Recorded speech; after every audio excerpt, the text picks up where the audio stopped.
Yeah. We. Yeah. So big. Yes. Always. Anyway, thanks for. Hey, good morning, everybody. My That's. name's Theo Dreher. I'm the president of Oregon Lakes Association, most of you know that, and Professor Emeritus at Oregon State. And the last 10 years or so, we've been hosting these Oregon annual cyanobacterial harmful algal bloom meetings. So we have a bunch of people online. Can everybody out there in Zoom world hear me? Can somebody perhaps just type into the chat? Or actually you can unmute and just let us know. Yes. Good. Okay. All right. So so just a reminder about Oregon Lakes Association. This association is active in various ways in support of lakes, clearly in the realm of CyanoHABs. Also, we are doing a lot of conservation work focused on Lake Abert, the hypersaline lake in Southeast Oregon. We have scholarships for graduate students.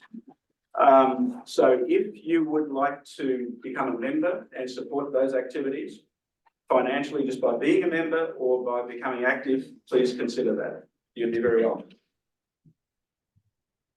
Cool. Okay, so here's the program. I think everybody's seen that. The morning we'll go through talks from regulatory agencies in Oregon. That's been the Oregon Health Authority and DEQ. We'll also hear from EPA, from Region 10, Rochelle Labiosa up in Seattle, and from Mike Paul on the East Coast. There'll be we'll have a couple of breaks. I think we'll have enough time for discussion. And then we'll, at the end of the mornings, and we'll hear from a program that's going on from in Washington State from Sytsma. You might know that for maybe 15 years now, maybe 20 years, Washington State has had a program of collecting many samples from around the state, many citizen collected, some by local government agencies and so on, and then doing toxin analyses. So there's an incredible database that has been going on for quite some years. And so there we'll hear from Mark about further steps in Cyano world in Washington. We'll finish the morning then with the opportunity to just weigh in on what's been happening, what you know has happened in the last year. And then we'll have break. We have no refreshments, by the way, so there are coffee shops close by, there are drinking fountains, so please help yourselves during the breaks. In the afternoon then we'll have some research talks on getting deeper into a few issues that people are looking at in Oregon. So welcome again. And our first speaker then is Dave Farrer from the Oregon Health Authority, and he'll talk about the 2023 CyanoHABs review and talk about program changes for 2024. So we're probably going to be a bit rough getting things started just as we get our legs. We have practiced, Dave, haven't we? But now what do we do? We have to go to Zoom. There'll probably be a little bit of slot time. I'm Dan Sobota from Oregon DEQ. There'll probably be a little bit of slot time between the presentations as we get stuff set up between in the room and online, but just give us a few minutes. Yeah, sorry, I should have been introduced. Dan with DEQ is also involved with Oregon Health, with Oregon Lakes Association, and the two of us have organised these last few meetings. Dave, why don't you go ahead and share your screen? Okay, can you hear and see me okay? Yes. Okay, gonna try to share the screen right now.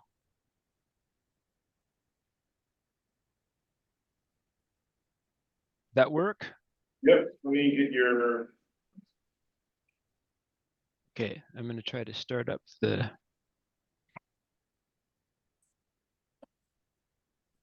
I think that works for us. So we're everyone in the room? Good, cool. Yeah, thanks. Okay. So ready to go? Yep. Okay. Well, thanks for putting me first. No pressure. I'll do my best. So I'm David Farrer. I'm a toxicologist with the Oregon Health Authority, and when our HABs program was very new, I was really involved at the beginning, and then there's been a long time. Like we got a grant, and the program really expanded, and more people were brought on, and I was more peripheral during a lot of that time, and now and I'll talk more about this, I guess, as we go, like where we're at currently with staffing and funding and things. So yeah, so this is just 7 slides. I have a few about highlights from the 2023 season from OHA's perspective, and then a couple more about what we see coming for 2024. And so here we go. So we had 12 advisories in 2023, and I have them kind of grouped here. So there were three around the Klamath area. So there's the actual Upper Klamath Lake, one an agency lake, and Lake Ewana. So they're kind of all combined. I'll be popping in and out, so. Can you ask everyone to mute their mic if they're not speaking? Oh, everyone is unmuted, just so you know. Looking at on the Zoom side. It seems like people might not know that. Yeah, so we had a couple of along the Idaho border issued by Idaho, Brownlee and Hells Canyon reservoirs, and then Colby Lake, Galesville Reservoir, Willow Creek. Those are kind of standard ones we get every year. There was another bloom on the lower Willamette, which has become kind of standard. It seems like it typically starts in Ross Island Lagoon and then sometimes spills out. I think there might be some other pockets downstream, like Willamette Cove sometimes is still enough that it can get its own little bloom going. The new thing for this year, this was the first year that we've ever had advisories on Sauvie Island. Aaron's Lake, Pete Slough, and Sturgeon Lake are all kind of interconnected water bodies. And it was also because of that, like the new highest anotoxin result we've ever had in Oregon was in Pete Slough at 369 parts per billion, which is much higher than our advisory threshold. So that's a highlight, a new water body, a new very high anotoxin result in Oregon. Yeah, so those are kind of maybe the advisory highlights. I'll talk about some program related highlights. So as I said before, like in 2008, we got a big grant from the CDC. It was a 5-year grant, and it really built up our program. And then we didn't have funding for a long time, haven't had funding for a long time. And we're kind of leveraging support from like the drinking water program for an NRS 4, Natural Resource Specialist 4 position. But so an exciting development in 2023 was the 2023 legislature passed House Bill 3409, which gave position authority to OHA for one new position we've never had before, and a Natural Resource Specialist 3, focused exclusively on CyanoHABs. And then it also gave permanent funding, general funds, for a position that we have had, another Natural Resource Specialist 4. That's the position that Rebecca Hilwig was in, and that more recently Curtis Cood was in. But that position had always been funded, like I say, kind of leveraging from the drinking water program. So this House bill, it didn't give us a new position, but so it gave us the one new position, the NRS 3, and then it gave permanent general funds for that NRS 4 position, so that it doesn't have to be sort of leveraging off of drinking water anymore. And that NRS 4 is going to be split between both harmful algae blooms and also fish advisory program. But the NRS 3 is exclusively for HABs, and that's great. And so staffing updates related to that in 2023 is that Curtis Cood, who many of you know, I think, he retired in October. I'm backfilling temporarily, and what that means is that since October, I've been like the only person working on HABs, basically. So even though we got this new funding in the legislature, it's just been me. So like functionally, it still feels like a really small program and stretched thin, only because of staffing, getting those new things staffed up. We do have a new like organizational development in our program. So I'm in the environmental public health section at OHA, and we got a new unit within our section called the Healthy Waters Unit. And we have a unit manager for that, Rob Smith. Yeah, and so he's the interim manager right now. Some of you may have met Rob Smith. So he's and I think the most disappointing thing about Rob Smith so far is that he's not the lead singer of The Cure, which I really thought when I saw his name show up on Teams at first, because Robert Smith, and I don't know, any Cures fans out there will get it. So he was in at the end of 2023. So moving into 2024, the staffing saga continues. So it's even though we've got the position authority and the funding from the legislature, it's actually been pretty hard to get these positions filled, mainly because of kind of administrative issues at the Department of Administrative Services level in HR.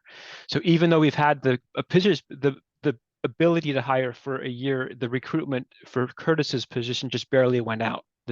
I think yesterday, actually, the recruitment went out. So we'll hire that NRS 4 first, and then that person will help to bring on the NRS 3. And then we'll be doing a lot better.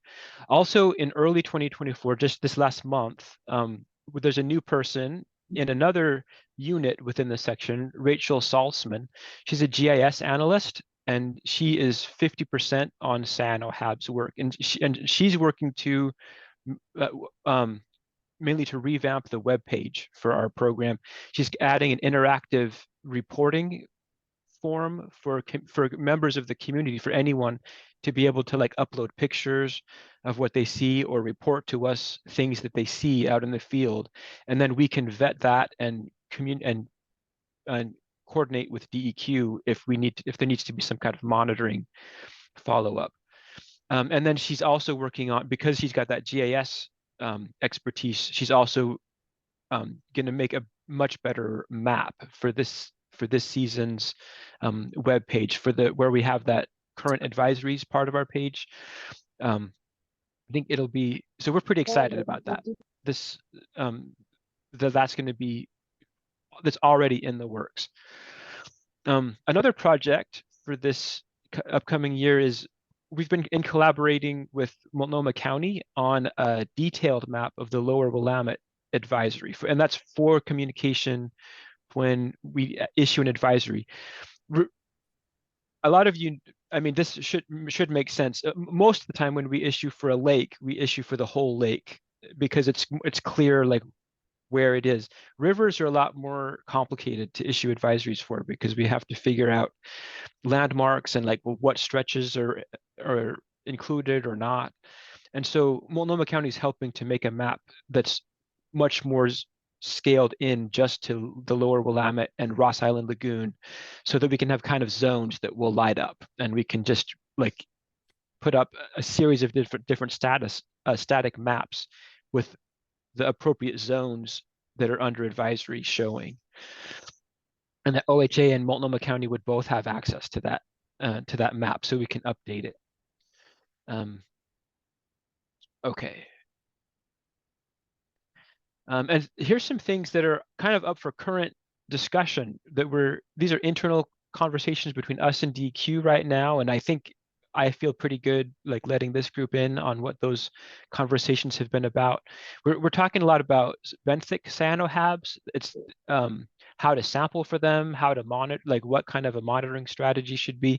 And if we get data for benthic HABs, how do we incorporate that into our current advisory system?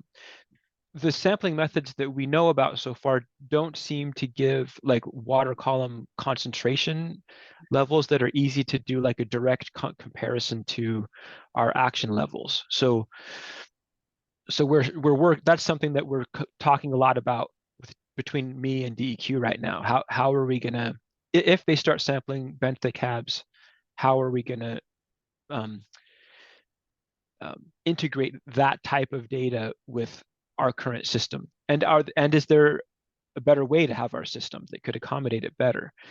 We're also talking about better ways to use the satellite. And in last year, we actually did use the satellite data sort of tipped the balance, and when we decided to lift the advisory on Upper Klamath Lake, because usually because of the cadence of sampling there was pretty rigid, like every 2 weeks, no matter what, and we had run out. Like the bloom was still there. We usually would wait for 2 consecutive samples showing toxins below our action levels before we would lift.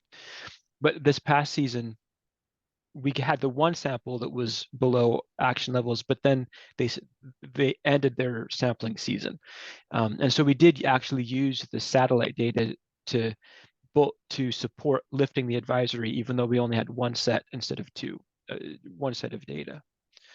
But that's just one example. We're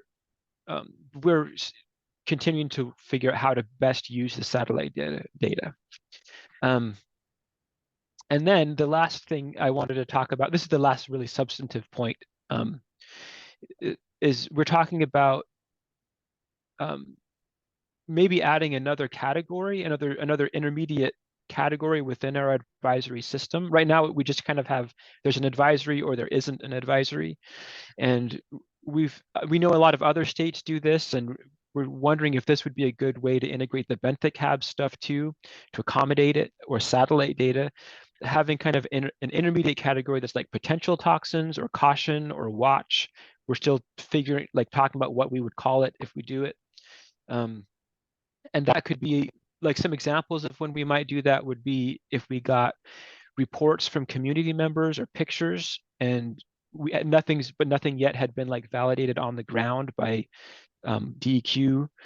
Maybe we would put that in that kind of watch category and let people know, like, if something's been reported, it hasn't been validated yet. We don't know for sure if there's toxins or not.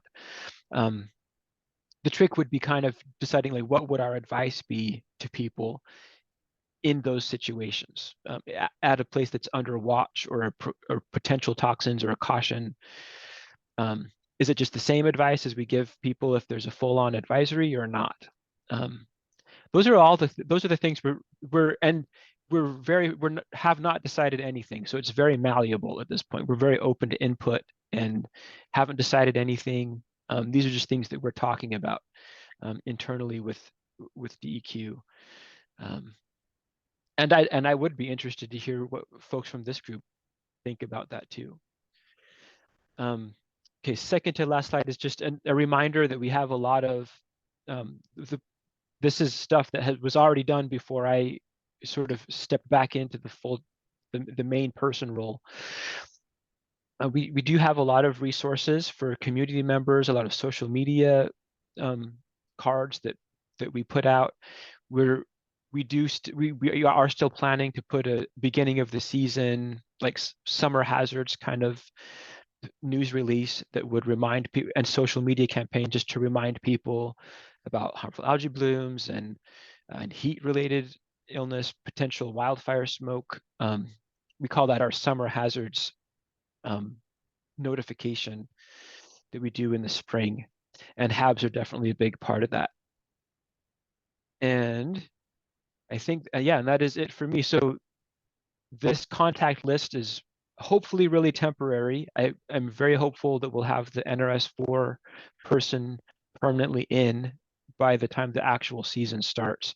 And Rob Smith, like I say, is he's interim, but and so he's the person for now. I don't know if how that will land, but a lot of turnover with staff is the problem. Is probably the biggest challenge that I would highlight right now. The good news is that we have the funding and the authority to like bring people on. It's just the logistics of doing it, like of actually getting the people hired. So, and I think that's a challenge not only for OHA, but I think lots of sectors are having. It's still kind of challenging to get people on. So I think that's all I've got. I'll stop sharing so that I can see everybody better for questions. Thanks, Dave. This is the first meeting for a long time without Rebecca. Can you pass on greetings if you... For sure, yeah. I do, last I heard is she's really enjoying retirement a lot, so. Yeah, most people do, yeah, great. Questions? Dan? I've got one, David. For that online reporting system that you're describing, a potential online reporting system, is that going to feed into ORS at all, the Oregon Environmental Reporting System, so that others can be notified? Not directly, like because we don't know what kind of stuff we'll get from people. So we wanted us to be able to like review stuff before it just automatically, nothing will like automatically output from it. Like it's for people to report to us and we'll vet it a little bit and then decide what makes sense to actually post out about it. You know, like if it's a picture of like duckweed in a pond or something, then we'll ignore it, for example. Yeah, the DEQ side, we get reports in from the spills program. It's often that goes to the ORS system, but I think it's shared with you guys as well. But yeah, we get ORS also. Yeah. You know, Dave, if you're collecting pictures like that, I would recommend that you suggest they send little videos. Because I think a still picture is very hard to interpret. But if it's a video, you know, you can zoom in and out a little bit, and I've just found that it's much easier to interpret what's. Can you go into a bit of explanation in the NRS3 position? What is that person going to do? Well, I think it will be like having Rebecca back, I hope, except that that person won't have to also do fish advisory stuff. So like it's a person who. That's the 4 position. Oh, the NRS4 is going to be split with she was in the NRS4, which is still going to be split with fish. But so the benefit of this NRS3 is that they won't be split with fish. Like it'll be 100% working on harmful algae bloom. And then with that NRS4 person with 50% support on the technical side, on if that NRS3 has a technical issue that's beyond them a little, that NRS4 could help them resolve it and then keep going. So it's more hands on deck is a deepening of the bench is like the really good thing. And that can be really important, especially in the summertime when you know, just the way that things work out a lot of times with the sampling schedule is that we get the result of a bloom like at 4 p.m. on a Friday is like, that's like the classic thing. That's how I know that it's 4 p.m. on a Friday in the summer is that's when we get data that says we need to issue an advisory and everyone's gone. So that alone, just having more people that know how to do it around is going to be really helpful and I hope reduce the amount of times that we have like a kind of slapdash advisory going out at the last minute with people filling in that don't know how to do it. Yeah. Those legislative lines are really good. That's great. Kurt, you have a question from Zoom? Yeah. Can you hear me okay? Yeah, I hear you. Yeah, great. So thanks, David. Great presentation. Always great to get the update from the health authority. So I have a comment and then a question. Comment relates to the mentioning of more benthic HAB monitoring, and I think this is really great. Just maybe want to make a quick announcement. This last fall, we put out a hyperspectral camera on the submarine at OMSI on the blueback sub, and so that's out of the water, looking down at the surface, and then we'll also have the monitor running there. And so last summer, I saw several times when the tides were just right, it caused what I would call a sloughing event where benthic cyanobacteria popping off of the bottom and then floating on down past the dock. So that's going to be something that we'll have this hyperspectral camera to kind of piece all that together. So that'll be really interesting. That was my comment. My question had to do with the zones. So really interested in plans for creating these advisory zones. Can you comment about how that's going or how many zones or what are you thinking about how that might go down? Yeah, I don't have it right in front of me, but I'll tell you what I remember from the most recent maps I've seen. I think the number of zones is 7 right now. One zone, there's kind of like a zone 1 is like just in the lagoon itself, like just Ross Island Lagoon.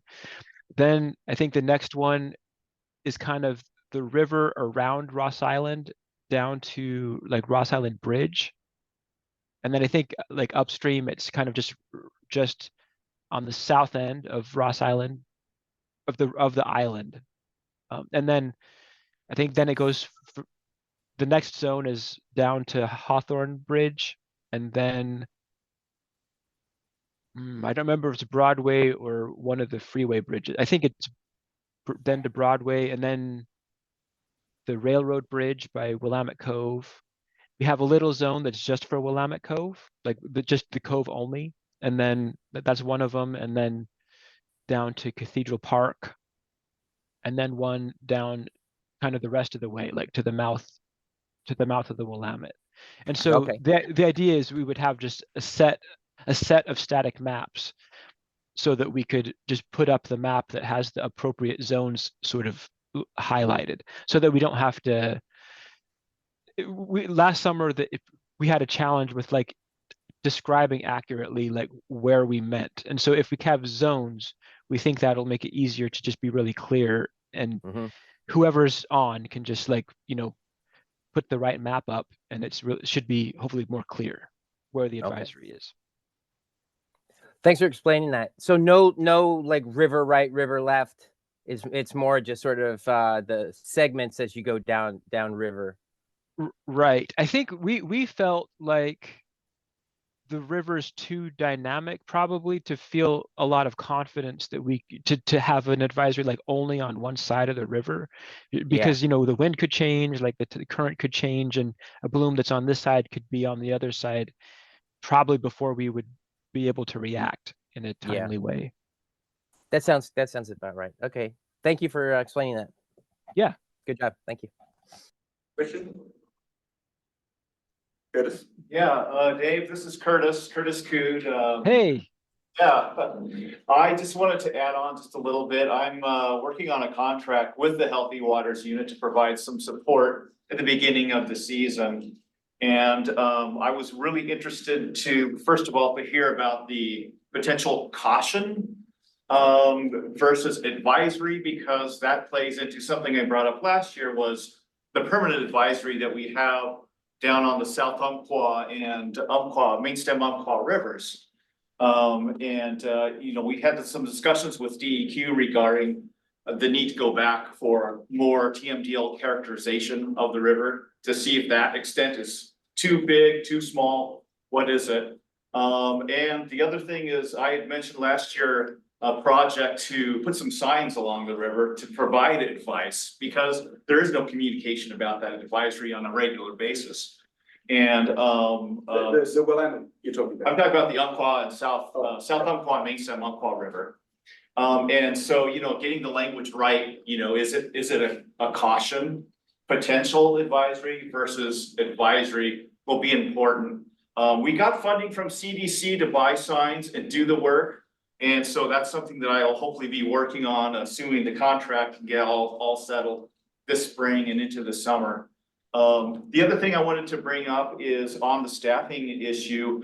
The other position that's vacant is the beach monitoring coordinator.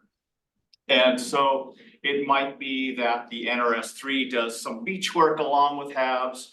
It might be that interactive map incorporates fish advisories and beach advisories, as well as HAB advisories, so people have one place to go to look at, water conditions.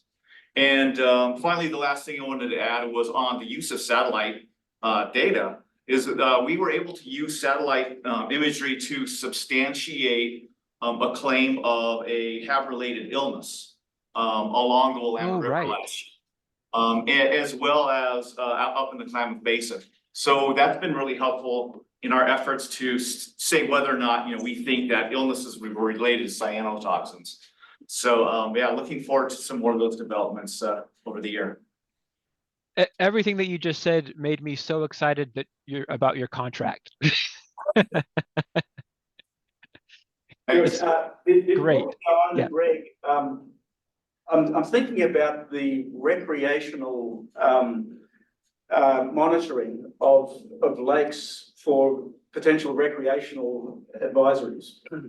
Actually, that legislature that has provided the funds for you sort of in part got started from our 2017 meeting here, where we identified a gap in the protocol for monitoring lakes. And that has not been fixed. So what have you been thinking about that? And hopefully you'll have the capacity to take that on when you've got these positions filled. Yeah, and I know that the bill, I only talked about the portions of the bill that were like funding OHA stuff, but I think that same bill did fund more things at DEQ also. So I think that I assumed that they would be talking about those portions that enable more monitoring on the DEQ side too. So, but yeah, so we have been talking already about like, you know, what schedules should be like and what like how to use the monitoring resources available. We have pretty regular meetings with the DEQ lab folks. Good. I'm thinking there are gaps though in the lakes that are monitored. Like I don't think Lake Billy Chinook has been regularly monitored. It's a huge lake. It has lots of visits. It looks like a golf course rather than a lake. You know, it needs to be looked at. All right. Thanks very much, Dave. Yeah, you bet. Let's move on to Dave's colleague, Gregg Baird at OHA, who's in charge of the drinking water. Dan, can you give us the hand? Are you presenting by sharing screen, Greg? Yeah, I'm gonna try to. So go ahead and share the screen. Okay.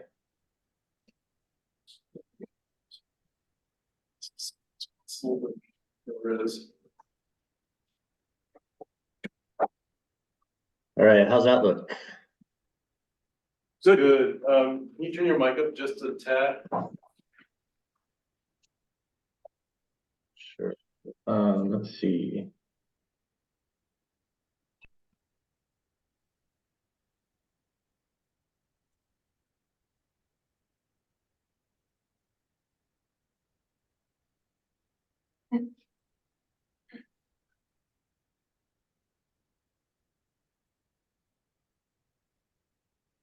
It's turned up all the way.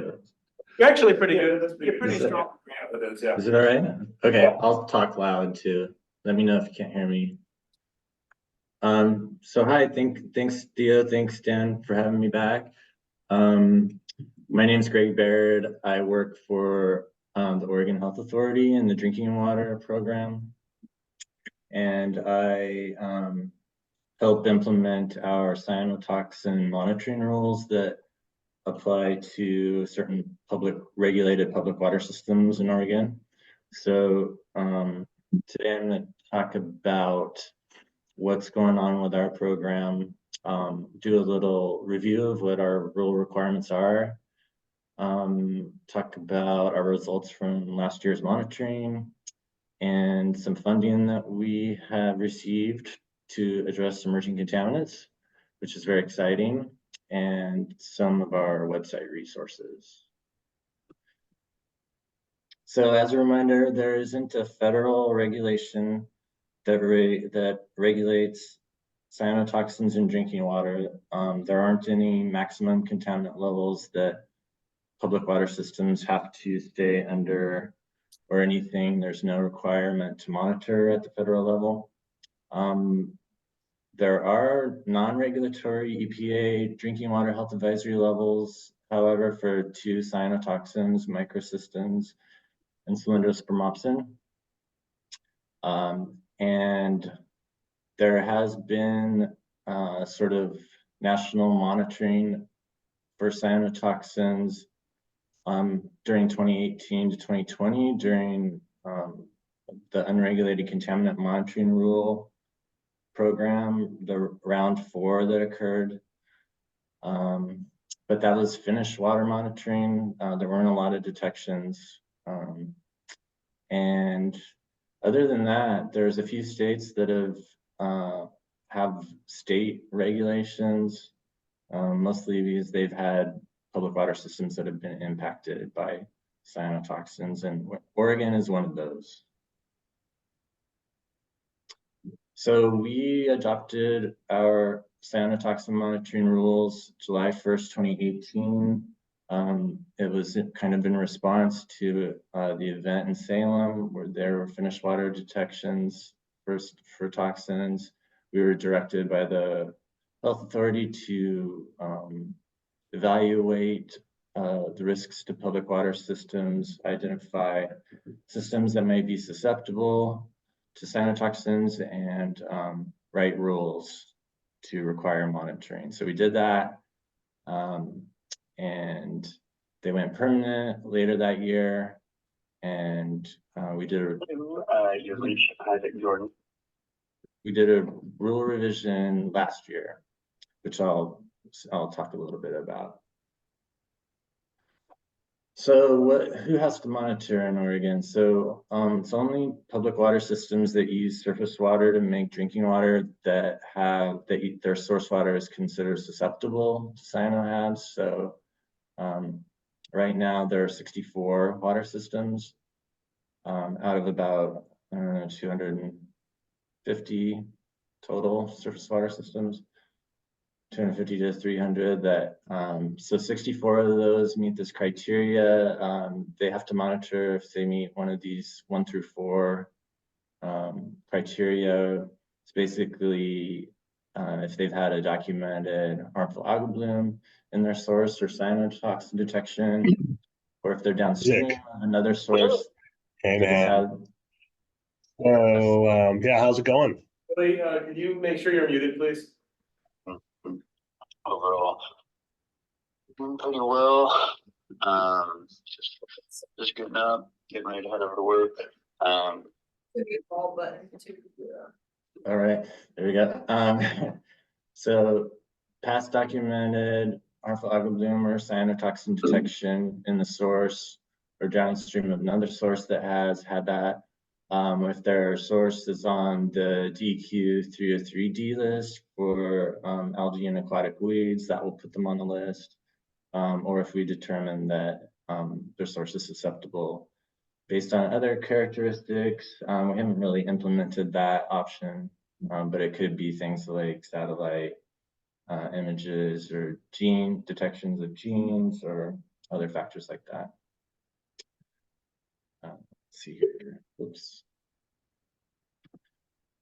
This is what our list looks like. It's published on our website, and so you can go there. I'll give you the website at the end if you're interested. It shows on the columns on the right show which criteria the water system source met to require them to do this monitoring. We review this list every year around this time of year, and with our partners, the DEQ, Source Water Protection, Dan, Sobota, and Julie Harvey, and sort of just review it and see if anything needs to be changed. So we'll be taking a look at that pretty soon. The basic monitoring requirements, the routine monitoring is raw water monitoring every 2 weeks between May 1st and October 31st. So everybody subject to the rule does that. If there's a recreational HABs advisory issued upstream of the water system, the raw water goes to weekly. And then we have these trigger levels in the raw water. Specific to each toxin, cyanotoxin. So if they're at or above these levels, the monitoring is increased, raw water weekly, and then they start doing finished water monitoring. So that's fully treated drinking water that's being sent out to customers. Then if they detect toxins in the finished water, they do finished water daily. And then if they exceed our health advisory levels, they issue an advisory. So we'll talk about what those health advisory levels are in a second. Here's where they sample raw water. When we say raw water, we're talking about these SRC and CH locations. So it's prior to treatment. They'll sample at the CH, the common header, if they have multiple sources that combine prior to the treatment plant. So those are kind of the routine locations. And then they're triggered into finished water monitoring. That'll be at the entry point, the EP. That's fully finished drinking water prior to the first customer. And then there could be distribution sampling if there's a advisory issued and they need to sample in distribution to demonstrate that there aren't toxins out there anymore. So luckily we haven't had that. We have this flow chart that sort of shows these monitoring requirements in a simple way, posted on our website. It's pretty handy dandy if you're interested. Our rules require that an ORLAP accredited lab or the DEQ lab analyze the samples. Right now, the DEQ lab is doing the majority of the sample analysis. The samples have to be analyzed with specific methods. Method 546 for total microcystins, and cylindrospermopsin is a DEQ ELISA method. If cylindrospermopsin was detected in a finished water sample over the health advisory level, we would verify it. We would use an EPA approved method to analyze that. So these are the standards that we're comparing the results to from this testing. These are the EPA health advisory levels for drinking water. There's two categories, one for vulnerable populations and a higher level for everyone.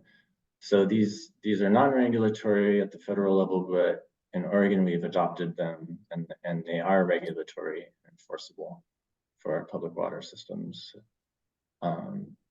And these are actually 10-day health advisories, but we adopted in our rules that if they're confirmed in the finished water, advisory has to be issued regardless of the duration between samples. All right, so that's kind of overview of what the core of our rules are. We did a few revisions last year. We changed the trigger levels a little bit. We lowered the one for total microcystins and sort of added a 0 to the end of the cylindrospermopsin one. And we were able to do that because of the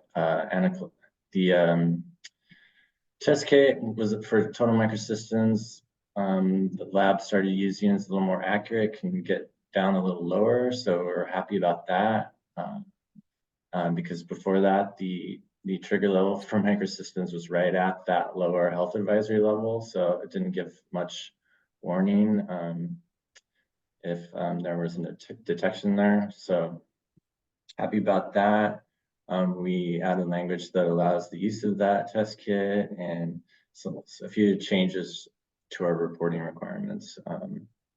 Things like if samples are collected outside of that May-October period, we want them to be reported to us. All right, so the recap of last season, it was really quiet compared to previous seasons. We usually see 20 to 55 raw water microcystins detections and a few cylindrospermopsin detections. But last year, there's only 6 raw water microcystin detections at 3 water systems, and there were no cylindrospermopsin detections. Most of the detections were at Josephine County parks, Lake Selmac. They have 2 water systems on different parts of the lake there. So both those systems do the monitoring, and both of those systems had levels high enough in the raw water to trigger them into the finished water monitoring. So they did that a little bit and there were no detections. So that was great.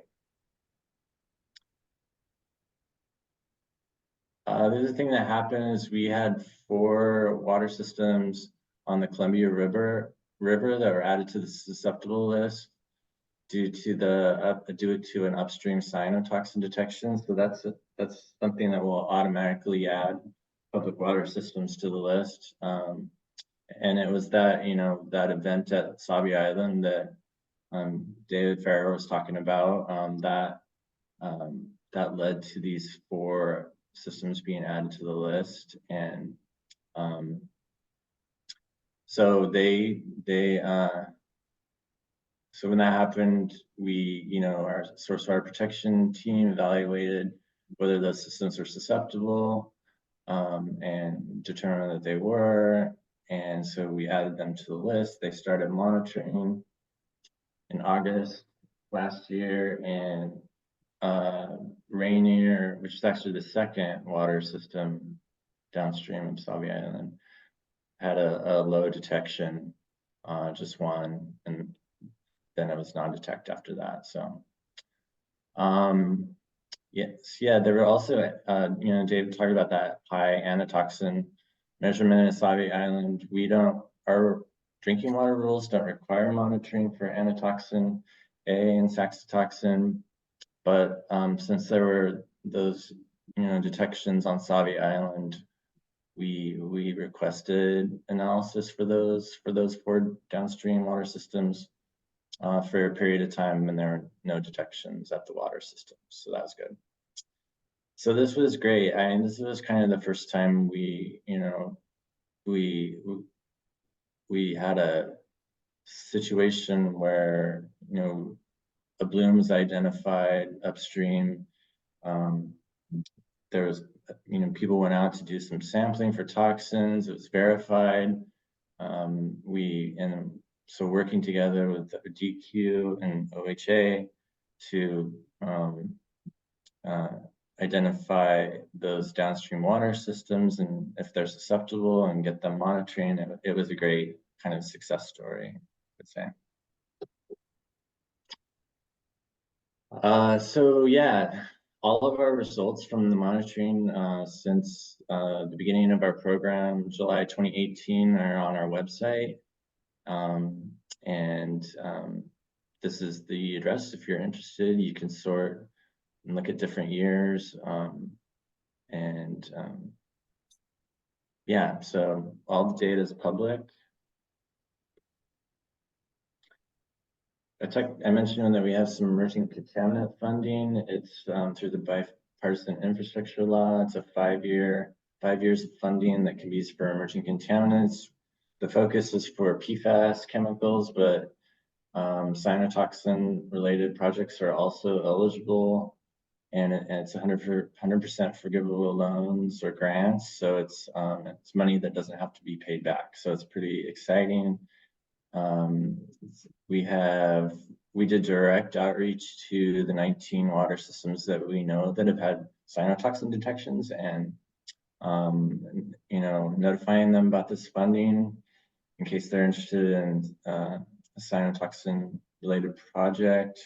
And so far we've had 7 that have responded as interested, so that's great. Yeah, so there's some more information on our website about that. This is our website at the Drinking Water Program for cyanotoxins, and it has the flow chart I showed you and the list of systems and our rules and our public notice templates or frequently asked questions documents, and also some treatment recommendation documents for public water systems. So this is where we have our resources at. And I think that's it. Here's my contact information, and I appreciate it. Thanks for having me.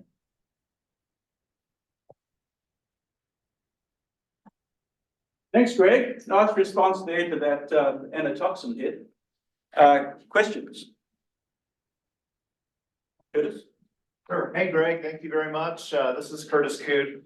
Got a question about that emerging contaminants funding for systems. And you said that 7 systems have accepted that challenge. What can you say about the 12 that haven't? Is there any reasons that they're giving for not accepting the free money? Any common challenges or other commonalities about those systems, why they might not be able to accept that type of award? Yeah, I don't know. The only sort of way I evaluate it is kind of looking at what, for the people who have responded, what kind of projects are they proposing? And like we're seeing, like a couple of them are developing emergency interties with neighboring water systems.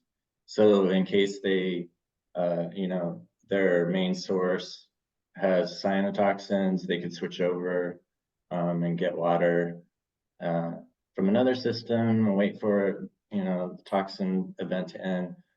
Or one of them's along those same lines was going to develop an emergency source like a groundwater well that they could switch to in an emergency. So I don't know. I think maybe some water systems don't have that option, or you know, they just haven't. They might not have. You know, that might not be part of their planning at this point. Some people have already explored those kind of options and have it like in their master plans and stuff. So yeah, I don't know. Yeah, some are installing or you know, exploring installing another treatment barrier specific for toxins like ozone. So yeah. Can the money be spent on research, say with that Umpqua River case? I mean, I keep saying I don't believe what's usually said about the source of the toxin. It's something that needs to be looked into. Can this money be used for that? Greg? Well, yeah, it's, you know, it's the funding has to be applied for by a water system for a project to address emerging contaminants. So, and testing is limited to sort of,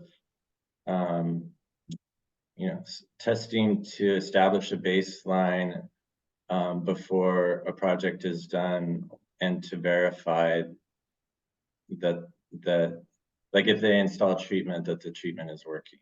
So it's kind of a little bit limited. It's not designed for kind of a research project, but there is another pot of funding for emerging contaminants that could be, that is more flexible for that, potentially. Thanks, Greg. Kurt, you have a question? Yeah, thank you.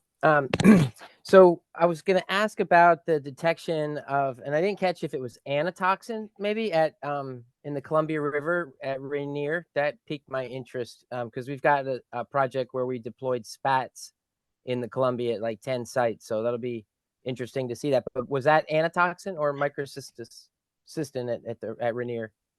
At Rainier, at the intake, the raw water intake, it was microcystins. Okay. Okay. Yeah. Thank you. Yeah. And then yeah. You gonna say something?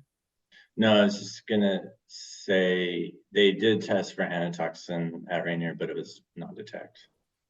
Okay. Okay. Great. Well, I just think it's great that OHA and DEQ has really kind of stood up this system, and I just want to say great job on that. Yeah, you know, I'm excited about it. Yeah. Yeah, right. Ray Kinney, in all of this monitoring for the drinking water systems, is there a careful look at hardness dependency or toxicants that might be in the water? I don't know what that would be necessarily with HABs toxins, but I know that with toxic metals, it makes a huge difference what the pH dips get to episodically during the seasonality of rainfall and all. And so far, I have not seen outside the drinking water system monitoring that it's really taken into good account. And there's not really data on alkalinity and pH dips that could affect the toxicology in surface water.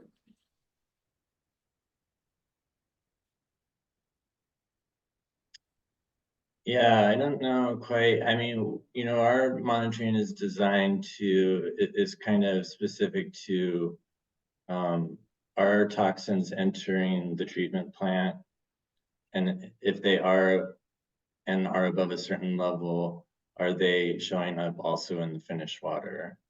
And so that's kind of the, you know, it's sort of a public health focused sampling effort on protecting the drinking water. So it's not really, you know, going much beyond that as far as monitoring other water quality parameters. And it just seems to me that it's a critical question for toxicology in general. And some coverage of it ought to be tested out, I would think, especially for emerging contaminant funding and thought.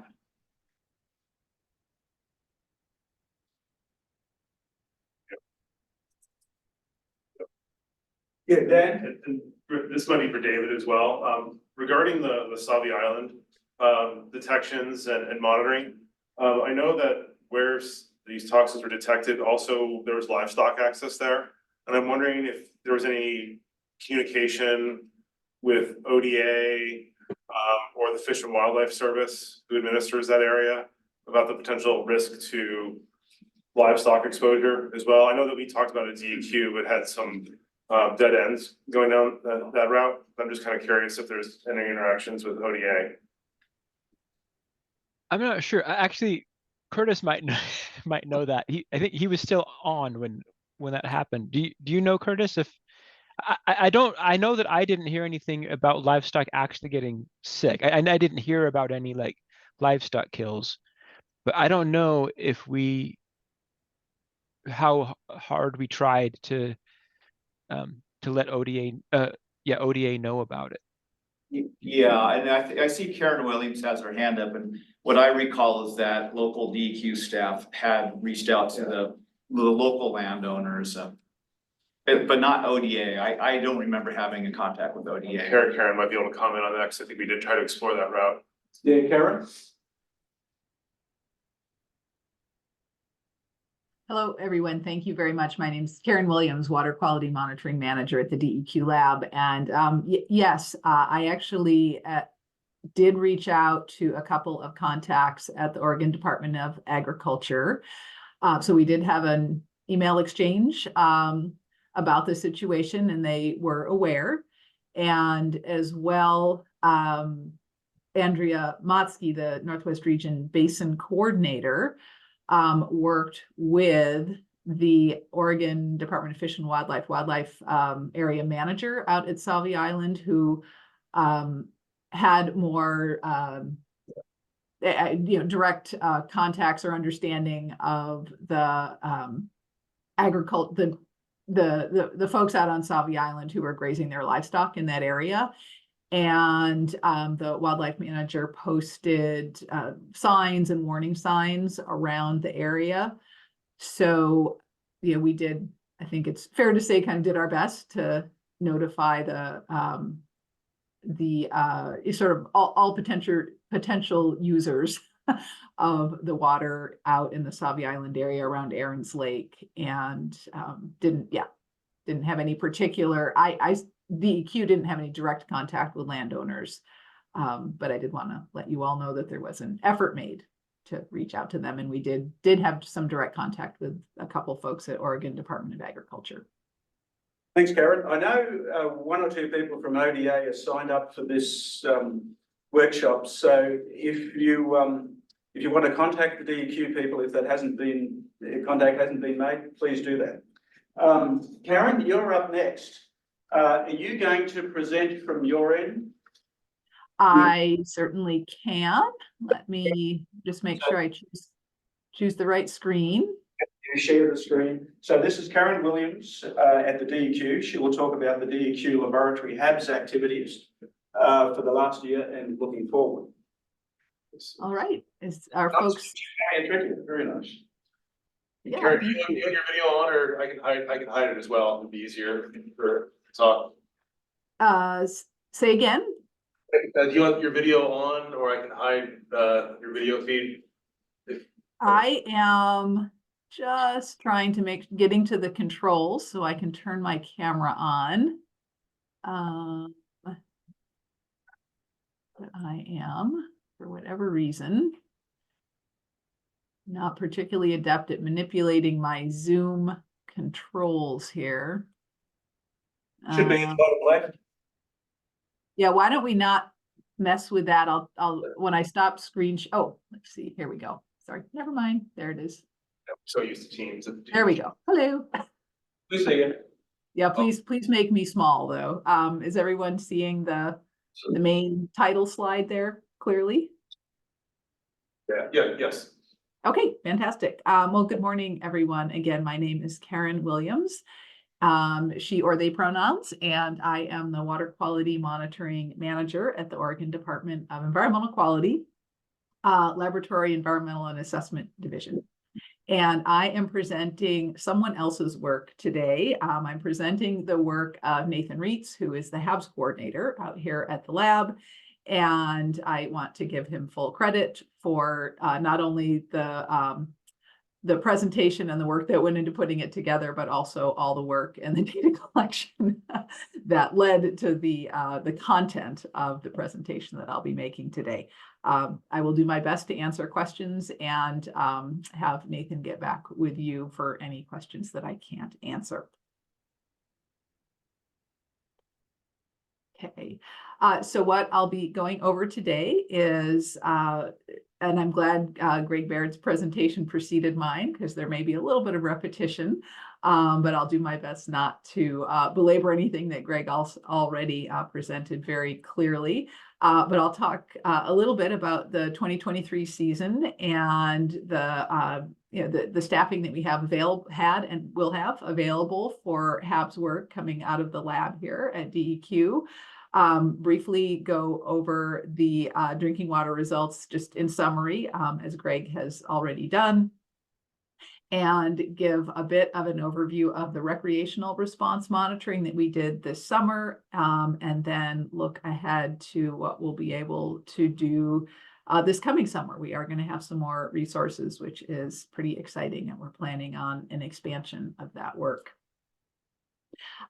So what at first I would though like to take a quick look at the 2023 sampling events, and I guess just say how pleased we are that we were able to do more, I guess, than we did in 2022, and 2022 was a lot.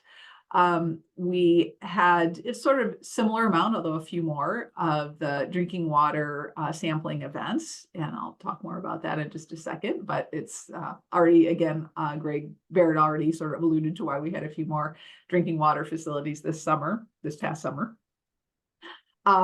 In recreational response, though, just looking at 2022, we had 17 sampling events, and 2023, 46 sampling events that we were able to respond to, certainly with help and assistance. So I don't want to underplay that at all.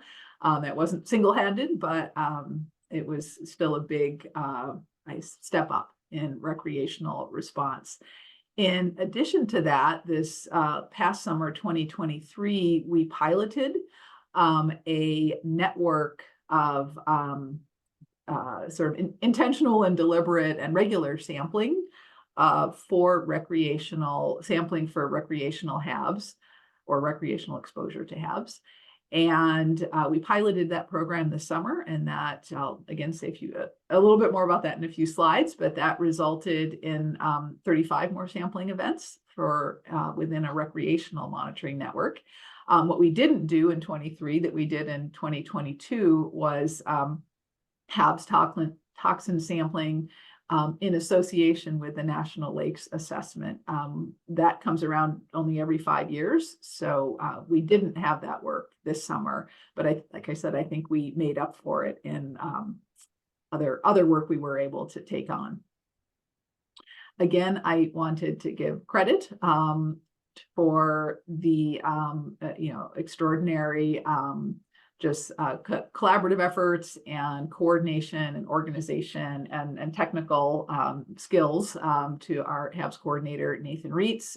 He's a fantastic resource for us to have. We also, and when I say we, I'm meaning the water quality monitoring section at the DEQ laboratory. So not the big we DEQ, but we, the section at the lab for water quality monitoring. So there is also a monitoring specialist position that it happened to be vacant last summer, and because of an internal promotion, which is great, but it did leave Nathan to kind of scramble and take on a lot of the monitoring work himself that normally we would have had another resource to do. There are 2 chemist positions at the lab dedicated to, among other things, but dedicated to HABs toxin analysis work. And again, one of those positions became vacant. I believe it was around midsummer, and it's currently under recruitment now, but we were a little under-resourced in the chemist department this past summer as well. Looking ahead to summer 2024, we have, in addition to filling the vacancies that I just mentioned, we have an additional resource, and that is a seasonal position that we will have available from May to October, end of October of 2024. So as again, just a bit of a summary of some information that Gregg has already presented, but the summary of drinking water, cyanotoxin results and summary of our work this past in 2023. We are up to 60 facilities. As Gregg explained, we added 4 facilities, drinking water facilities based on the recreational advisory at Sturgeon Lake and or I should say Sauvie Island. And for 58 of those facilities, we had no detectable cyanotoxins in source water. 3 facilities had some detection, 6 microcystin detections. And 2 had, this is a little bit confusing, 2 facilities had 4 detections that were greater than 0.2 micrograms per liter. Those 2 facilities were both within Josephine County Park, the Lake Selmac, 2 locations on Lake Selmac. So what I'd like to just say is really emphasize what, actually, that's maybe a little better in the next slide to just show that, just graphically, here are the concentrations of those 4 detections that were above 0.2, as well as a couple more that were below 0.2 micrograms per liter. And on this slide, I think is where it sort of brings home the message that Gregg already emphasized, was that 2023 was a pretty good year. And we didn't have, in number and in concentration, nearly the detections that we did in did I just say that backwards? In 2023, we didn't have nearly the detections and concentration that we did in 2022. So that was, good news. I don't know how much we want to read into that based on weather conditions and such, but it certainly was good for the facilities. As I mentioned, with the 46 recreational response sampling events that we did, we had a lot going on this summer for recreational response. And the dots on this map are a little bit on the small side, but you see some are green and some are red. So the red being those that resulted in advisories, and the green being those that we sampled but were below levels that resulted in advisories. I will point out that there aren't very many in Eastern Oregon, and for whatever reasons we want to read into that, but I think, one perhaps take-home message is we may be missing things that are happening in other parts of the state, based on the fact that there were fewer people to make observations, and, perhaps less likely to be calling in concerns with harmful algal blooms. The pilot project that I mentioned, however, we did make a very deliberate attempt and actions to spread out our recreational sampling more broadly. And there were, particular lakes, or I should say water bodies, that we, considered in making the decision about, if we're only, having pretty limited resources, but we wanted to do, about 10 water bodies, which is what we ended up with, and sample them, at least 3 or 4 times over the season. And we also wanted to take into account the usage and likely exposure. So how heavily are these water bodies used by people recreating? And considering all those factors, and as well, we conferred with basin coordinators, DEQ basin coordinators, and got their input as well. But these areas are the 10 water bodies that we sampled this past summer for algal toxins. We relied very heavily, as I mentioned, we were down one staff at DEQ, sampling staff. As you all can imagine, Nathan's pretty dedicated to his work with the drinking water program in the summer. So we relied a lot, and a lot of thanks to our DEQ regional staff and basin coordinators and basin specialists that were able to help us, had their kits and were able to get samples collected and send them into the lab. What we don't have out in our regional offices are meters to measure, additional field water quality parameters. So that was a bit of a limitation for the sample locations where Nathan didn't go out and sample himself. And there were only a couple that Nathan did. The others were, well, I shouldn't say a couple. I think there were probably at least 4. But anyway, that was a limitation of relying on our regional offices to help us get those samples collected. So with all that in mind, quick look at what we've got coming up for 2024. We don't anticipate any major changes, defer to Gregg on any changes coming up for the drinking water program, but we're not expecting anything particularly different in our sampling this summer, except we have 4 more facilities that have been incorporated into the program. In our total maximum daily load program, there is the continuation of the Cascade Lakes Upper Deschutes TMDL sort of data collection project, and part of that work is looking at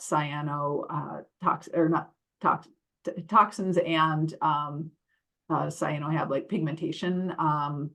There is anyway, we have continuous monitoring probes that are deployed in those lakes, and they have the cyan probes on them, so we can gather that information. So that project has been going on for a few years and will continue now for another 3 years of data collection. Should be deploying monitors, I believe April is when we're looking at getting those installed.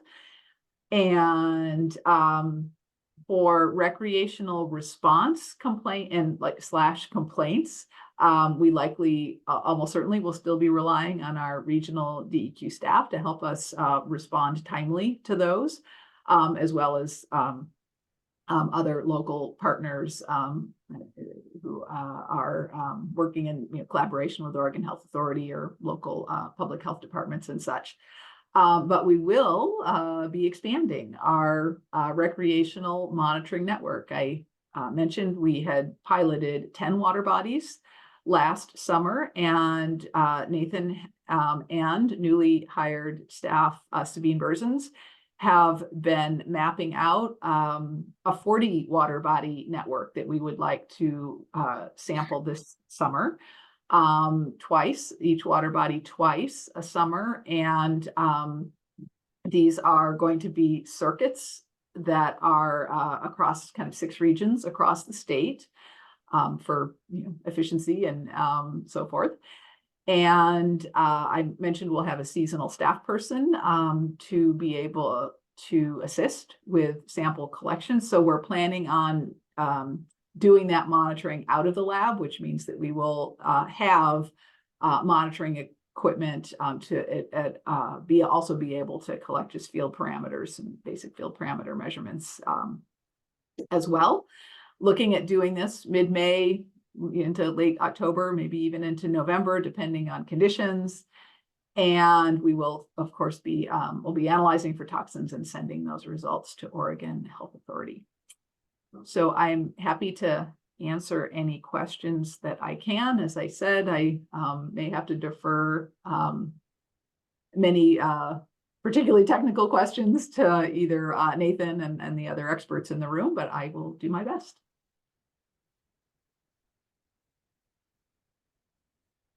Thank you, Karen. You said you were going to do that recreation monitoring twice a summer, but then the slide said every week. Oh, I'm sorry. Let's see. What did I say? What's the frequency for those quarter rates? Yeah, let me. Slide said weekly between May and September, I think it was. Let's see. So are we talking about the work we're going to be doing this summer and the expected work this year? Yeah, I was thinking that it was 40 water bodies and we were doing them twice a summer. Well, that's what you said. Yeah. Okay. Yeah, the pilot program that we did last summer, we were able to get out 3 or 4 times to each, but that was only 10 water bodies. So yeah, I'm pretty sure the plan for the expansion of the network to 40 water bodies, but it would be fewer times. Okay. Yeah. How were those 40 lakes chosen? Oh, thank you. I meant to say that. Oh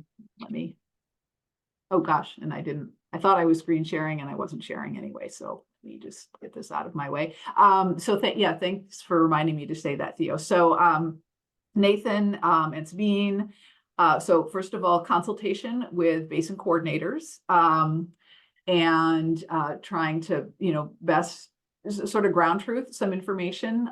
So we looked at usage. So we wanted to target water bodies that had, again, a pretty high likelihood of exposure, so high recreational usage. That was based on Marine Board data. So it's going to be more skewed towards, I believe, folks that are using the water bodies for boating, but that, is readily available data that we wanted to take into consideration. The other was sort of, I guess, likelihood, history of blooming activity, likelihood that the water bodies are going to experience some kind of harmful algal bloom. We also incorporated environment information that we hoped would inform, considerations around vulnerable populations that are, using potentially exposed via recreational contact. So we looked at data from EPA's EJ screen and down to this beyond county level, census block level, census tract. I honestly can't remember which is bigger, but the bigger one, to understand income, education, race, ethnicity, demographics, and did our best to consider the vulnerability of the populations, considering those factors. And that was really important that we conferred again with the basin coordinators and the basin specialists that are, much more familiar with the communities in these parts of across the state. Good. Yeah. On that list, I'm sorry, what was that? Billy Chinook on the list. Can't not be. It certainly was on, I think so, Theo. I will, I'm so pretty sure. There was some. Dan is here, he's saying. Karen, yeah, this is Dan. I'm pretty sure I talked to Nathan about that. I'm pretty sure. Yeah. There's actually multiple arms of Lake Billy Chinook. Good. And we've sampled Yeah. that actually in the past several years. It's fine. Good. So, Yeah, it was definitely Thanks very on much. the pilot program. Yeah, Thanks very much, Karen. you're welcome. Our next talk, sorry, we're out of time. We'll have out of time. You can ask later. Our next talk is Dan Sobota, who's actually here. So we've had three Zoom talks. And Dan is at DEQ. He's going to talk about the updated CyanoHAB strategy that they've worked through and new workflow prioritization. Dan. Oh. Thanks, Theo. I'm just giving you a minute to rearrange the screen and know that I'm not going to take a full 20 minutes for this. Second here.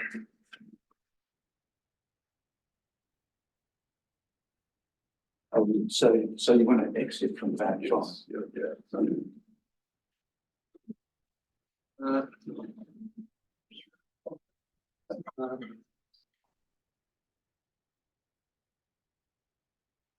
Well, back with you. Let me pull this down here really quickly just to talk amongst yourselves. I think. Yep.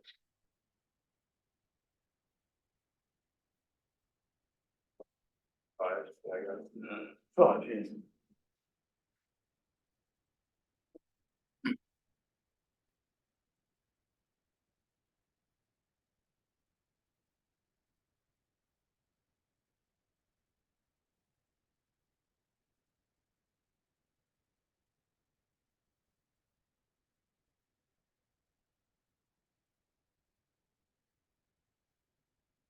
Can I get a confirmation on Zoom that you can see my screen?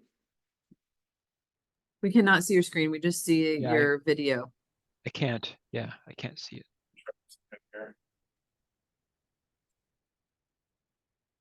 How about that? That looks great. Yep. Now I see it. Thanks. All right. Thanks, everyone. My name is Dan Sobota. I'm with the Watershed Management Section at the headquarters office of DEQ in Portland. I am the lead worker for coordinating HABs work out of headquarters, and I obviously work closely with the lab, and I also work with OHA. And what I'm going to do today is just give a few brief slides about some of the work we've done over the past several years to update the agency-wide HAB strategy, and then some new groups and organizations within DEQ that are aiming to improve communication and improve workflow. All right. So the short of it, I've presented on this actually in the past, several of these HABs meetings. We have released a new HAB strategy document on our website, linked here. I believe these presentations are going to be shared afterwards. But basically, what we've done, Andy Shadell had put together a HAB strategy back in 2011, a very comprehensive document, documented a lot of information.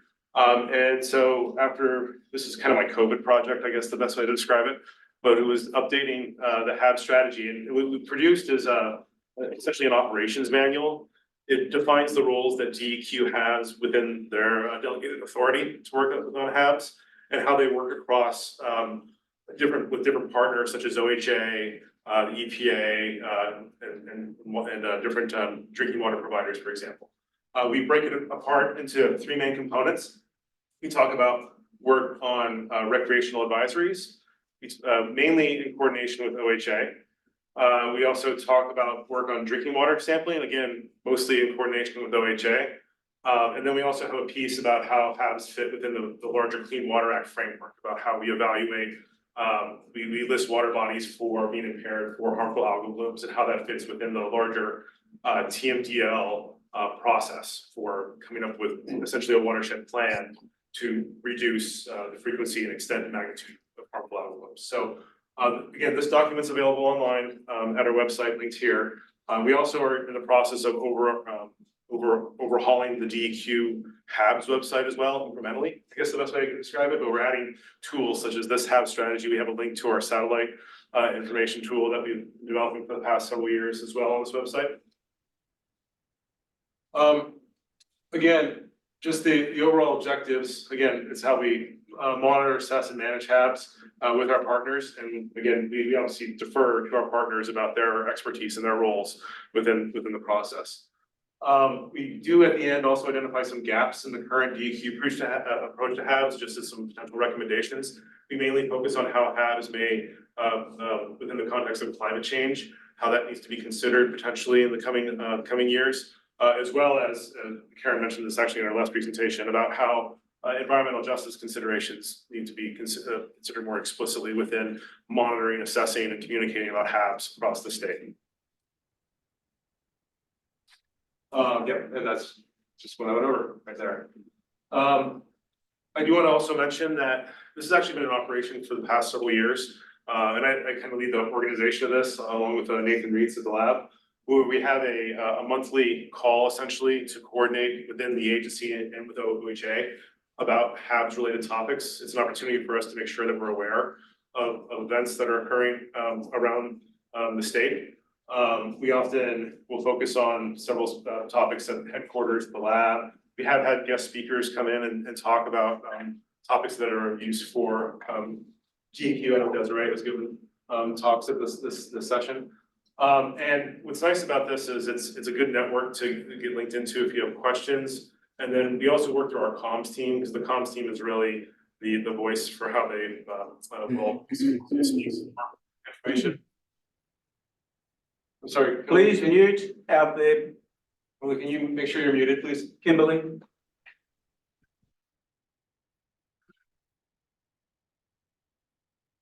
Just hold on 1 second.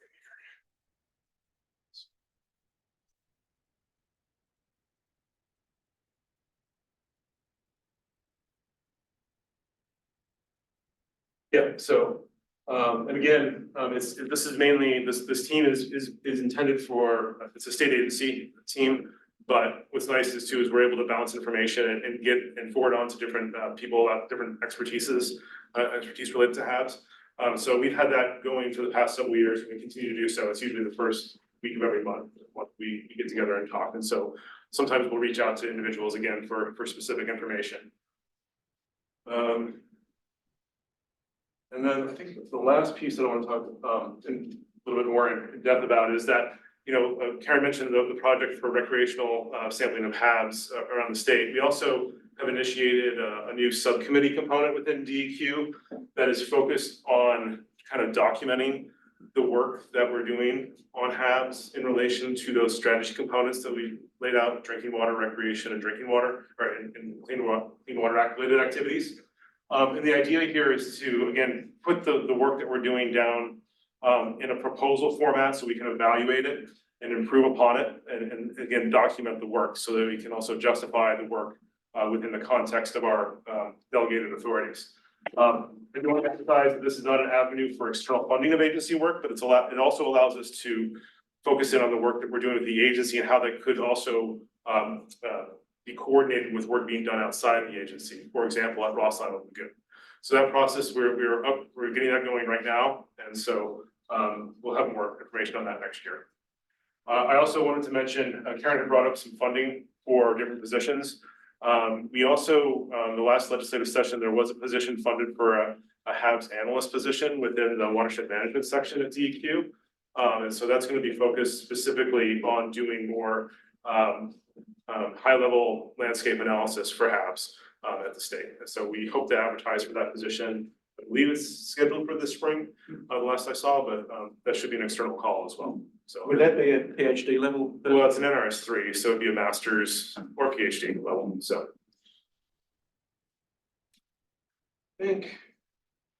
Oh, and I also, the last piece is, I think that many of you here also have are signed up or or have access to this weekly satellite reporting tool that we developed using the EPA cyan data that's produced by NASA, NASA kind of houses, and we process it and download it into an Shiny app tool that can be used to look at large water bodies across the state.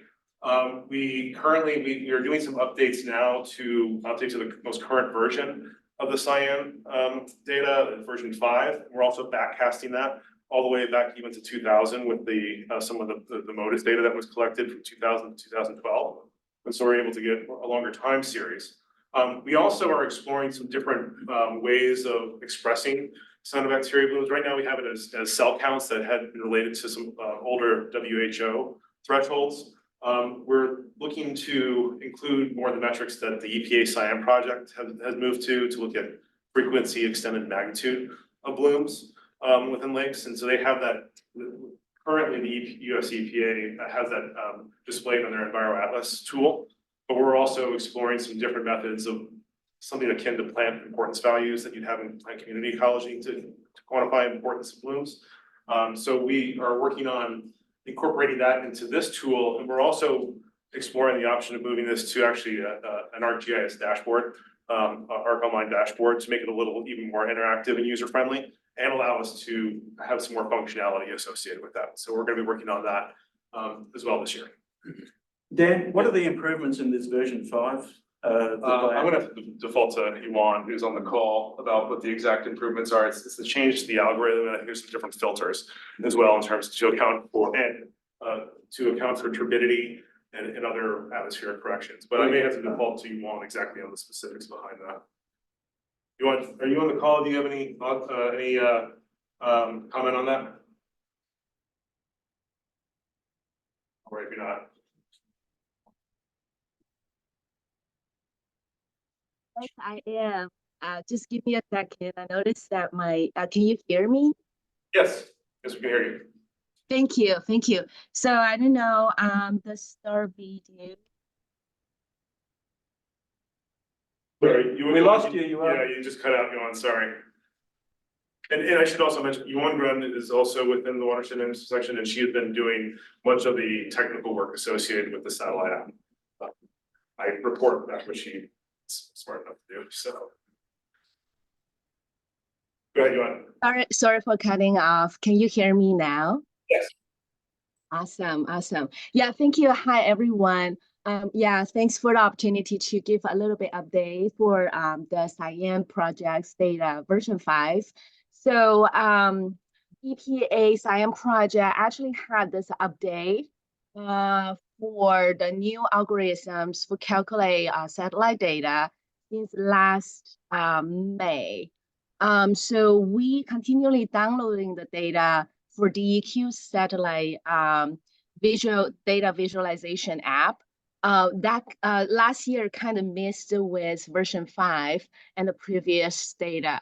And so this year, what we are working on is to reflect all the version 5 data in our web-based report. And this version 5, as the Cyan project EPA posted on their website, they mentioned that there's a few improvements, including they improved the filter for turbid water and makes the water correction for the clear water. And they also included the satellite Emeritus data. So that data is earlier from 2002 to 2012.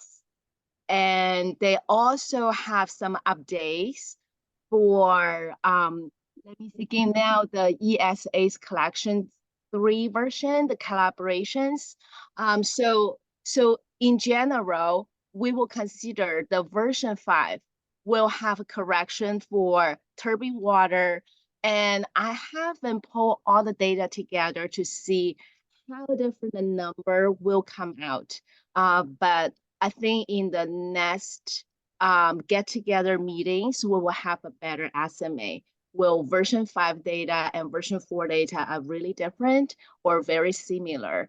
Based on Cyan project, they consider the low end will not have very sensitive, but more like the high end of the data will be more sensitive to this. Sorry, I should say the high end would not have very sensitive to change. So we have been focused on high end of the data because that's where we have the higher level of the cyanobacteria data numbers, values. So we consider the V5 would not give us a very different look of the report of those data. So Theo, do I answer your question? Yes, thanks, Yuan. You're welcome. Thank you. Thanks to Dan for talking. And yep, we're open for discussion. Yep. If you're online, either enter a chat or raise your hand. Curtis. Thanks, Dan. Thanks a lot. Now that you're able to backcast to 2000. We'll be able to. We haven't done it yet, but we're going to. Are there plans to look at that data and do any trends on, distribution, extent, duration, intensity, timing, over the past 20 years to say anything about trends in cyano? Well, honestly, that's one of the reasons to do it. Essentially, especially if we're looking at in the future developing TMDLs for HABs, and also being able to classify different types of water bodies as maybe having a characteristic type of bloom pattern based on the historical record in terms of, is it consistent third week of July every year, or is it more random throughout the summer, more time to other events potentially? And so I think that is one of the main reasons we're doing this. And one application currently that we've talked about is that for Hell's Canyon, they're re-upping their 401 certification, and part of that's a HABs monitoring project. And so they also need to be able to assess whether or not the frequency or extent of HABs have been increasing recently, and that this satellite trend analysis might provide an opportunity to do that for directing some of their monitoring work. Thanks. Just a follow-up with that same data and tying back to Karen Williams' talk, thinking like they're doing 40 water bodies only twice during the summer.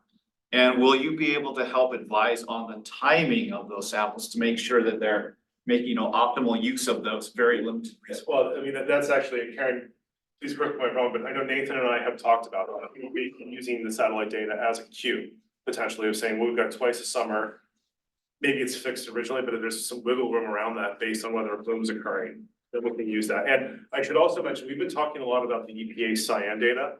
We've also been exploring the Sentinel-2 data sets that have been coming out. There's a kind of the master site of CyanoHAB, which is a kind of a international site that will Sentinel data together. They have some algorithms that you can go on and apply to look at cyanobacteria blooms. And Sentinel-2 is different than Sentinel-3 in that it's much more finely resolved in terms of the pixel layer, whereas the Sentinel-3 data is basically 300 meters by 300 meters. Sentinel-2 is like 10 meters by 10 meters up to 30 meters by 30 meters. I think it varies a little bit. The trade-off, of course, is that the Sentinel-3 is like every 1 to 2 days of return time, whereas the Sentinel-2 is every 5 to 7 days. And the bands that they're detecting are not quite the same between the two satellites. But Tyler King at the USGS in Idaho has developed really interesting tools. There's a Google Earth Engine application that he's developed utilizing the Sentinel-2 data that can looking at chlorophyll A index across water bodies. We've played around. We've actually used that within DEQ to actually go out and say it looks like there's a bloom at this location. We did this down actually in the upper Willamette. I think at Hills Creek Reservoir, where we saw a potential bloom, and we had the basin coordinator go out and check it to see if there was actually an occurrence. So, and what? Yeah. There was a bloom on the shoreline. They took samples for it, but there was no toxin detected. So, yeah. David with eWeb. We've been approached over the last couple of years by a number of startups that are also doing something very similar. And I don't know if you're working with any of those. There's a couple in the state of Oregon, but They're looking to move into planet imageries like 3M daily data, Yeah. which is not cheap. No. But I'm curious if there's any thought about. We had tapping into an that. exploratory contract with them several years ago, but just not the bandwidth to actually do this type of work at the time. It's something that I've thought about, and we have worked with Planet's data and other contexts by looking at, say, riparian shade. We've just purchased some products for them to actually to look at statewide riparian shade. But I think that type of the high resolution, high frequency satellite data, it is the way of the future. Again, but it's just, again, one tool in the toolbox to examine the occurrence of blooms, because it is still limited. For one, clouds are kind of a problem. And also, you know, the time when the images are taken can be an issue, because the blooms can move. And again, we're talking satellites. It's usually the upper surface of the water where you detect blooms. We know that blooms can develop at depth as well. So it's one toolbox that you can go out and filter and kind of help constrain and build more efficient monitoring. Rochelle and Mike, Paul, you've had some comments in the chat. Could you please expand on those? I think that'd be useful. Sure, Theo. Yeah, can you hear me okay? Yep. Yeah, our comment is that, you know, the ODEQ and Emeritus sensors, you know, they're slightly different or offset in terms of their results. So, and Mike can talk about a report on the environment, but it does include some of that trend data, but it separates them out and shows which sensor there is. And Mike, do you want to expand on what's in the report on the environment? Yeah, so the report, can you hear me? Yes. Hey all. So the report on the environment takes both satellites data sets and provides a national and regional synopsis for our purposes of looking at trends in cyanobacterial bloom activity nationwide. And so that link was just to show that we're doing exactly what sort of Dan was explaining and Rochelle had mentioned. And we have, I'll mention this briefly in my talk, but we also have an ongoing project with the original Cyan team, which is NASA, USGS, NOAA, us, and some state partners to develop the next generation Sentinel-2 based higher res network. But it's going to take them a few years, as you see, you know, with the React tool. And there's a lot of people playing with the Sentinel tool data set. So I think there was even a data analysis challenge that to produce an algorithm that took Sentinel-2 data to make a chlorophyll prediction. And so, but you know, there's a lot of work that goes on to verifying that those tools are accurate and everything. And so it's going to take us a little while. But that Cyan team is back working on making the next generation tool that should help provide high-res imagery for the entire country. We're looking at going from about 2,200 lakes to about 300,000 plus lakes for continuous near real-time algal bloom monitoring. Good, thank you. We have some more minutes for a discussion. Any questions here or online? What about going back to Dave Farrer? He was looking for input on that intermediate monitoring. What you would do if you put up, say, there's indication there's a bloom, it's just coming up to the weekend, you're not going to get toxin results very quickly. What sort of signs should you put up? Perhaps that's an example. I was curious. He said that other states are implementing this already. What qualities do they have that we see we like? Yeah, so the ones that I've looked at, well, yeah, so the ones that we've looked at most closely have been like Washington and California, and both of them have, like California has like a kind of the green light, the traffic light kind of a system. Like there's a yellow that's sort of in between. I think they call it caution in California, their caution level, and I haven't looked into enough detail yet, like what their actual recommendations to the public are when you're in the yellow zone. But I think that their gradations are kind of based on toxin levels, though. I think they have like a different concentrations of toxins that trigger different stages in theirs. I think Washington maybe there's other states that have something closer to what we're thinking of, where it's not so much about the level of toxins in the water as sort of the level of confidence and information about the bloom, like whether you have toxin data yet, or you have pictures of this, you're pretty sure there's cyanobacteria there, but you don't know if there's toxins yet. I think that's more the way we're thinking of it. And part of the discussion is whether there would be like a news release, for example, like if it's just in the yellow, would we just put that up on our website but not actually issue a news release unless there's an actual advisory? And there could be opportunity for those things to move back and forth, right? Like if it could be yellow because we got pictures from someone that looks like there's a bloom, but then they go and test and it turns out that there's no toxin, so then it would go back to a green or something. Yeah, if I don't know if I can do this. So Rachel Salzman is I think on the call right now, and she's the one who has done the most looking at what other states do. Like she had kind of put together a few different states to look at what they do, but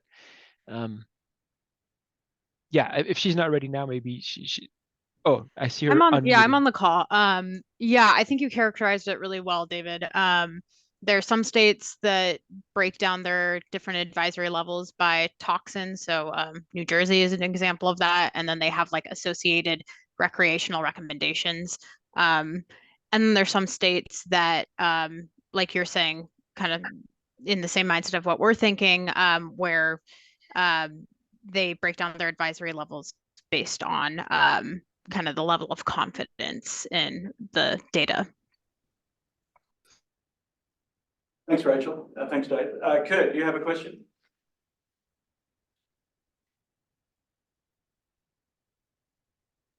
Kurt, online? Yep. Sorry, I had to get off of my mute there. Can you hear me? Yep. Yeah. So just going back to, I think David mentioned earlier that there was an illness in the lower Willamette. I don't know if this is the time to ask the question, but no time like the present. Did someone get sick from last summer's bloom? Yeah, Kurt, this is Curtis Kuda. Yeah, a woman and her dog went swimming over by the old spaghetti factory. And that was right around the time that time where there was a bloom in Ross Island, and we had some washing up and down on the west side as well. Is that downstream of Ross Island? It's right across. Just across, isn't it? Just across, yeah. That's interesting. I mean, it'd be interesting to look at the timing and then the title. But yeah.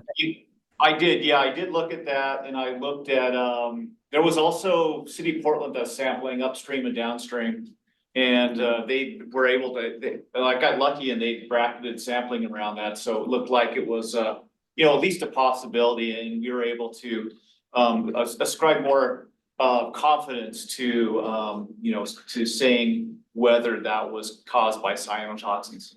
Willie Levinson, long time no talk. You still on? Do you have any comment about that? Is my mic working now? Yeah. Well, while I have this moment, let me mute myself and make sure my mic is working properly. You're right, we can hear you. But have you kept track of the swimmers' exposures? Yeah, I hadn't heard any. That's the first time I've heard of somebody getting sick. But it's good to know.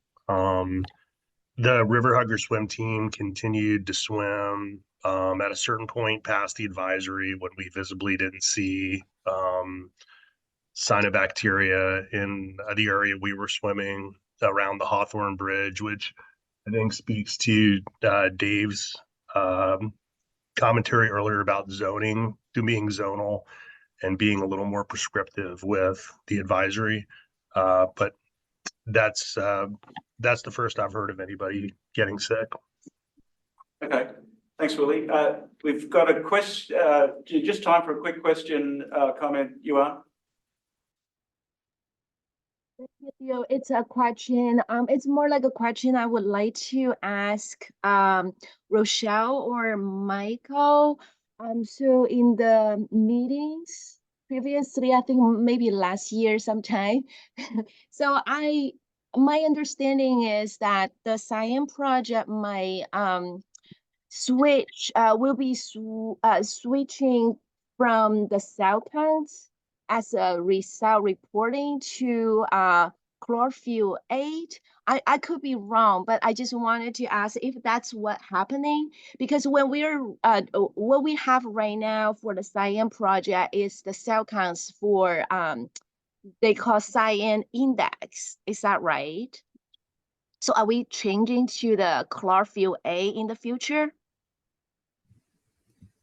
So this is Rochelle, and Mike can weigh in if Mike has some more info than I have. So there is a very good correspondence between chlorophyll and the CI or cyan index that you mentioned, Yuan. And so I think there has been talk of, at least reporting that as well for Sentinel-3.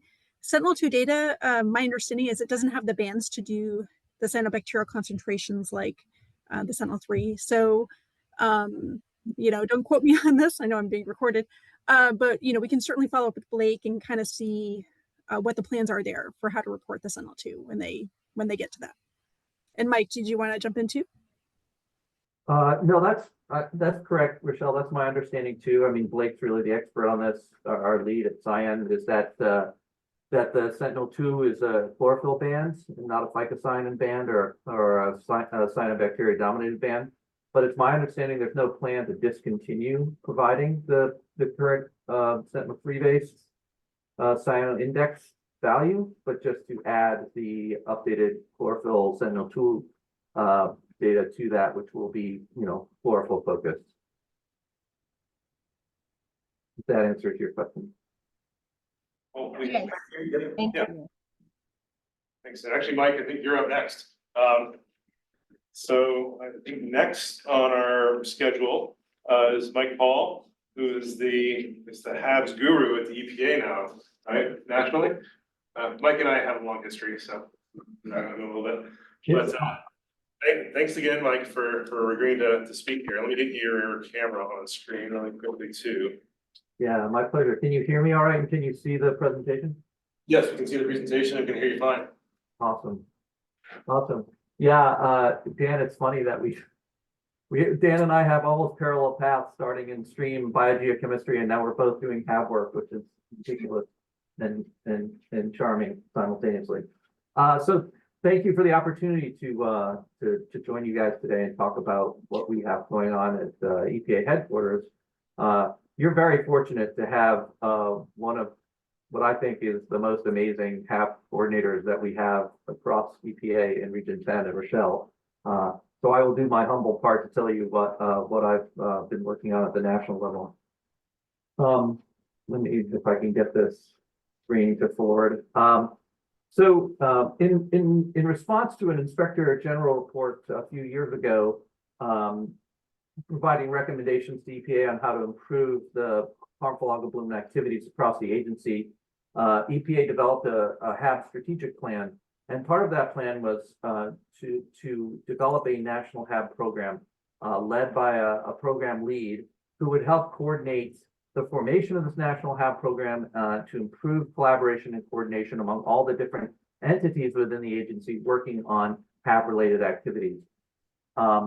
I joined EPA last March, and this was my task. And so by July of last year, we had formed the National HAB Program, and it is composed of our 4 main water program offices here in headquarters, Science and Technology, which is where I sit, but also our groundwater and drinking water offices, Wetlands, Oceans, and Watersheds, which those of you familiar with the NARS program know, oh wow, and our Office of Wastewater Management, as well as our Office of Research and Development in all 10 of our regions. And Rochelle sits in Region 10 with all of you. And the purpose of this program is to improve that communication and coordination across all the EPA programs working on HABs. And most all of these entities you see here have some component of the HAB program. And so And my job is to help communicate and coordinate and facilitate collaboration among all those entities in the agency. The sort of cornerstone of our HAB program is represented by our HAB website. This HAB website just got a facelift last week. We published the new website. You'll notice that we changed the subtle things. Hopefully the user experience is a little better on this website and it's easier to find stuff. If it isn't, please let us know.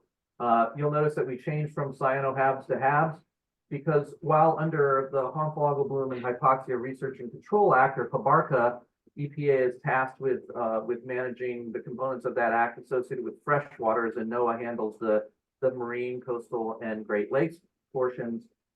We also have other acts like the Safe Drinking Water Act and the Clean Water Act that have responsibilities for us to protect human health and the environment in non-fresh water systems. So we've expanded that the website a little bit to include some of those other systems and the toxins and taxa that produce them, which you guys are familiar with because you have those as well. And so the tone shifted a little bit from a cyano focus strictly to a more general harmful algal bloom focus. And then, of course, we're involved in five major areas associated with HAB work: prevention, monitoring, forecasting, control, and response, which are dictated to us somewhat through the language in the HABARCA legislation. And so I'll just review how some of the programmatic work we have going on in each of those 5 areas and some of the emerging work we have in those areas.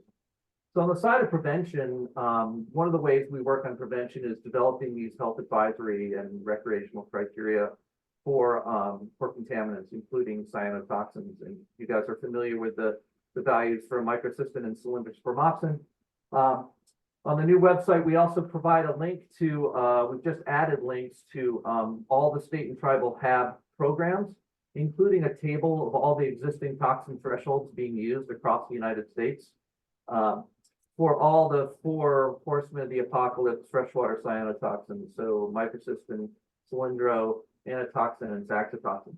So you can see what values are being used by different entities if you're interested in that. And we're continuously looking to improve the science on this, so which I'll mention in a second.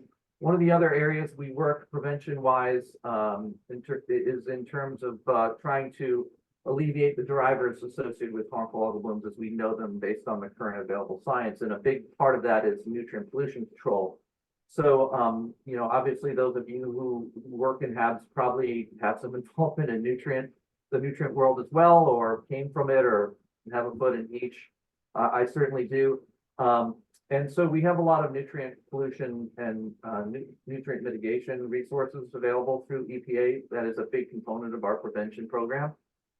But we also provide some information for in situ prevention measures that are available through our website as well. And hopefully most of you are also familiar with the ITRC documents on harmful algal blooms. They also provide a pretty lengthy list and detailed conversation about preventative measures for using in situ to prevent harmful algal blooms from happening.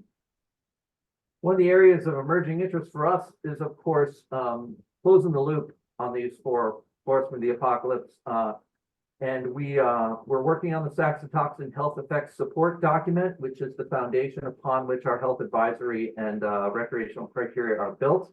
Right now, we have on our schedule to complete the saxitoxin HESD by 2025, fiscal year 2025, federal fiscal year 2025. And so we are working on that and trying to get us there. Whether the information that emerges from that HESD will be sufficient for developing health advisories and rec criteria remains to be seen. Right now, we're focused on getting the HESD done. Those of you familiar, can I just ask, is this looking at doing a literature survey, or are you doing new exposure experiments of the type that you've done over the last few years with microcystins at EPA? The HESD is mostly focused on literature gathering and literature review. It doesn't involve to the extent that we have research going on that produces literature that feeds the HESD, the answer is yes. But for for that, HESD is primarily a literature review and risk analysis effort. However, on the antitoxin side, those of you remember from the HESD that we had for antitoxin a few years ago, at that time, the agency felt the data were insufficient to produce a health-based value for antitoxin at that time. And so we have been on that front conducting our own studies to try and fill those gaps and produce the sort of reference dose quality of research and outputs necessary to produce the reference dose needed to do the health advisory and recreational criteria work for antitoxin. And I just presume that if we find the same is true for saxitoxin, that we will try and fill the gap then as well. So we are working on these. That's an emerging topic for us, is filling these gaps on these last two major toxins before we turn our eyes to the other toxins that we're now detecting as well. In terms of monitoring, the sort of, again, foundation of this is our Cyanobacteria Assessment Network application of the Cyan app, which we were just talking about. This provides near real-time algal bloom information for 2,200 of the largest lakes in the United States. It's sort of the cornerstone of our program. We provide that real-time information through an Android app, which we are phasing out over the next year, but also on a desktop app, which you can get on any smartphone. I get it on my iPhone. So when I take the dog out to Jordan Lake, I know which embayment to go to make sure that she doesn't get sick. And we also provide sort of that information through How's My Waterway application that streams the near real-time cyan data and also historic data. And then through EnviroAtlas, we provide long-term records for individual water bodies in the cyan network. And then on the report of the environment, we provide national synthesis, and that was the link I posted in the app. Another monitoring tool in our arsenal is our national aquatic resource surveys, including our National Lakes Assessment, Rivers and Streams Assessment, and Coastal Condition Assessment. All three of those programs sample for algae, including harmful taxa, as well as algal toxins. And so that gives us, because of its probabilistic design, gives us statistically robust estimates of the condition of waters across the United States, including the condition associated with harmful algae and their toxins. On the volunteer side, we also have our volunteer monitoring side. We maintain and are improving our Bloom Watch app. This is part of the Cyanobacteria Monitoring Collaborative.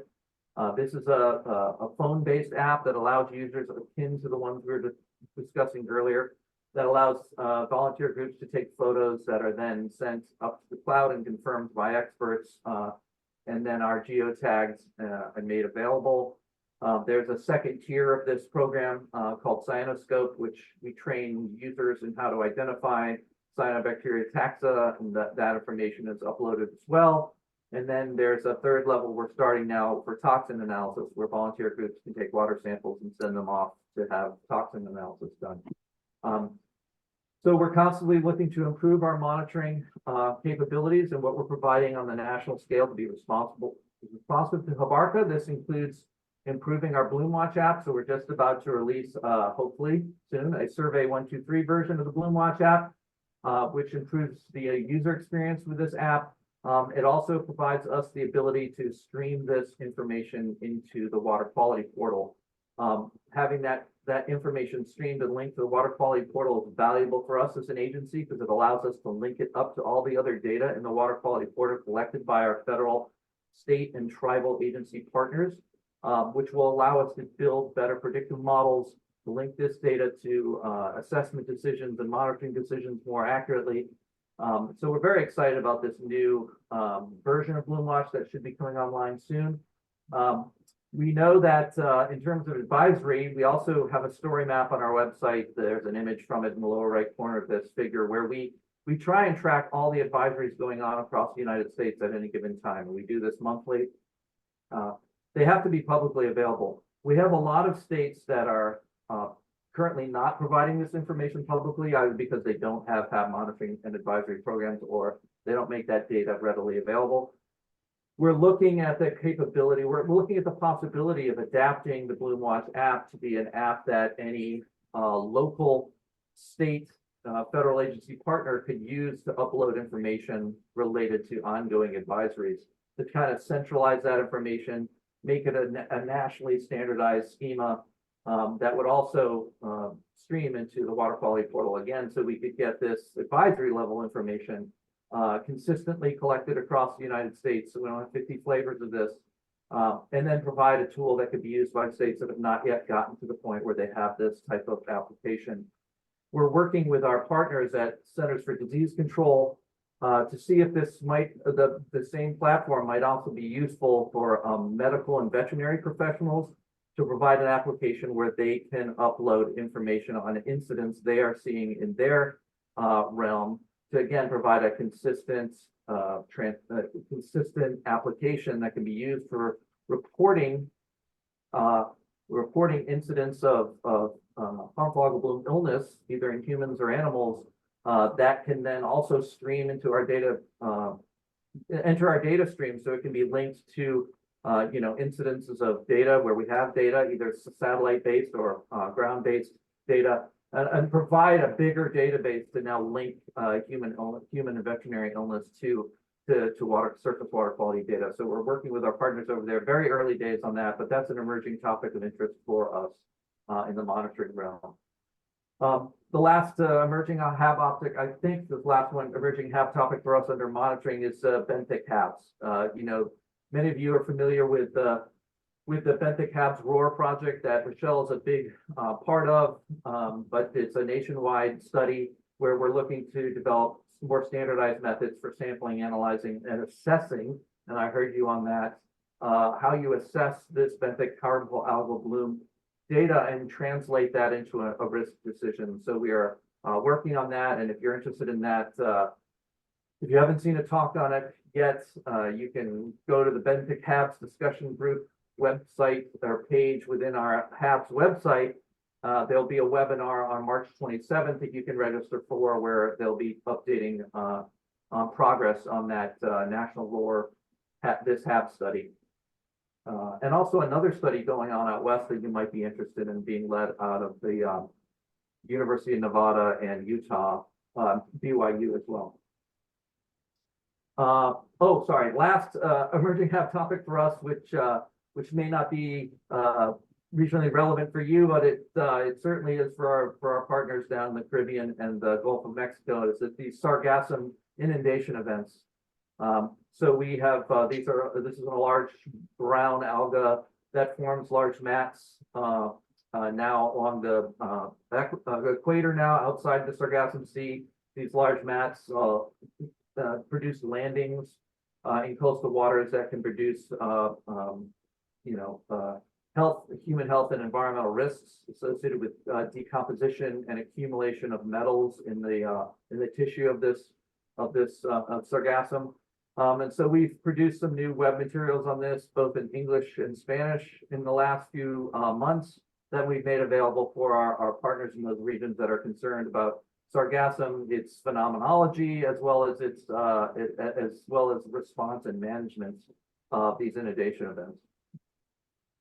In terms of forecasting, we just recently published a study. Well, our team at ORD, our science team at ORD, just published a paper on a 7-day forecast algorithm for the cyan data set, which will allow us to make these 7-day predictions of HAB bloom probability in that 2,200, approximately 2,200 lake population nationwide.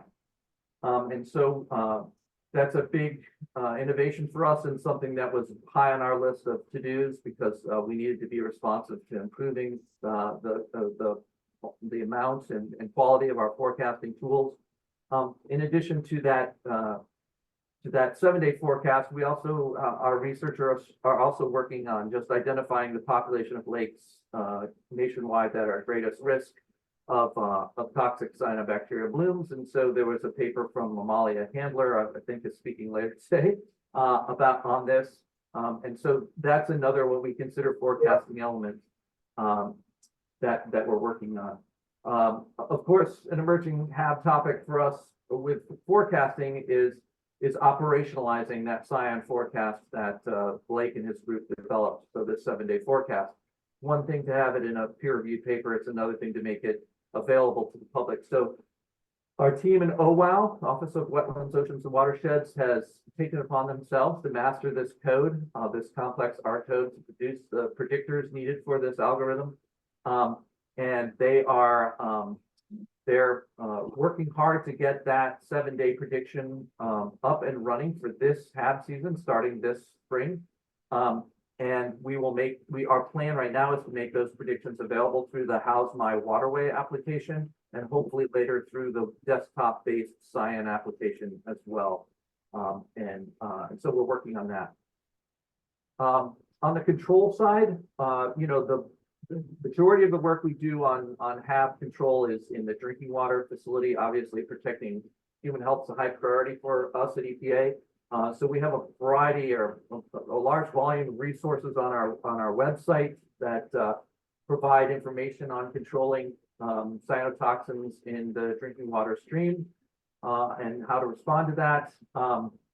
We also consider toxin methods part of our control portfolio, and so we have a lot of methods for determining cyanotoxins in drinking and ambient fresh waters, and we're constantly working to upgrade and expand on those methods. So that's an active area of work for the agency as well.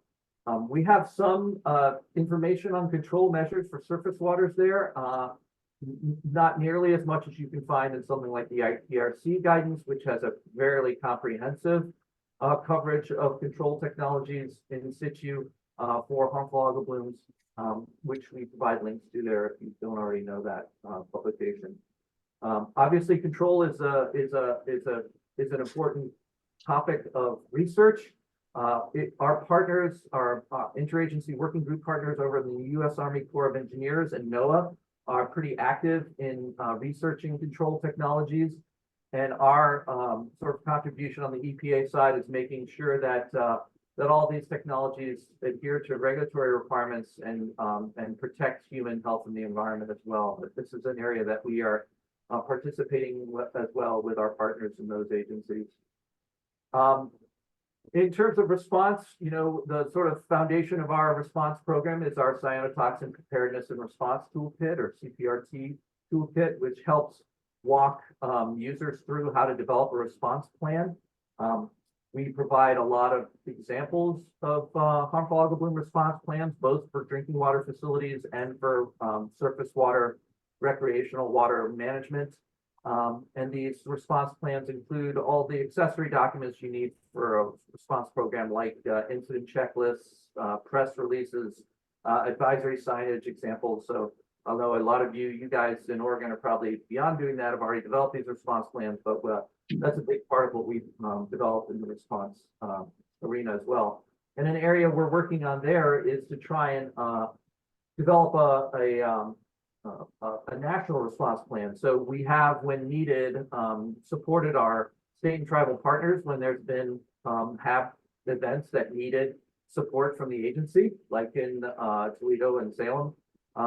But we want to make sure that the lessons learned from that and the experience of that are encapsulated in a national response plan, so that in the future we have that written down and we can practice it and be ready, so that we don't have to waste a lot of time calling or figuring out who the right people to call are, but we have that all encapsulated in a document. So we're trying to walk the walk that we talk, which is to develop these response plans. So that's something we're working on as well.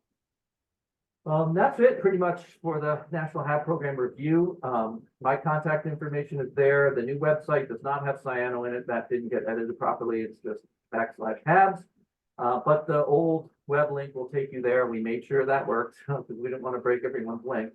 And just a plug for the 12th U.S. Symposium on Harmful Algae, which is part of the Interagency Working Group, spin-off group, the National HAB Committee's work, is to host this national symposium that happens every 2 years, and it's been scheduled again for this fall in Portland, Maine. Hope to see a lot of you there. I think the call for abstracts just went out a couple of weeks ago, so hopefully get a chance to meet a bunch of you there. So thanks for the opportunity to talk to you today. And Rochelle, I will hand it over to you.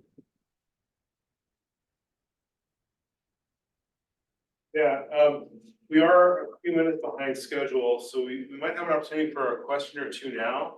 But if not, we can also go to Rochelle's presentation and then hold questions for Rochelle and Mike at the end of Rochelle's talk. We don't have one question right now. Well, I would just like to say, Mike, EPA has done a fantastic job over recent years, and what you're describing is such a wonderful resource. Thanks very much to you and your colleagues. Thanks. I would love to take the credit for all their hard work. I've only been here less than a year. I make a year on March 13th. So Rochelle and all her colleagues deserve the credit. We're just putting it together in a well, but thank you. I will pass that along to everyone. Thanks, Mike. Thanks for the talk. I do have questions, but I'll hold them until afterwards. All right, Rochelle, I can see your screen. Can you see my screen? I can see you too. So oh, okay, great. Well, hopefully it won't crash from my bandwidth here. So I'm going to go ahead and share my slides. Can you see them? Yes, we can see them. Okay, wonderful. Yeah, and it's been wonderful having Mike on board as our National HABs Program Coordinator. So we've had a lot of great collaboration so far. So thank you, Mike, for being on today. And thanks everyone for having me. I'm Rochelle Labiosa. I'm the Region 10 HABs Coordinator. I'm located in Seattle, Washington, and this is a recap of 2023 and what's in store for 2024. And I just wanted to give our caveat that the views expressed are mine and not necessarily those of EPA, and mention of products or services does not constitute an endorsement. And this photo you see in the back is from our study site on the Columbia River, where we're doing a benthic HABs project. I think Mike alluded to that. You can see folks out there sampling. It's just a beautiful site. All right, so EPA Region 10 HABs program is, we cover a lot of territory. We cover Alaska, the size of the eastern seaboard, basically, Idaho, Oregon, Washington, and 271 tribal nations. So we have a lot of responsibilities across those, with those different programs. And our main contacts are the states and the tribes on HABs. We do often work locally on issues, and then we often do work closely with local agencies on the ground as well. We have two central points of contact in the region. I'm the main HABs coordinator for the National Programmatic Work and Regional Ambient Waters Program. And we also have Caitlin Bates, and she's located in Oregon, and she's our drinking water treatment lead. Our focus is on regional research topics, prevention, management, and response to events. And I just wanted to cover generally what the states are doing on HABs. So we have one state with drinking water rules in place for cyanotoxins, yay, Oregon. We have 3 states that have HABs programs to address freshwaters, Idaho, Oregon, and Washington. 3 states have HABs programs for commercial shellfish, Alaska, Oregon, and Washington. And 2 states have HABs programs for recreational shellfish, Oregon, and Washington. All right, I'll move to the next slide here. So Mike mentioned our CPRT, which I have a link to as well here. And I wanted to just reemphasize that now's the time. It's not quite the peak bloom season yet, although it seems to be coming earlier and earlier. But please get ready for the HABs season. We're updating our HABs response plan. We do have an internal plan we use which lays out our roles and responsibilities along with our other partners. It has links to contacts, etc. And it's really great to get those contacts together before you're actually in the middle of an event. And especially since we're seeing events in places we've never seen them before, like Sauvie Island area. All right, so here's our 2023 HABs in review. The grand total for recreational advisories for 2023, we totaled as 62 recreational advisories and over 150 detections. We didn't hear about any drinking water do not drink advisories. There were a few DTECs, Oregon, a couple in Oregon, some in Washington that we heard about. But for the most part, it was sort of a moderate year, I would say, compared to other years, but that can vary based on funding and based on levels of recreation, because a lot of these advisories reported are in response to a recreator calling in an event, for example. All right. So there were some really big events that impacted Oregon. I think you heard about the 13 advisories that were already mentioned, including 2 in Idaho, the Brownlee and Hell's Canyon. There were also quite a few in Washington. So on the border with you all, Vancouver Lake and Lacamas Lake both had advisories this year, so I just wanted to make note of that. And then the next few slides, I'm just going to quickly go through some data, and this is all state data showing some examples for some of the kind of major cyanotoxin events that we saw this year. So I know this is a busy plot, but I just want you to look at this black line, which is that the 100 microgram per liter concentration level. And this is for Anderson Lake, Washington. Anderson Lake has major concentrations of anatoxins, usually every year, and also microcystins. So the anatoxins are in blue, the microcystins in orange. And really what I want you to look at here is 2023, where we see, Anderson has this regular bloom pattern, and that's why it's a study site for us with Jingrang Liu on our genetic tools development because of this regular pattern. I know Theo has also published about this lake. And you can see here that in 2023, there was a moderate anatoxin bloom, it reached over 100 micrograms per liter. And then also there was a pretty big microcystins event later in the year, a very typical pattern. It wasn't as big as some of the previous years, 2018, 2019, and 2021, but pretty moderate still here. All right, and then here's likewise anatoxin A concentrations in the Columbia River, Washington. Now this is an emergent event. We think, or it's been linked to benthic issues. And we first learned about these issues in the Columbia when several dogs became ill and some died in the Columbia in 2021. And so you can see here, by the time we started monitoring, or I should say the state and local agencies started monitoring quite high concentrations of anatoxins here near this 100 microgram per liter mark. And then they also monitored in 2022, starting around, I believe, August, and had lower detections below the state's recreational advisory level, which is 1 microgram per liter. And then you can see here that it was pretty similar to 2021 this past year. Then in another major event this year was on the Snake River in Washington. This actually extended all the way down to Oregon waters. So here you can see that the microcystins value, sorry, this is changing our color scheme, but this is blue for microcystins. And you can see here pretty high values in the 80s and 90s at the peak this year. And the bloom extended from October through November of this year. And what we saw in the Sentinel-2 satellite data was this bloom was really extensive. It was across the whole river and then a huge swath of the river. And this is the view from a Huawei boat launch. You can see how thick this bloom was on the ground. Then Oregon already talked about the Erin's Lake advisories and also the Willamette River advisories. So I won't go through this too much, but just to note that, there were major concentrations of both anatoxins here and microcystins at Erin's Lake, and it was just a pretty eye-opening event here. So part of the reason I'm sharing this information is because for us, we total this information on a weekly basis in the peak season, and we provide a monthly recap to our national program to Mike, and then that's added to the national tracker. So having very complete information about events, including detections, is really important. Our management really wants to hear about any detection, even in recreational waters, even if it's below the advisory values, for the reasons that OHA and ODEQ talked about, that a recreational water can often be used or maybe upstream of a public water system's intake, or maybe used for private drinking water. So that's why we want to share information even about any detects. So we're working to try to make sure that we're getting this information in a timely manner and can share it with whoever needs to know. So if something happens in Idaho or Washington and it's relevant for Oregon, try to make sure that we're making those connections. Another really important place to report information is the voluntary reporting to the CDC's OHABs database. And you can, the other thing you can see here is that in the latest OHABs report in 2023, where they summarized 2021 data, and that was that big hot dry year, that Washington had the most reported animal illnesses and deaths of any state. And that was primarily because there was a huge mortality event at Pass Lake that year with 2,000 bats that died. So these can be very impactful events. All right. One major thing that I believe OHA folks mentioned was the bipartisan infrastructure law and Inflation Reduction Acts, Those are really big funding sources that we've had over the past few years. And I just wanted to mention that we recently announced $74 million for Oregon drinking water, wastewater, and stormwater infrastructure upgrades.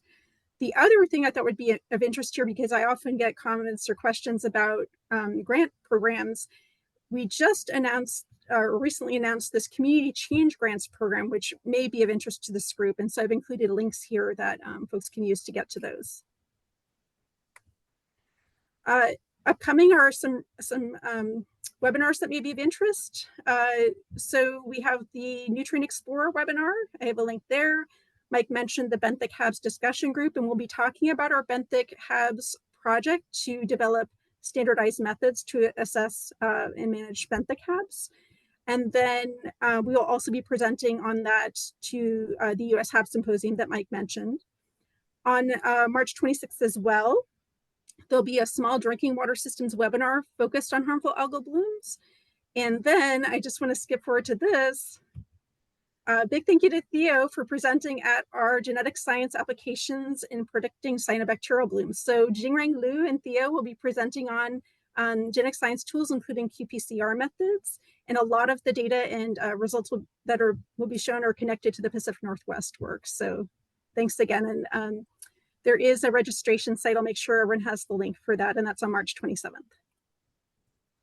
All right, so Theo, how are we doing on time? Sorry. Okay. Can I I'll Yeah, go through this we're fine. quickly then? Okay, sounds good. So I know that folks are really interested in some of the projects we've been working on. So I just want to give a quick status update.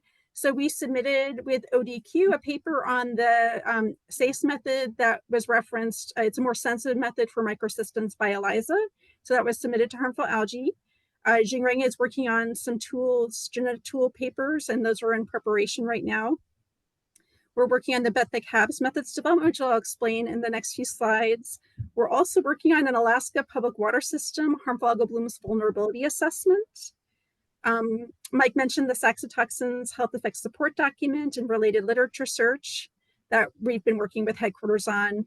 And then for the anatoxins toxicology research, we're predicting that we'll be able to have an updated presentation in November on that topic. So we're looking forward to that. And other topics that may be of interest are wildfires and water quality research. And then Mike mentioned this How's My Waterway app, and I just have this image here of Upper Klamath Lake, and you can see here, you can actually click on a lake and get some of the cyan data directly in that lake. It can tell you if there's a potential problem caused by cyanobacteria right now. And then you can also find if there are monitoring locations in that same area. So you can kind of connect the dots between different data sources. It's really fun to play around with. I'll skip over this, but we get a lot of questions and topics over the season. And these are just an example of questions that came up this year. But a couple that I'll focus on are what are the drivers of riverine HABs? And then how should public water systems manage with benthic blooms at intakes? And then what has changed and why are algae cropping up in a new place this year? So those are some of the more fundamental questions we were asked. And then because of the big interest in benthic blooms, and because we saw this as a very emerging issue in 2021, we saw these across our region. And in fact, nationally, we saw these issues popping up in many other regions, including Utah, Shenandoah River, et cetera. We put in for a research proposal and got funded to do this benthic HABs methods development. This is because when we first started looking into it, we realized that state, local, and other agencies were using all sorts of methods to try to identify benthic issues, and nothing was really standardized. This came about because in September 2021, I mentioned that we had all these dog deaths in this area of the Columbia. Benthic cyanobacteria were identified as the potential source. And I just wanted to note that dog illnesses and deaths happened again in 2023. I won't cover this because I think I've covered it before, or Mike has, but again, 2021 seemed like a hot, dry year where we saw a lot of these events. There's the signage like in the South Umpqua, Ben Franklin Health District that deals with the areas that we've seen the events in the Columbia, created this signage to talk about these benthic events in response to some of our work. And I just wanted to say, you know, please keep an eye out for benthic HABs because the dog illnesses and rapid deaths, you know, this can happen really rapidly. So you really want to have enough communication tools for folks to be able to get their dogs rapidly to the vet if they're exposed.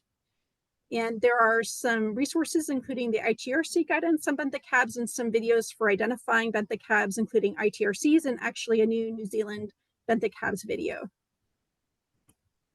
So in terms of our study site, this year we were located around this red dot, and this shows where toxins were above thresholds this year based on the county's monitoring. And the yellow triangles are where we saw some dog deaths this year, just downstream. So just quickly, we conducted passive sampling and grab sampling at locations around a particular reach with the red dot. We looked at, using a bathoscope, looked at assessing percent cover. And then we did a variety of other sampling, including periphyton grabs and slurries, both composited and individual, to try to see what the best representation of the benthic HAB is. And then we processed on the order of 2,000 samples from the 8 sites this year. We did a lot of filtering, and the results are starting to come in now.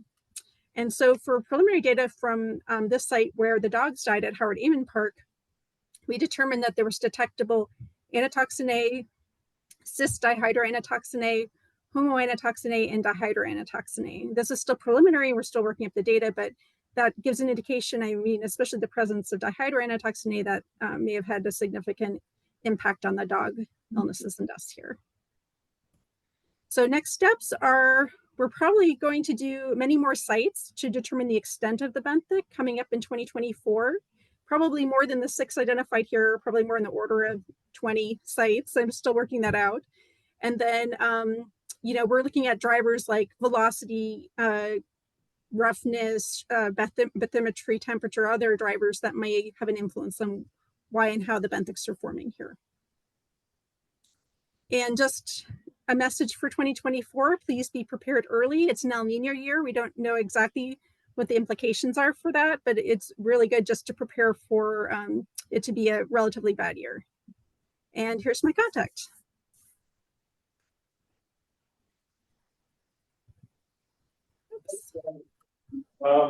We have time for a few quick questions while we transition to Mark's talk up next. I did have one actually really quickly, and I'll do Theo. So for the Columbia study, is there any talk of sampling on the Oregon-Washington border downstream? In addition to the sites where you're sampling up within Washington itself? Yeah, we're interested in expanding. We haven't determined how far downstream we're going to go, but if there's interest in us expanding to that area downstream of where we are, I'd like to hear it. So we definitely want to hear from you. One other thing I meant to mention earlier is that Mike and I both worked together on the Cyano Symposium 2023, and we're going to be hosting it or planning to host one in 2025. And the original one was a request from Oregon. So if you all are interested in covering additional topics in 2025, please let us know. I meant to ask that earlier. But yeah, if there's interest, there's certain sites that you're interested in, certainly we could consider adding those. Yeah, we could talk to David Gruen, who's the river coordinator, about that potentially. I see Kurt, you have your hand raised. Yeah, thanks. Can you hear me? Yep. Yeah. Hey, Rochelle, always great to get an update on everything that you have going on, or some of it. With respect to the periphyton benthic cyano study, I wanted to ask about the bathyscope and like how far out do you go? Do you use a depth to kind of delineate an area, or how is that how's that working out? Yes, so we had and you'll hear more about this if you join our call. This is a plug on the 26th for the benthic HABs discussion group. But yeah, we had a depth range, like, so we were trying to stick to 2 feet deep or less, and then above, you know, we had like a minimum that we had to be out for. So we found, you know, I should say for our site, it was pretty homogeneous for the most part. So the bathoscope was nice for taking photos, but it wasn't super, as far as I can tell, like super definitive for that site that we had. But you know, it was really addictive to use because it's just so nice to get that view of the bottom. Yeah. So follow up real quick. What was the organism? Was it a Microcystin or Formidium? What's it looking like? Well, we've identified Formidium so far, and we're still waiting on some of the other ID information because we're doing a huge number of types of analyses. We're doing metabarcoding, qPCR, we're doing, ID, microscopy, all sorts of different, I think flow cytometry even. I don't know, I can't keep track of all the different tests that are run, so it's going to be a big comparative. Oh, that sounds great. Oh, I can't wait to hear more on the 26th. Thanks so much. Thanks. We'll have some time for follow-up discussion and questions for Rochelle and Mike and after Mark Sytsma's talk coming up here. So Mark Sytsma is Emeritus Professor at Portland State University and actually made the journey down from Whidbey Island to give us in person. So just give me just a little bit to set this up and screens here. So I have to just put one more screen.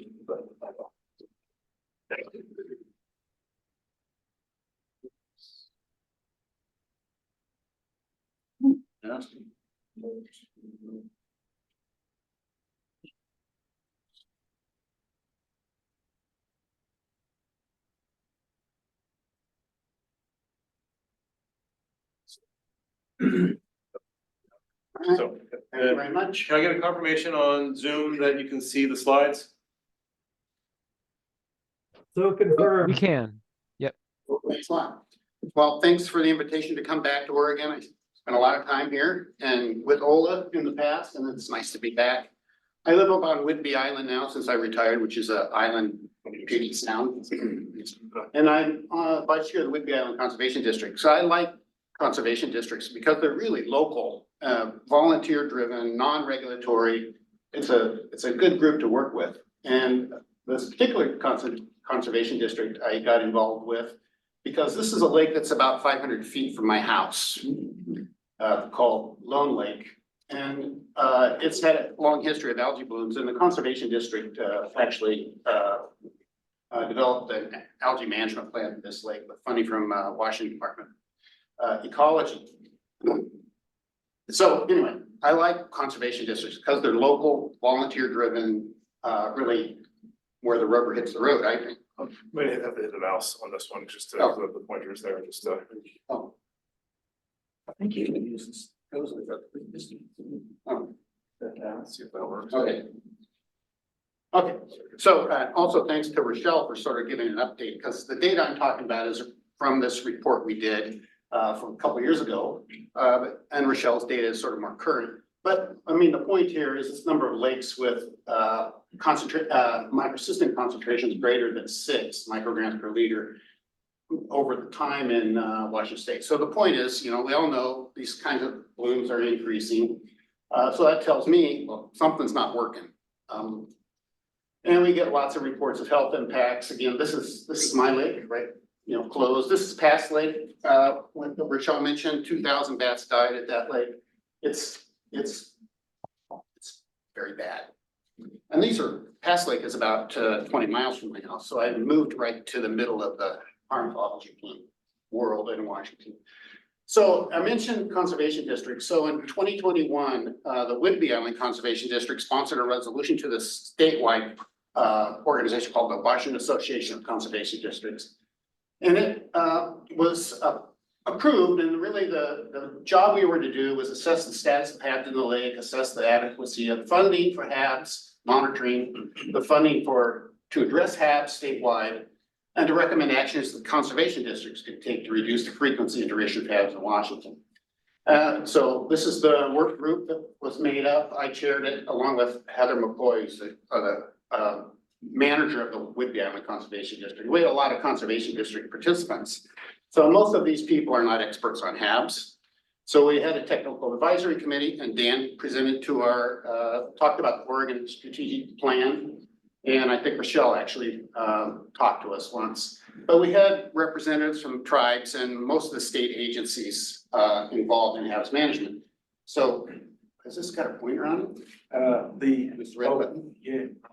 So we had Elizabeth Seebacher and Will Hobbs from Ecology, the key agency in Washington State. We had Gopal from the Washington Department of Health, who's no longer there. Elizabeth's no longer there. We had people from state parks. This is Jason Armstrong, who manages Pass Lake. We had tribal, we had fish and wildlife people. We had everybody that we could think of that had some role. And now, I think they had a role, but we went to document this, and I don't think a lot of these agencies realize they have a role in managing HABs in the state. Like Fish and Wildlife, I mean, they focus on fish and making sure there's fishing opportunities, not necessarily managing HABs, but they do have a role in it. Of course, Department of Agriculture, they manage sort of ag nutrient runoff from the state, particularly from dairy facilities. I mean, this was specifically their fine focus on what their responsibilities was, dairy facility runoff. Of course, Department of Health has lots of roles. Ecology's got the critical role. And the Conservation Commission, which is the sort of the overall state agency for conservation districts in the state, has sort of a general role about managing what natural resources. Again, it's all volunteer.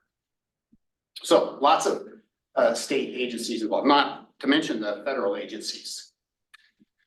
So the first thing we did is identify some programmatic gaps in the program in Washington State. And one of them was a sort of a lack of a whole government approach. Each agency, as many people know, they sort of work in their little silos, and there's not a lot of communication across agencies when it comes to HAB management. There is a program in Washington, as Rochelle mentioned, for managing HABs. They fund analysis of toxins through King County Environmental Lab and that sort of thing. But it's clearly inadequate for the scope of the problem in the state, because we keep seeing, the number of lakes with blooms going up, and the lakes that have blooms like Pass Lake and Anderson Lake and My Lake, Lone Lake, the blooms keep happening every year. Nothing's happening in terms of solving the problem.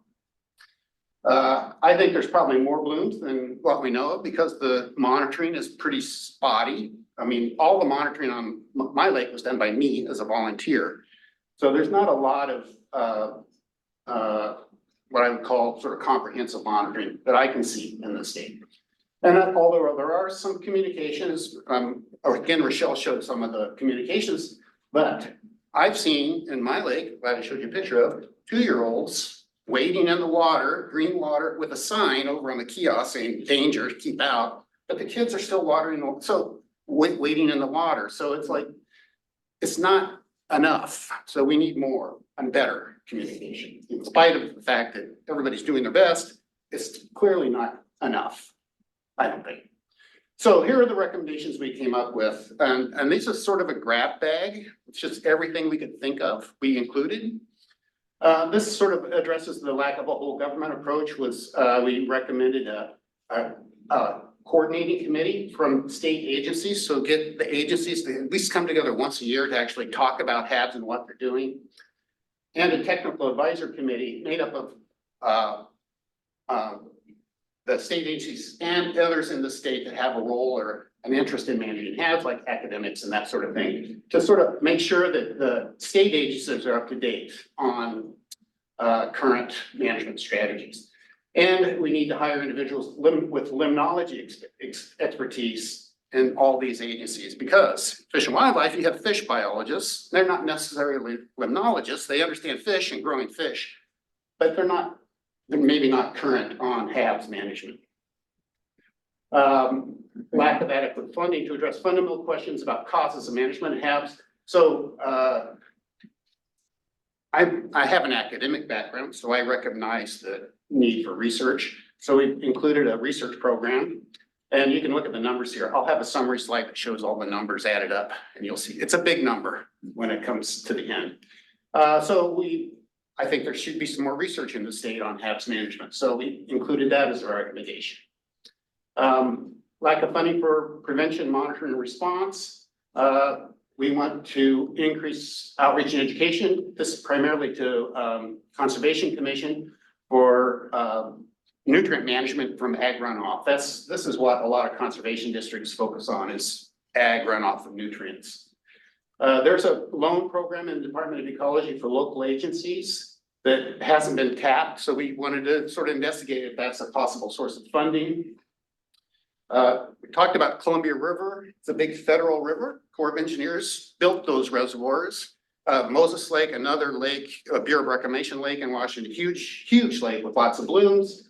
What will be on the scope of the state to manage those problems. So we need advocacy for federal support for managing these blooms in federally created and managed water bodies. And that's not happening. This doesn't cost any money. All we need is somebody to advocate for it federally.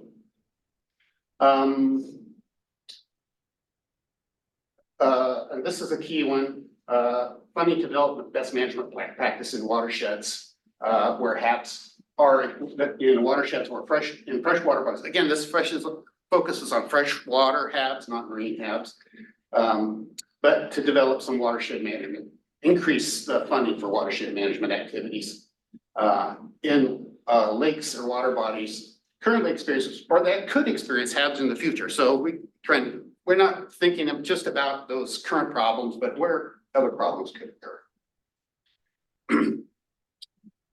Again, more funding recommendations, funding for treatment and prevention. So there's historically, when I first moved to Washington many years ago, there was called a Centennial Grant Program, which provided funding for managing water quality in lakes. That program disappeared a long time ago.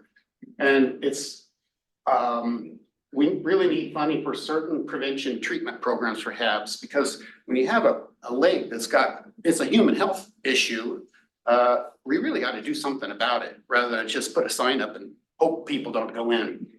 So that's a key program. It's actually funding for programs like nutrient inactivation. This would be the key solution for the lake I live on, because there's very little external loading. All the streams are perennial. There's no flow in the summer. So it's all internal. Well, 80% of the phosphorus load to the lake is internal. So something like a phosphate treatment in this lake would fix the problem. But getting the money to do that, I haven't figured out how to do that yet. This is again, more money to sort of focus on developing management plans. There's a small program in ecology, $50,000 for a few lakes a year to develop these plans. That's way inadequate. So we need more money for that. And a volunteer program. This is where I think conservation districts could be engaged, because they're really on the ground, locally, non-regulatory. A lot of people don't really like it when ecology comes in. You know, they have a hammer oftentimes for regulations, and conservation districts don't. So they're non-regulatory, they can work with people, and that's their history. So volunteer program may be run through conservation districts, but the data has to go to ecology. So somehow ecology has to be engaged, so the data quality produced by these volunteers is good. Watching the clock.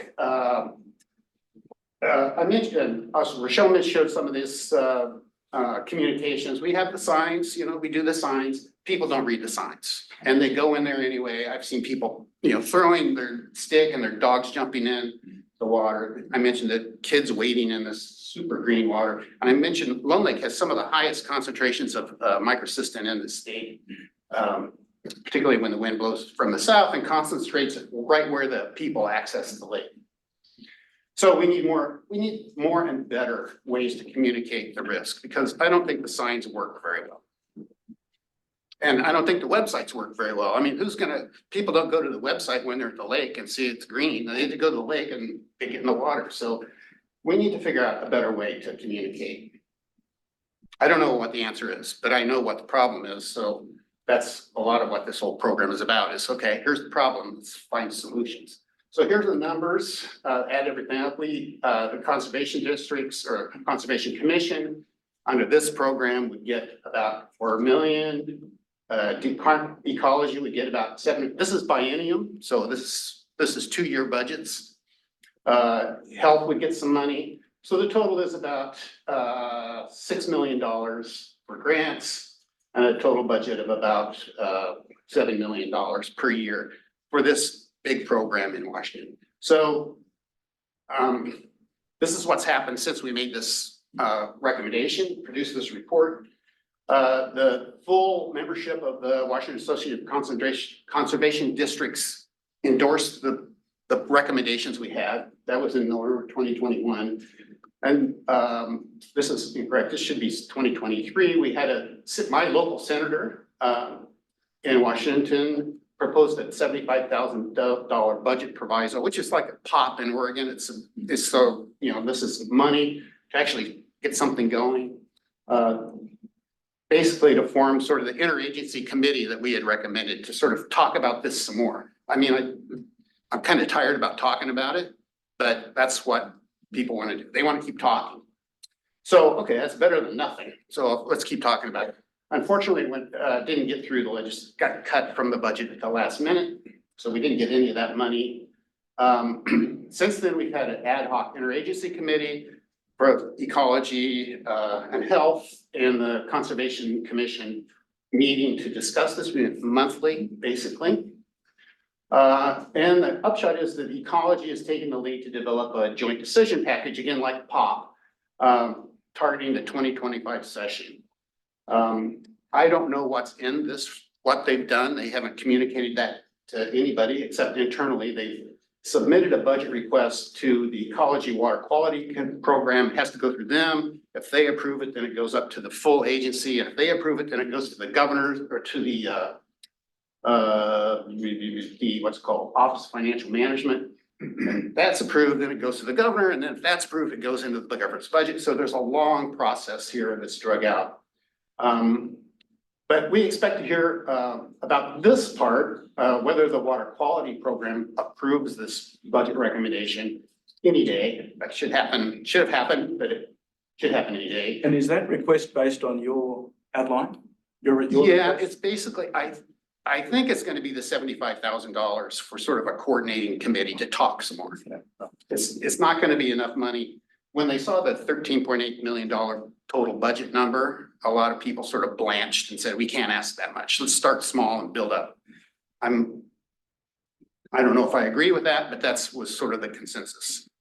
I'd rather go in and say, this is what's needed to solve the problem and then work down rather than start small and trying to build up. But I lost out in that argument. So if it's approved by the water quality team, it gets agency approval along with Department of Health and Conservation Commission alignment. So this will be a joint sort of budget recommendation. So everybody has to sort of come together. That should happen by July. Then it goes to the Office of Financial Management in September and hopefully gets inserted into the governor's budget for the January 2025 legislative session. And then it's going to take some advocacy during the session to keep it there. Or if it doesn't get through all this, we'll have to start from scratch with the legislature and try and get the legislature to fund it. So that's it. I mean, it's a long drawn out process of, as many of you know, trying to develop a program like this. Not from scratch really, because there is a program in the state. It's just not adequate for the problem. And we need to raise the priority of HABs, both within the agencies and within the government, the state as well. So that's all I have. I really couldn't have done this without the work group, the technical advisory committee. Dan and Rochelle helped out on that. And Joan Hardy, a former person at Department of Health, was really integral to developing some of the recommendations on the health side. So that's all I have. Thanks a lot. We have time for questions for Mark and then also for Mike and Michelle. So we'll start in the room and I'll get this all worked out on Zoom, but I saw your hand in the back first. Yes, for Long Lake, 90-acre. If you had the funding to prevent and reduce cyanobacteria, like what would you do? Long Lake on Kitsap County. Kitsap. It would be Island. Oh, Lone Lake. Lone Lake. I do probably Boslock treatment because, like I said, it's all mostly internal loading. 80% in the summer is just internal loading because there are no permanent streams. It's all basically sand. So a Boslock treatment would lock up that sediment phosphorus and hopefully prevent release. And I should mention it's a very shallow lake, so it's fully mixed. So there's not a lot of, there's a little bit of DO depletion in the bottom water for very short periods of time. And when that happens, there's a lot of phosphorus comes into the lake from the bottom, whenever there's a slight decrease in the bottom DO. So I think a phoslock treatment would help keep that down. And of course, it's shallow. There are going to be plants growing. If we inhibit the phytoplankton, there's going to be more plants, which is another problem we have to deal with. But I'd rather deal with plants than toxic algae. Yeah, Mark, I said earlier that I thought Washington had a good system. Maybe it's eroded because that program for doing the toxin analysis is really incredible. That is really good. And you saw on Rochelle's map, there were tons of hits for Washington. Well, that's because there's a lot of activity there. Probably lower, there are more low land, semi-urban lakes. So there's more of that sort of problem than in Washington, in Oregon. But it seems that maybe a few things have gone backwards. Like Joan was incredibly important, and she had a very good relationship between health and ecology. And now with her gone, and the other guy you mentioned has left too. Yeah. So there's a bit of a void currently in health, is there? They're replacing that person, and I think they're going to have a HABs dedicated person in health. Oh, good. So I mean, which Joan never was she? Although No, she did a huge amount of work. she was like the gut person Yeah. in Washington. I think there is a program. I think it's funded. I could never really get solid numbers on how much money was spent in Washington on HABs. I think it's about 750,000. And that funds King County Environmental Lab to do the analysis. Yeah.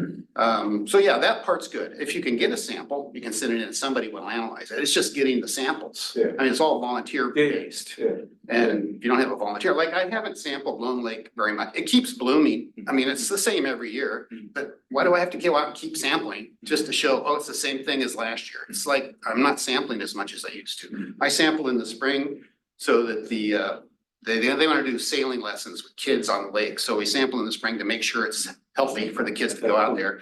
And once it's toxic, they stop doing that. And then I kind of stop sampling now because it's like, okay, it's still toxic.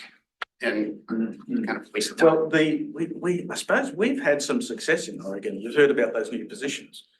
And that came because of that Salem crisis. There was also a toxicosis that killed 30 steers at about the same time.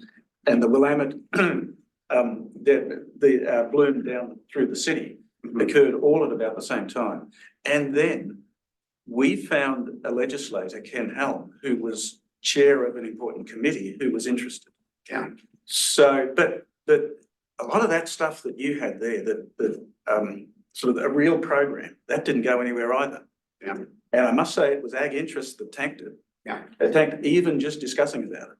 Anytime you mention the HABs, you know, ag people seem to think they're the only ones who are causing it. And everybody knows that they're a big part of the problem, but you work at it, you know. But, so that just didn't allow the discussion to even go in the direction that you're proposing here.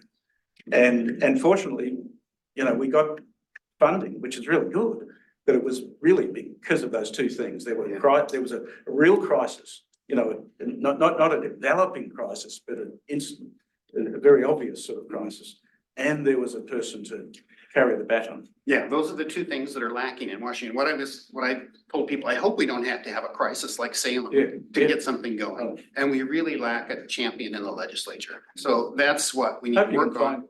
And WALPA, I think, can be engaged in helping sort of lobby the legislature and identifying a champion. My senator that introduced the budget proviso to get $75,000, the first thing he said is, I don't want the finger to be pointed at ag.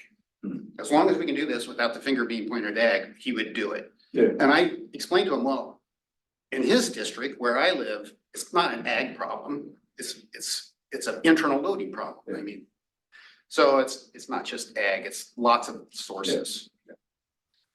I had a question about, so you mentioned about the signage communication and the fact that people basically weren't paying attention. And this might also be a question for Rochelle and Mike about at the national level, and I see this also in Oregon, just the communication strategies to the public, trying to reach all members and make them aware of the issue. I just wonder if there's efforts nationally, regionally, or other efforts that are being conducted around Oregon to improve the way that the risk perhaps is being communicated out to all communities. Well, I'll just say, we know how to market things to people. We're just not marketing this information very, very well, I don't think. So sure, there's a lot of effort, but I think we need different approaches, sort of a market. You know, how do you market these ideas to people? We can convince people to buy all kinds of crap that they don't need. We should be able to figure out how to communicate this information more effectively. So that's my opinion anyway. Raquel? Oh. Raquel Graban? Rachel Graban? Yes. Hello. Can you hear me? Yes. Oh, fantastic. Hi. This is Rachel Graban up with King County. And I wanted to address a couple things. One thing I actually just noticed Rochelle already posted in the chat that the DOH has hired a replacement. Cecilia Welch is now the new HABs person, so she's there. And then I wanted to kind of echo the topic of communications. I know that we at King County have certainly struggled with the sign fatigue and people not, paying attention to the signs or registering the signs or taking them seriously. And one thing that I've been working on with my team for the past few months is a social marketing coaching program, which has been really interesting. And we are going to be doing some audience research probably later this year. So I'd love to, keep in touch and have some ongoing communications about what we end up learning, because I definitely agree that the communications is lacking and we really recognize that we need to do a better job with it. Rochelle, I saw your hand is up. Yeah, and thanks, Rachel, for covering some of the info. So I did want to point out one thing with Washington this year. So like Oregon, Washington recently updated their 303D listing and assessment methodology to include a HABs list method. And so that's, hopefully will lead to some of making some connections for under the Clean Water Act, and that could free up some more funding for the state. I don't know, maybe Dan, you'd like to speak to that since you all have that already. Oh, in terms of the listing methodology for HABs? Well, it allows us to prioritize work on HABs for TMDL or other purposes. But we are continuing to refine the listing methodology. Part of the issue is delisting and then also just getting it on the radar for TMDL development, since we do have a backlog at the state level already. But at least by having that methodology there, we're able to list it and make the case for prioritizing it for work. That sounds good. And then, we've been thinking creatively about different ideas. I know I've been tossing these around, so this is more internal, discussion, but I think like some outreach to, I don't know if folks here have thought about outreach to local entities like, pet suppliers or anything at the state or local level. We haven't done that from a national basis or anything. I'm talking to Mike about some of those things. Another thing that we've thought about is, signage that's more of like a solar powered light or something that could tell you the status in real time. That's a little bit more catchy, than the signs that we put up sometimes. So yeah, there's maybe some creative thoughts out there, and it'd be great to hear from the group.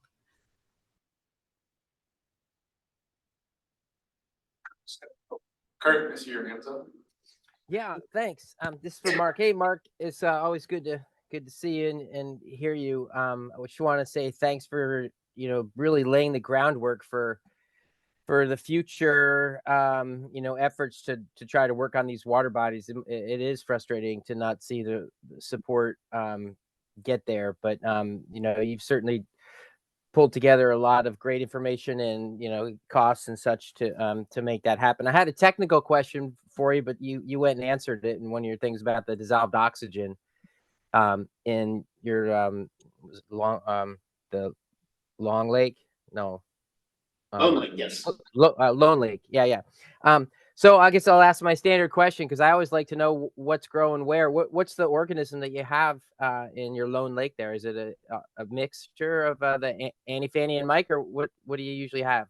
Yeah, it's a mixture of those, yes. Standard, okay. It's not very sophisticated lake. It's a very a little bit of Gliotrichia in the spring. Oh, interesting.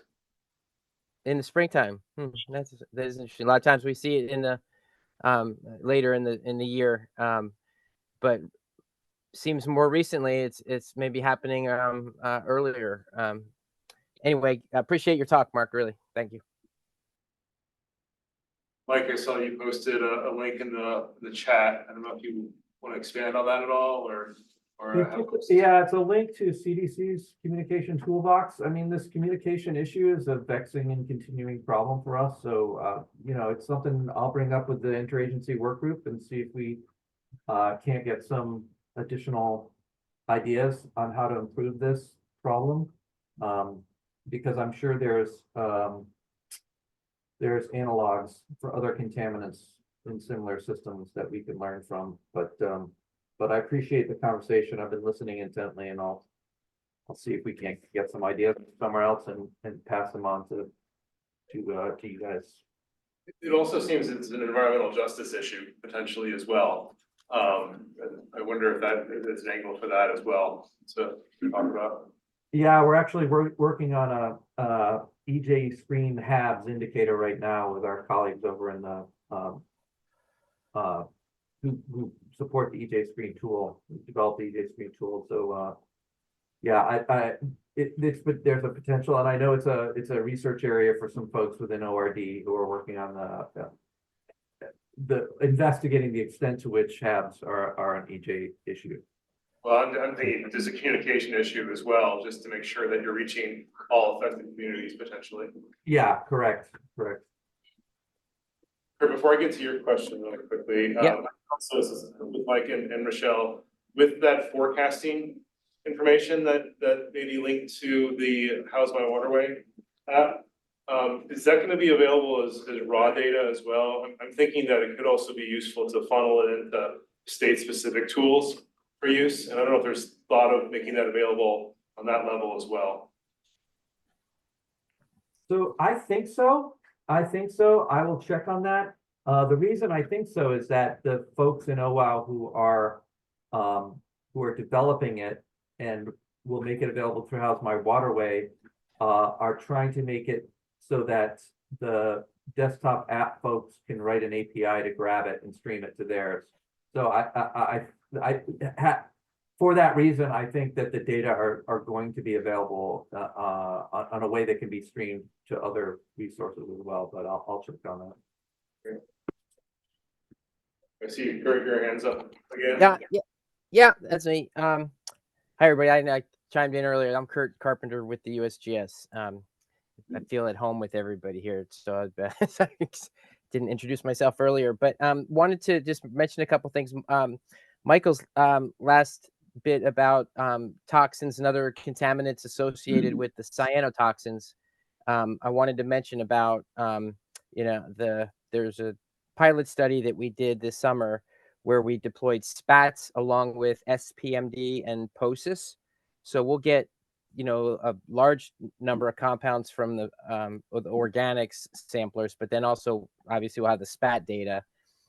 So maybe stay tuned on that. One of the interesting things that we found just the other day was in doing this spat extracts, one of the samples from the site right below Hayden Island was red. And a lot of times you do these extractions with a methanol and you get different colors, green or from the chlorophyll, of course, or blue. But these were red, and it suggests maybe some phycoerythrin there.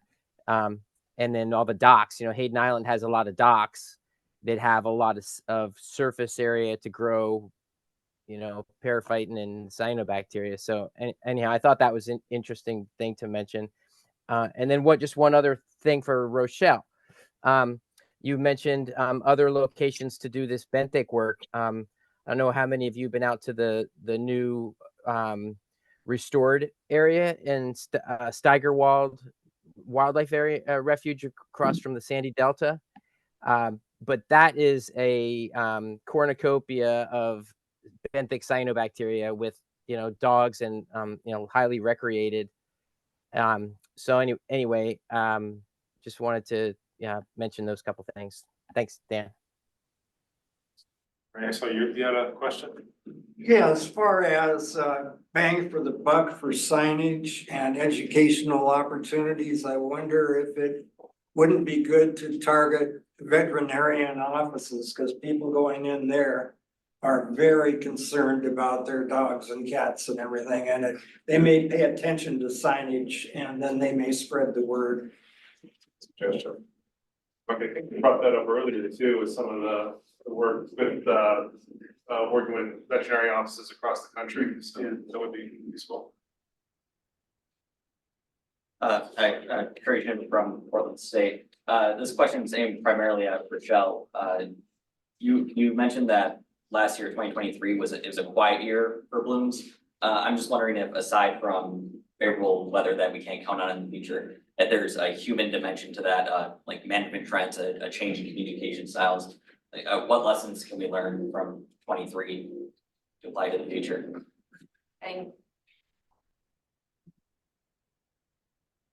I think Rochelle had to jump off. Unfortunately. All right, fair enough. That would be a larger question for the group too, I guess. I don't know if anyone from OHA might have thoughts about that. I'm on still. I was stuck thinking about the veterinary thing. I was looking up our poster to put in the chat for that we have developed for dogs, and that we did have so you'll have to remind me the more recent question when I finish this, but that I thought about, we did have a pretty big effort at one point to get those posters into veterinary clinics, so that it was like on their bulletin boards and stuff. And we can do that. We can do that again. I think a big challenge with the communications is we've always depended a lot on like local partners, and we have funding now. Well, a lot of our efforts at Oregon Health Authority has, since COVID, really has been focused on community-based organizations and like funding them and partnering with them to interface with those communities, because these are often organizations that their constituents really know and trust more than us. And if you can get in with if you can get the right partnership with the right community-based organization and support them through funding, then that's often a really good way to communicate with people that are traditionally difficult to communicate with, or hard to get the word out. So what was I know that was not answering the most recent question. What was the most recent question? I'm wondering if there's a human dimension to why 2023 was a quiet year. We can't count on favorable weather again. What can we learn from 2023? Oh yeah, it seems like hope for a La Nina year is like was like I do think a lot of that was just like the luck of the weather. Some years especially before DEQ had a more robust monitoring structure, so much of our advisory program was dependent on like kind of that patchwork of local water body managers and whether or not they had funding to do sampling. So I think, prior to like 2021, or maybe prior to 2020, it seemed like a lot of our like the best predictor of how many advisories we would have was more about like how much funding people had to sample than it was about actual presence or absence of blooms out there.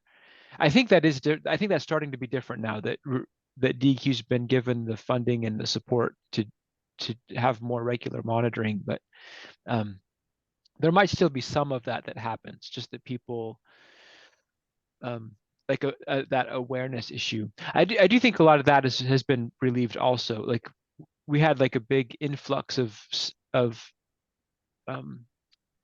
reporting of blooms early when we first got our grant back in 2008, because we were doing so much to like raise public awareness about blooms. So it seemed like at first there was almost like exponential growth in like the number of advisories every year. And I think at first a lot of that was because of that growing awareness. And so more people knew about blooms and were reporting blooms. And so that was putting the pressure on agencies and water body managers to do the monitoring and stuff. But yeah, I don't, in terms of causes of blooms, I don't know if there's a difference in human contribution in 2023, like if there was less nutrient input or anything like that. I don't know about that. David, this is Mark Sytsma. I think what you just said really resonated with me because I mentioned that, okay, I was really involved in sampling the lake I live on, you know, and okay, it's toxic, it's still toxic. It's always toxic. So what's the point of continuing to spend time sampling it when I already know it's toxic? And that might be the human dimension, and it sort of feeds into what you mentioned, that sort of lots of awareness. People go out, document the toxicity happens. And so they stop sampling because it's really kind of like, why keep doing it when it's the same thing? Yeah. Yep. Kurt, I see your hand up again. Yeah, hi again. Something that's interesting, you know, since the fires that we had here in 2020, one might expect that we'd see a lot more harmful algal blooms in the Cascade lakes downstream. But, you know, we haven't. And it's interesting. We've been documenting high levels of nitrate and orthophosphate coming out of the upper watershed areas that were burned. And so one of the theories, hypotheses at this point, I guess, is that by removing the shade from these upstream watersheds and then adding all the nutrients is stimulating periphyton. And actually, there's been some reports of periphyton in rivers like the Bull Run that you wouldn't normally expect to see. But then downstream, there's not much nutrients in locations like Detroit Lake. Now, I haven't looked extensively, but you know, certainly Detroit Lake these last few years, and last year with all the snowpack is a bit of an anomaly. But the nutrient levels are exceedingly low, you know, even in the bottom waters of the lake, and then, you know, totally depleted from the surface. So it's just interesting to think about, you know, that's a totally 180 degrees from what I might have expected. But, you know, having the productivity shift upstream into the watersheds makes sense. And it also aligns with the observations from the fisheries folks. The productivity in these upper watersheds and the fish numbers and the weights have gone up after the fires, apparently. So anyhow, just thinking about the blooms and maybe, you know, what governs them year to year. But, you know, we have these larger cycles that are at play as well. And you know, it hasn't necessarily been an easy nut to crack, but, you know, certainly Mark's points is a good one. Maybe people aren't, you know, spending the resources on the toxins if they know, you know, that it's just the same old same. So thank you. Yeah, we've got about 10 minutes before we break for lunch. Are there any other any observations that people have got from the last year? Yeah, there's one from Upper Klamath. Do you want to, Daniel, do you want to make a comment?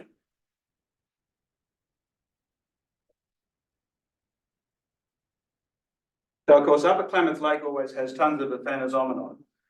Later in the season, it can have a good deal of Microcystis to produce Microcystin, the toxin. And apparently last year was a bad year. I think it always kicks in to some degree. Daniel, you want to? Did they have as much of a fire effect though? Was there fires down there? It's been 2 years ago, there were really bad fires.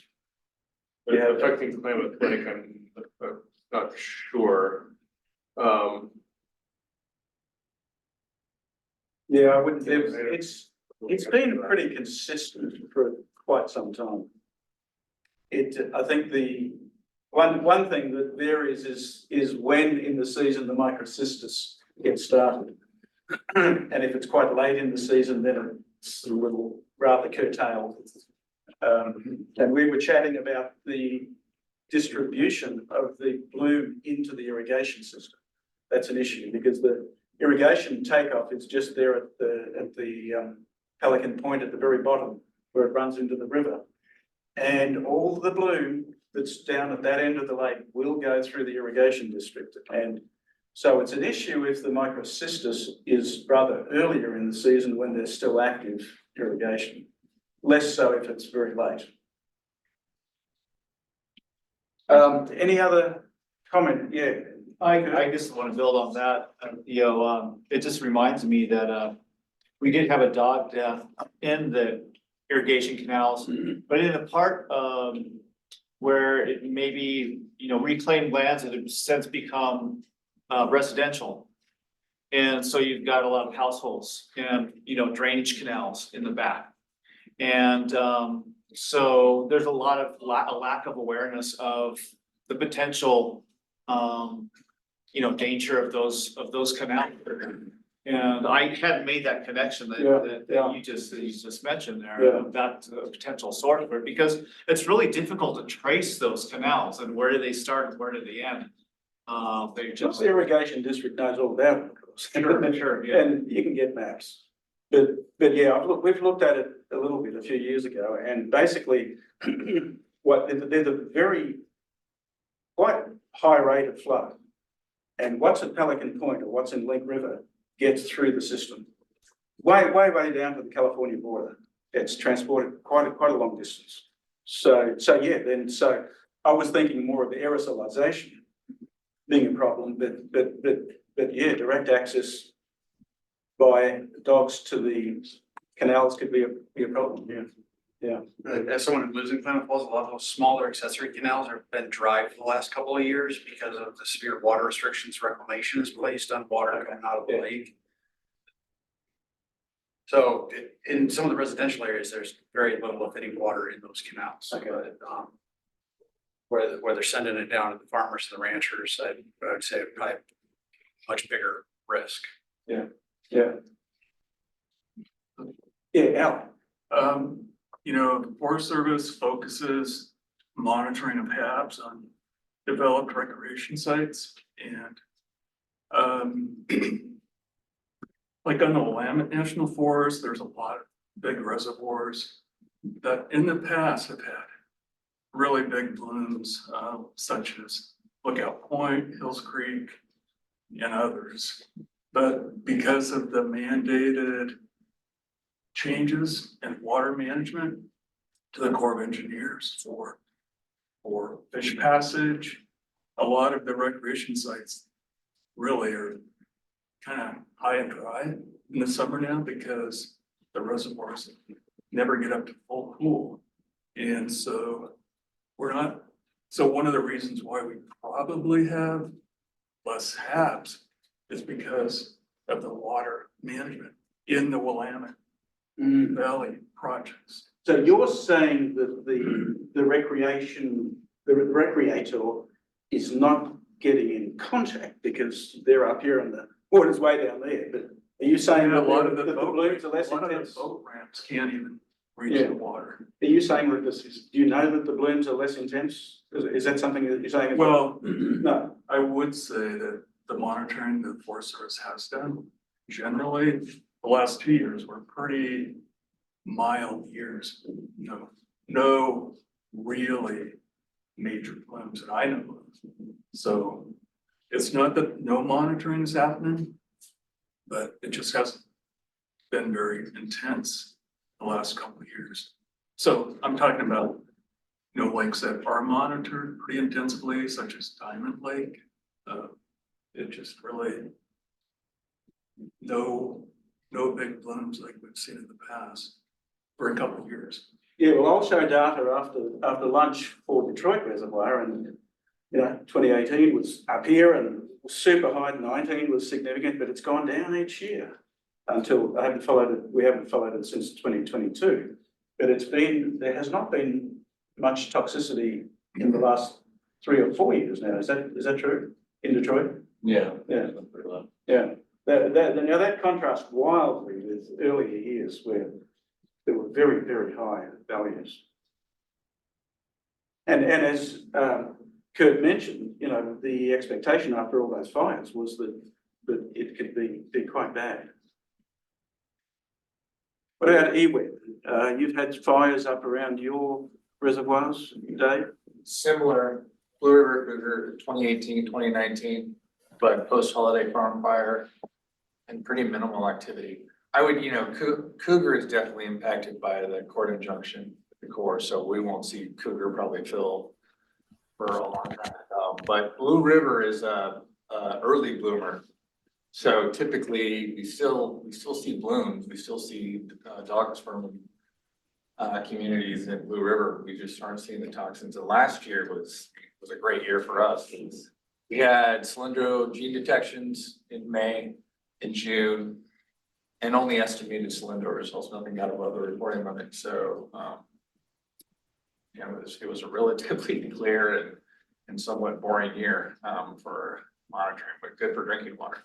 And one other thing I would just add too on advisories, it seems too, back in the day, in 2010, a lot of advisories were based on cell counts because we didn't really have access to a lot of toxin analysis. So it seems like that was also part of the uptick in advisories, is that we cautiously just based it on Dockaspermum cell counts, or at least some of the Western Cascade reservoirs. And now we really obviously don't do that as much.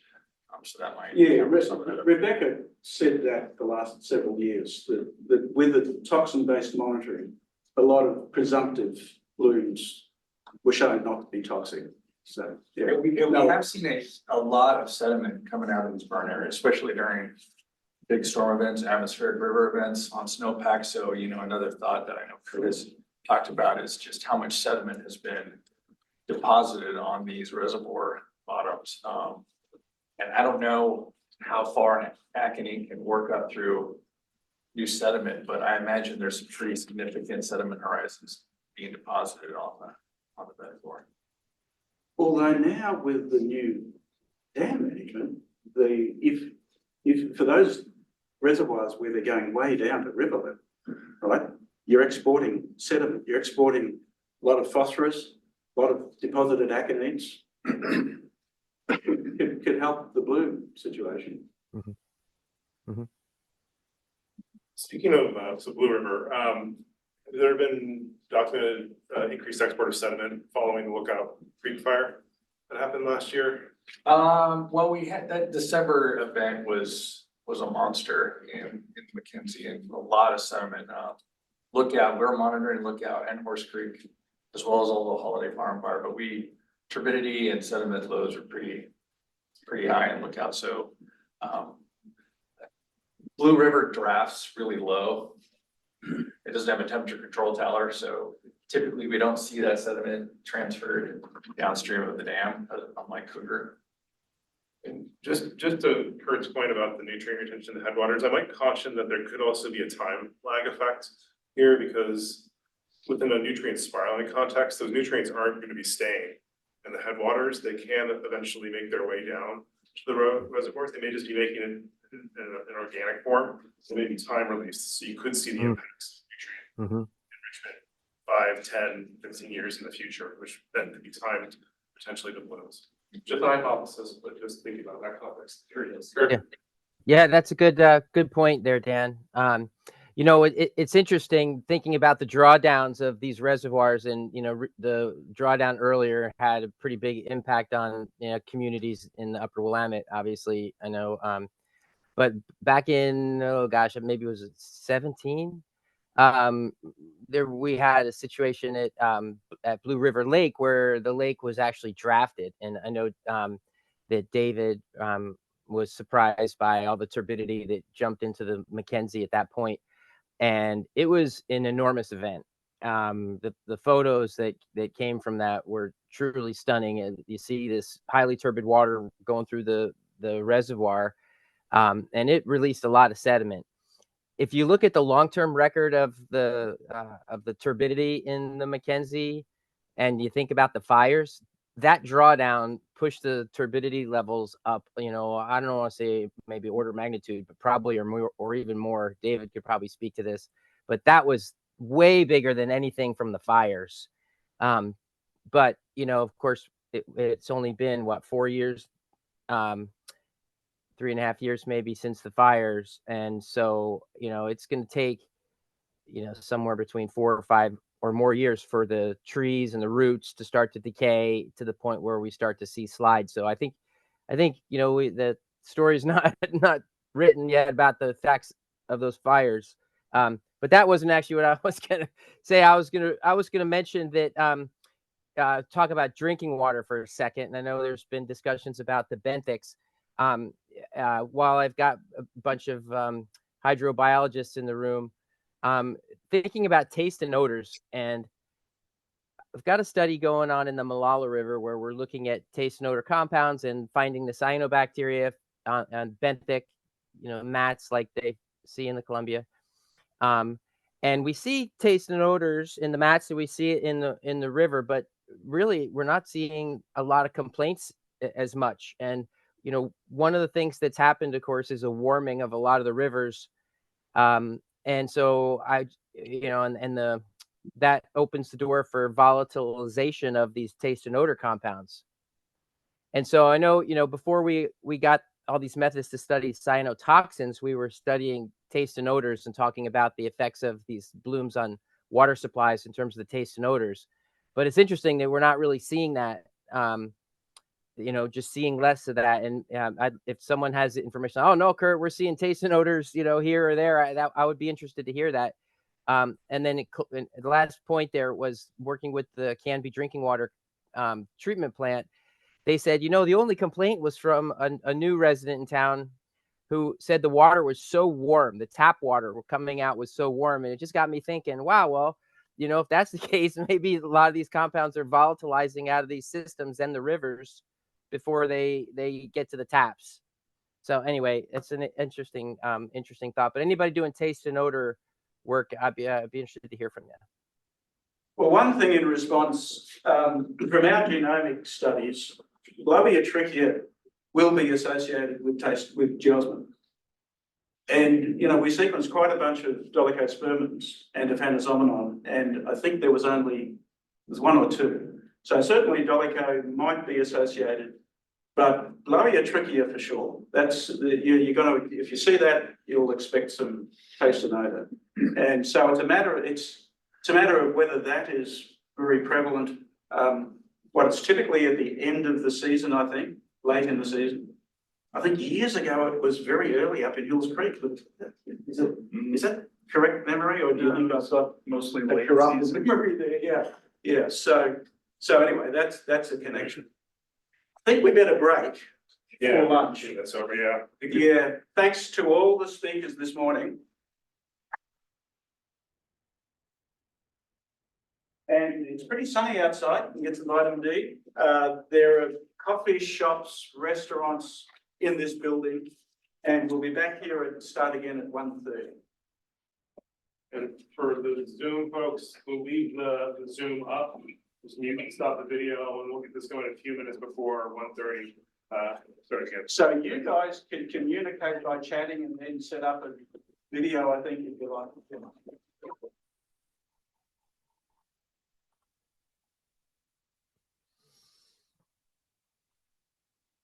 All right. Thanks, everyone. Thanks for the afternoon session. Folks online, Zoom, can we get a thumbs up that you can hear me? See me? See Kurt? See that? Yep. Great. So we're gonna get started with an afternoon of a few research talks. Yep. I can hear you, Kurt. We're gonna start with Lara Jansen, who is gonna be talking about a paper from her recently completed dissertation that just got published in Limnology and Oceanography. Sharing the screen. Can I get a confirmation that folks on Zoom can see the presentation? Yes, we can see it. Great. Yeah. Hi, everyone, and hello to everyone online. I'm really excited to come and talk to you all today. I'm Lara Jansen. I'm currently now actually a postdoc, an ORISE postdoc, I should say, at the EPA here in Corvallis. No longer really so much working on HABs, but they of course remain near and dear to my heart. I'm really excited to share this project that actually recently got published. Dan is one of my co-authors, and really, essentially, my PhD work really was trying to get at this question of how we have our classically mountain blue clear lakes and also our mountain lakes that are chock full of our colloquial term of cyanobacteria blue-greens. And before I go any further, I would like to acknowledge that these lakes lie within the traditional homelands of the Buccola, Cascade, Tieno, Willamette, and Corvallis tribes of the Warm Springs, as well as many other indigenous nations. Oh, might have to use the mouse to click on there. Does that one not work? That was working. The arrow on the thing behind was working earlier. It was? Yeah, There we go. All right. Yeah. So some of you might be already aware of this, but I like to set the stage for my research in this kind of idea that we used to think HABs, happened in these eutrophic warm lakes, such as Lake Okeechobee in Florida, right? Agriculture runoff is off the charts. It's always happening in the summer period. But what we're increasingly observing in research is it's blooms carrying across that trophic spectrum all the way to a very famous oligotrophic lake, Lake Superior, even having these HABs. And just to throw another wrench into it, we've always said, blooms like it hot, right? Well, blooms are actually being observed even under ice. And so to me, this is really forcing researchers in this field to re-examine what are the actual drivers of CyanoHABs, because it's not always classically what we think it is. And a way that I think can offer some new insights is examining this in the mountain environment. Some of you might be aware of this, but I think it's always something to be surprised by a little bit, is that, yeah, we can have cyano blooms, and they can even be toxic in our wonderful mountain lakes. And because they are, removed mostly from anthropogenic pressures, and they exist across these interesting natural gradients of latitude and elevation, they really offer natural experiments to explain why blooms develop without those more obvious stressors that we're familiar with. And of course, the stage here is the Oregon Cascades themselves, and I would like to acknowledge that this work was really inspired by earlier researchers such as Lara Jansen and Joe Eilers, who I think really helped me set the stage for my work, and I am continually appreciative of their support. So why wouldn't we even have a bloom to begin with in the mountain range? I do believe involves a lot of different factors that occur at different spatial scales. And I'm going to walk you through some potential ones at each of those scales. So starting with the watershed scale shown here in a dark green, two potential aspects to consider is the topography of the watershed and the vegetation, which both will inform the amount and types of nutrients that will end up into the lake. Then at the lake level, a key indicator, as some of you are of course quite familiar, is the lake's thermal regime. So how well stratified that lake is may really influence how much end fixers develop, do they even bloom? And then at that food web level, you have the potential influence of a widespread practice in mountain lakes, which is the stocking of fish. This has ramifications not only for the zooplankton grazers, which will to some degree potentially consume directly the end fixers, but also their competitors in the algae world, as well as also impact the nutrient cycles within the lake itself. But of course, we know these things aren't existing in isolation. We need to think about how they are potentially mediating each other. And this is where the idea of cross-scale interactions come in.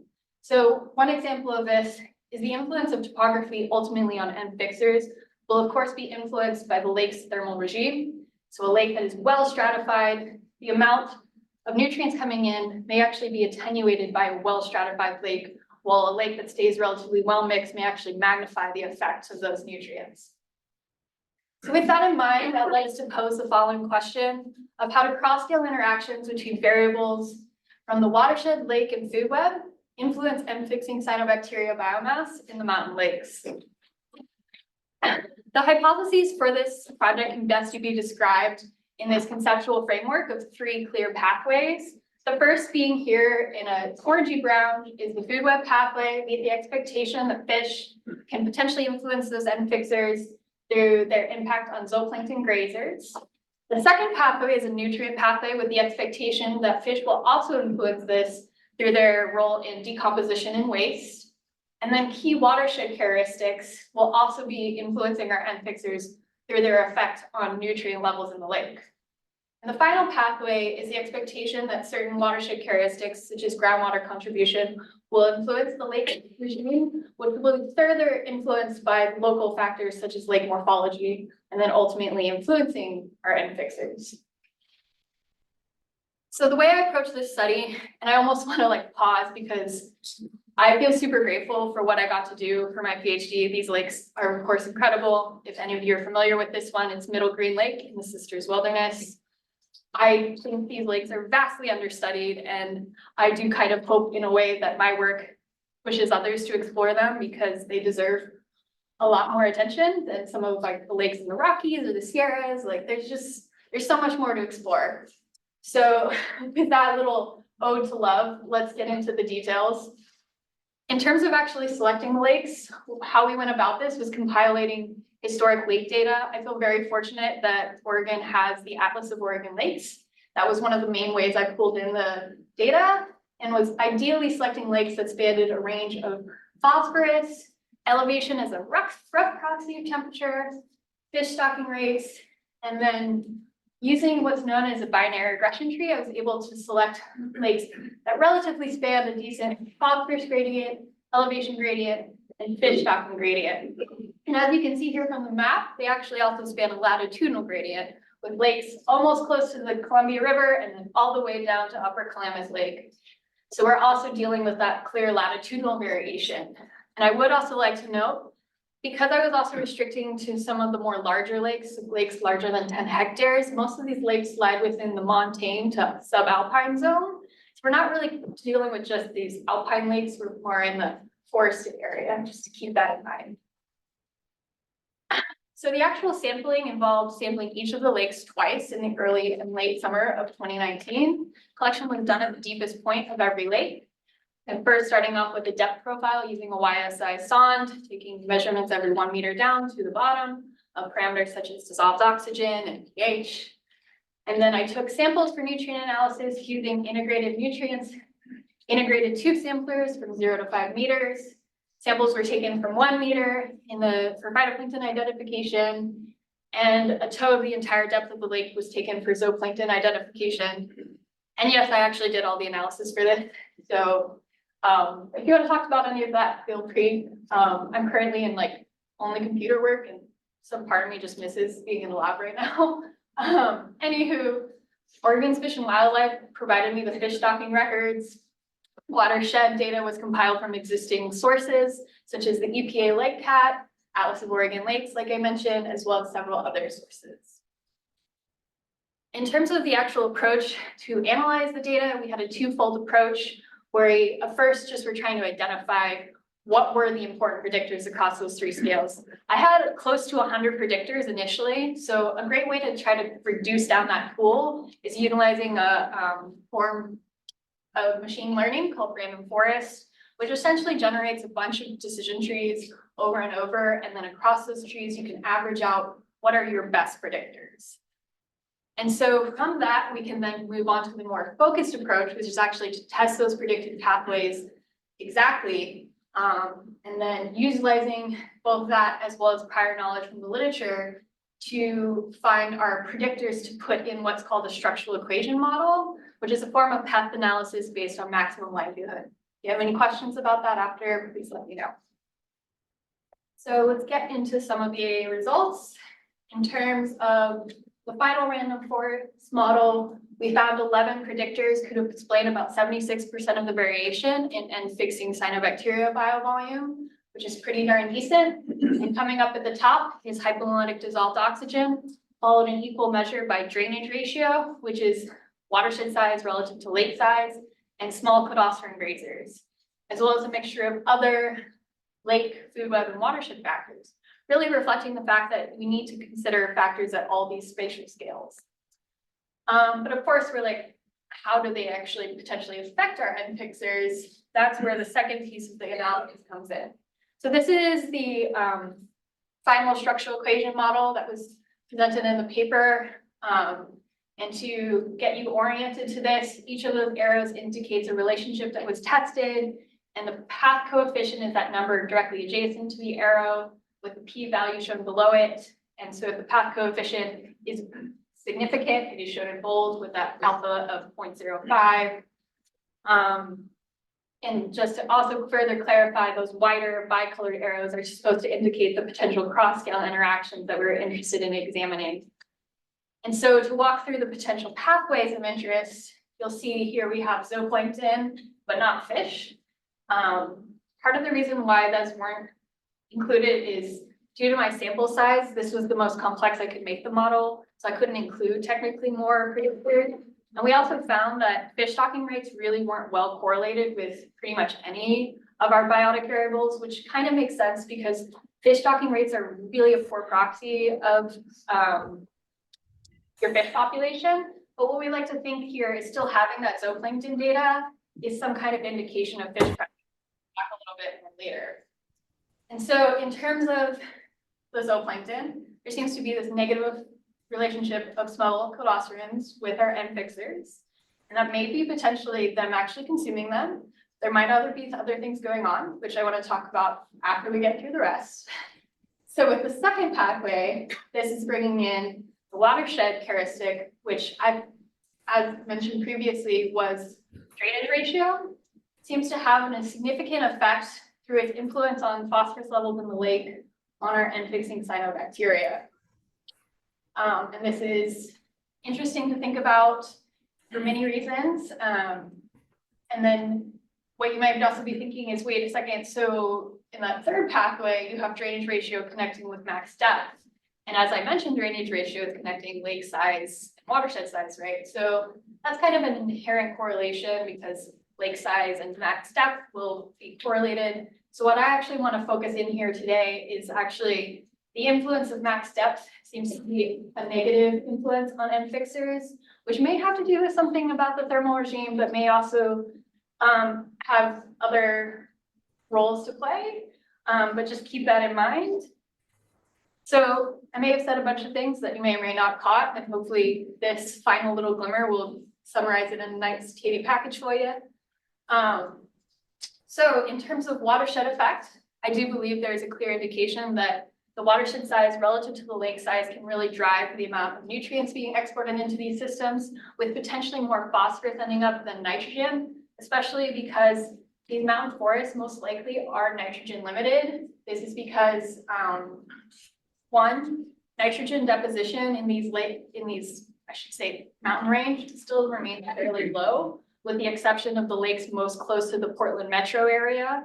And what's interesting to note is actually those lakes were the ones that tended to have the lowest amounts of our end fixers.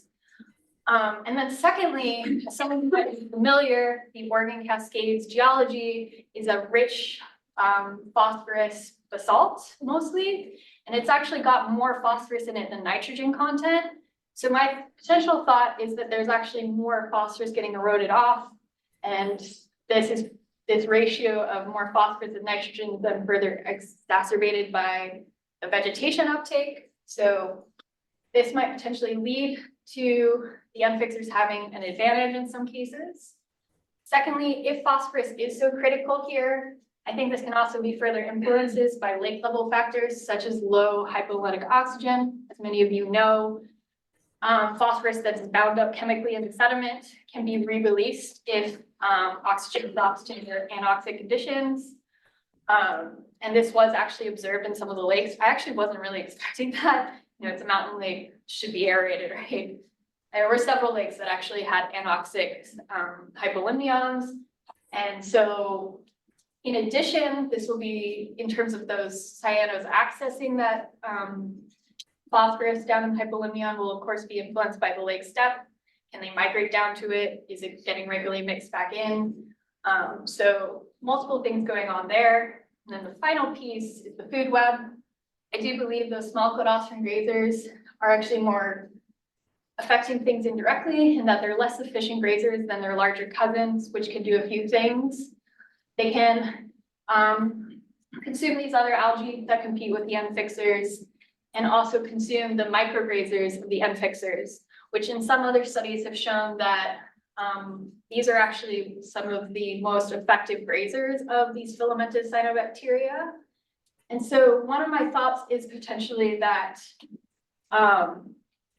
when fish are highly present, small cladocerans are actually pretty good at avoiding fish predation. So potentially when you have a lake that's, you know, got a viable population of fish, these small cladocerans may be keeping the end fixers in check. But of course, further research is needed, which is what leads me to my final point. There's a lot more research that deserves to be done. I think we do need to estimate critical phosphorus loads as we have done for nitrogen, because there's potential that phosphorus is increasing even in these remote areas. I do think we need more experiments on the grazing community via fish manipulation. Some of you may be familiar with what has been done in Diamond Lake, but I think this needs to be done in a more controlled manner with multiple lakes involved, potentially with mesocosms.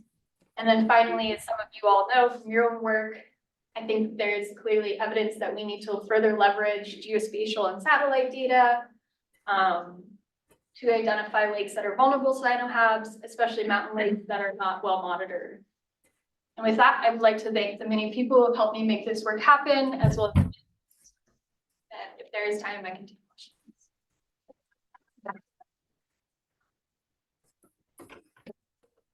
For a few questions. This is really cool. Do you think that maybe smaller fish would be better at eating those than the big fish that they don't use? When they stock, they're putting in pretty full-grown fish. So they're putting in like fingerlings, which are pretty small. And potentially the smaller fish could be consuming small cladocerans more readily than larger fish. But I think even still, there's some evidence that the small cladocerans are so small that they're still even avoiding even the smallest of them. And honestly, trout, I've heard, generally are more planktivorous at that stage, versus as they get bigger, they're trying to get to, you know, more rich benthic sources like the invertebrates and things. So can you say a little bit more about why fish stocking rates and fish populations might not be correlated? Yeah, so there's definitely been indications of this in various mountain ranges. I had the fortune of working in the Sierras, where, and some of you also probably know this too, is they can put in a whole lot of fish into a lake, but if there isn't good spawning grounds, there is not sufficient food, that population is going to crash very fast, and it's not going to sustain itself. So a stocking rate is really only indicative of like a snapshot in time. We put a bunch of fish in here, how well they do, it's hard to say without knowing more about how well the population's doing. Is nobody doing fish surveys in any of these lakes ever? So they are in a select set of the lakes. Unfortunately, I didn't really have access to much of that data. Like this is Odell Lake, for example. I know they do fish monitoring there. Diamond, they do extensive monitoring there, but there's very few. I would say it's like a handful of the 29 lakes I studied for various reasons. Yeah, like I know Joe Eilers has done some of it even himself. He was able to give me a few numbers, but yeah. Do you know of any nitrogen fixing tree canopy cyanobacteria populations and how that might be affected by species of trees around the? Great question, and I definitely looked at this. Yeah, so in terms of things like lead, which you might be alluding to, from what I could utilize like geospatial data that would do this. I actually also I think looked at some on the ground Forest Service data on this, is that there's not a lot of red alder in these watersheds. They're kind of above where we really see them. Like I'm not saying they're not there at all, but they're very limited because above basically like, I want to say 1,400 meters, they're just really not there. I was thinking, well, I'm in from the Coast Range, so I think a lot about red alder and nitrogen fixation. Yeah, and all, but yeah. and contribution to water quality effects, but I was thinking more of the conifer canopies. Once they get to a certain maturity of age, then the populations and the canopy change of cyanobacteria apparently. And I don't know how many of those are nitrogen fixers, but The lichen, you're talking about the lichens? I'm not sure. Probably be lichens, cyanobacteria in the lichens. Yeah. Yeah, they have quantified nitrogen inputs from lichens in the Andrews. It is a significant source in some of the watersheds. Yeah, that's definitely a potential. I would have to say that's beyond the scope of where I went, but very fair point. Was there much snowbush cyanosis? Because that's an invixen. I also believed I looked for that. There was not much. Not saying there wasn't a ton, but there was not much. Jump online to see if there's any questions. Online on.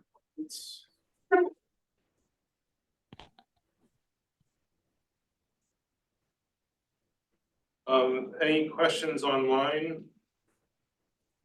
He does raise, got a question. Go ahead, there's something online. Kurt has one, but, well, we got Kurt. Yeah. First, that's right, go ahead. I was curious in terms of these lakes and how they've changed over time. If you even think about sort of the mechanisms of what's driving these blooms, is it, is there a sense that phosphorus loads have changed, or is it driven by temperature? Because temperature's not in your model directly. What's your sense of maybe what the driver is in terms of increasing? Do you think there's the potential that phosphorus loads might be slightly increasing from the watersheds with greater soil activity and weathering rates are starting to increase, likely with everything? I do think that's a potential indication. I technically did have temperature in my original random forest models. I did have like loggers out at all the lakes. I will say a third of them were vandalized. Yes. So in a way I couldn't really include that, but I did the best I could with my spot data that I have from the 2 time points as well. Something that I really picked up from the research in the literature is, and I actually got this point mentioned to me by Robin Matthews at Western, was that what people often observe is temperature can be really important when you're looking within a single system, but the second you start looking across systems, temperature becomes a lot less important. So my thought really isn't necessarily that temperature isn't important, but when you're thinking about this as a whole, I think there's a potential with the nutrients for sure. Your paper mentioned aerial deposition of nutrients. So do you think that's, because that's picked up recently? Yeah, and there's been recent research indicating that phosphorus actually is increasing in deposition, while we're actually starting to get a better handle on nitrogen. So dust from Asia. Yeah, there's a few different methods, but yeah, that's the one for deposition. So, Kurt, you have your question as well? Yeah, thanks, Dan. So Theo just grabbed my question there on the atmospheric deposition. I'd say don't underestimate the nitrate in the precipitation, as you mentioned, especially getting closer to town. So then I'll go with my second one. Interesting that you found the hypolimnetic dissolved oxygen to be important drivers. So I start thinking about denitrification process, for example, and the opposite of that in a very oxic environment, you might have more nitrate. We see that in certain systems, but I wonder if that's part of your gradient there. In other words, because a lot of these lakes have got wetland habitat, I would expect to see, some denitrification that would be associated with those lower oxygen levels. So, what do you think about all that?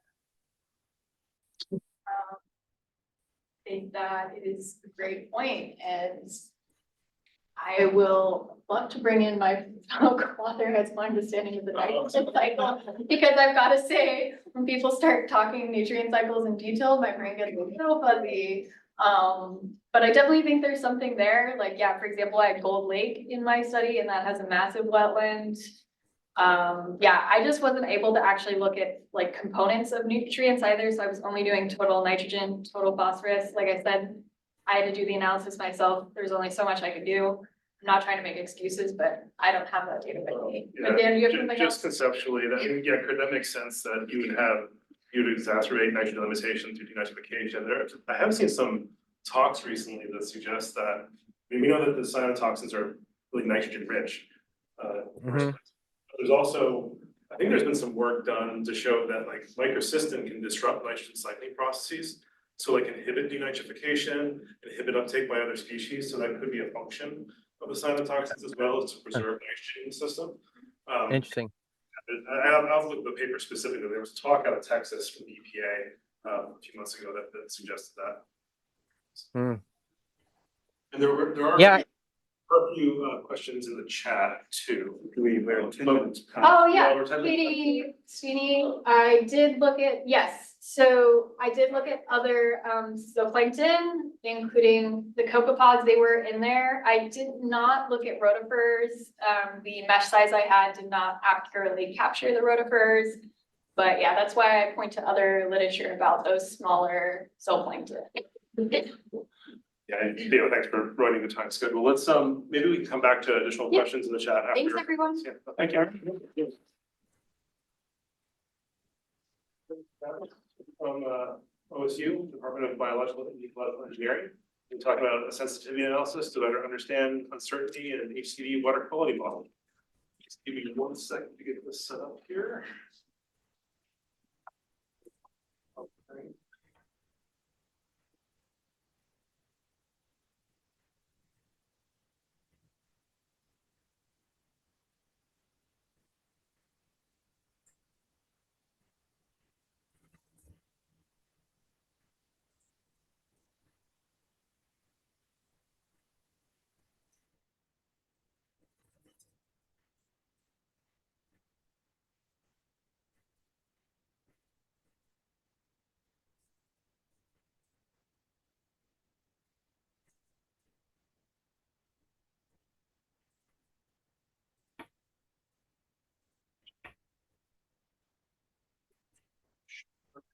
You have the, yes, you have that. Great.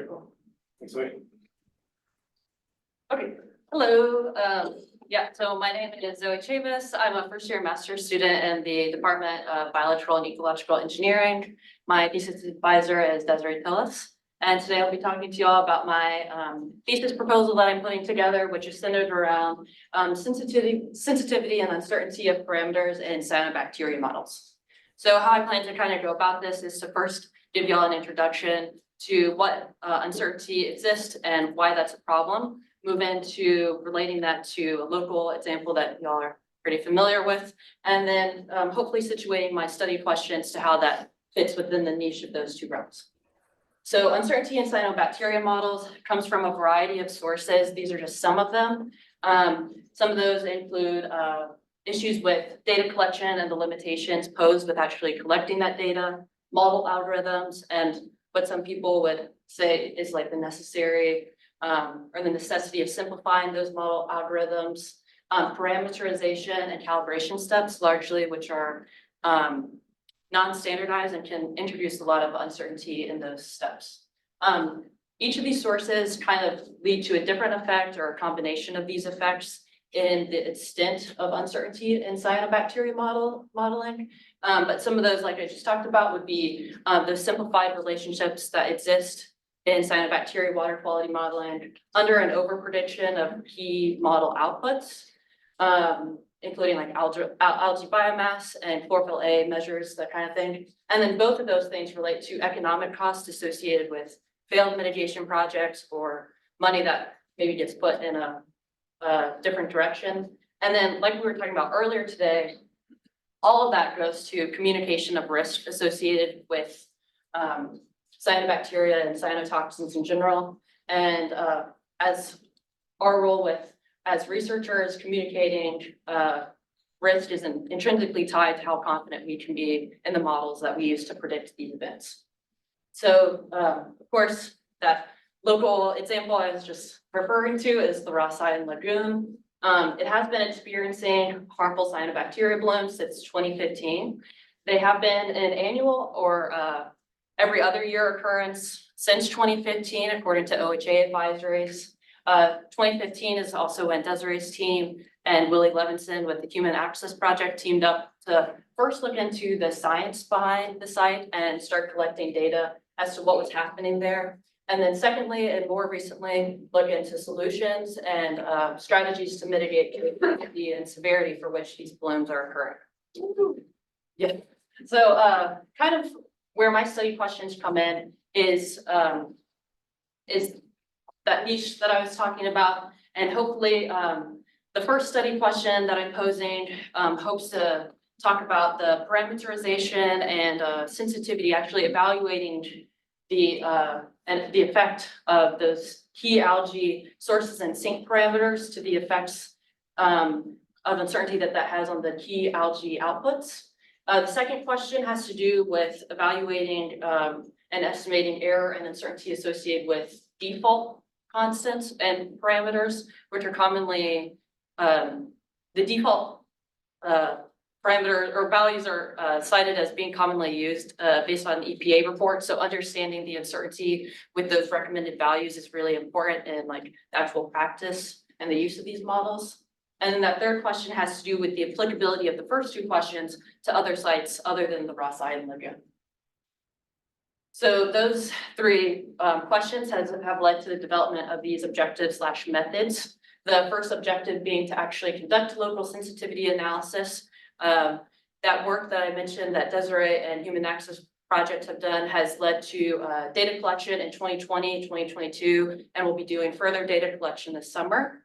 And using an improved water quality model, that's step one. We'll be running a local sensitivity analysis on changing things such as algae kinetic rates and nutrient recycling rates, and looking at the effects on chlorophyll A and cyanotoxins produced by the model.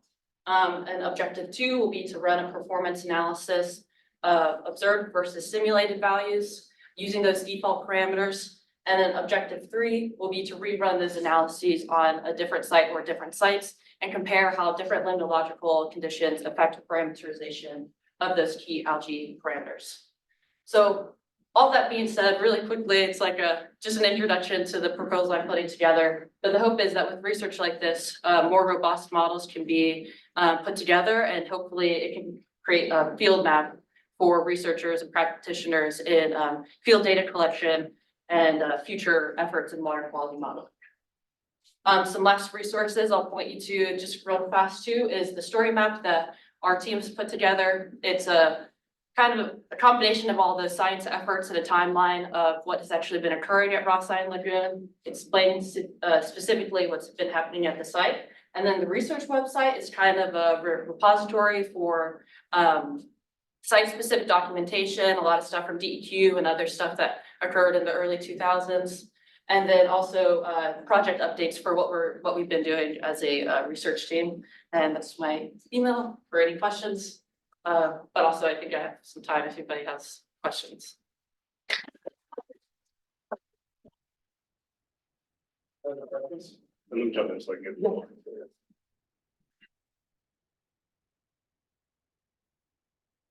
Been working on that since 2015. I haven't. No, that's when I first detected them. Did you say- When did- 2017 is when y'all first teamed up. Yes. Okay. Which year was it?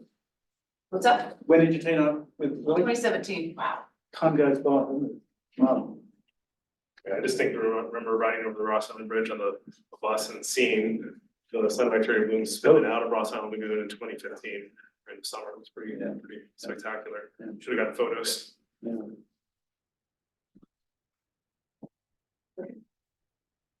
Well, Also, so for the parameter uncertainty, have you Yeah. thought about the different techniques? Are you gonna be using kind of a Bayesian approach or more of maybe a structured machine learning approach to get at that? so I'm just putting together these the experimental design, but so far what we've been looking at is a pretty, I would say, like simple. It'll be local sensitivity analysis just using one at a time.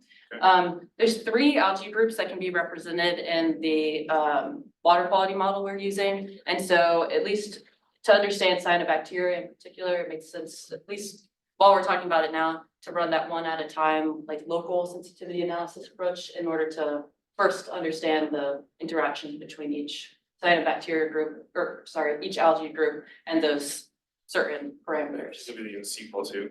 Yeah. That's good. Yeah, that's one of the, I use Qual2K, which is a one Yeah, of that. yeah. That is always an issue, is getting some of the bounds of potential values and associated parameters. So really useful.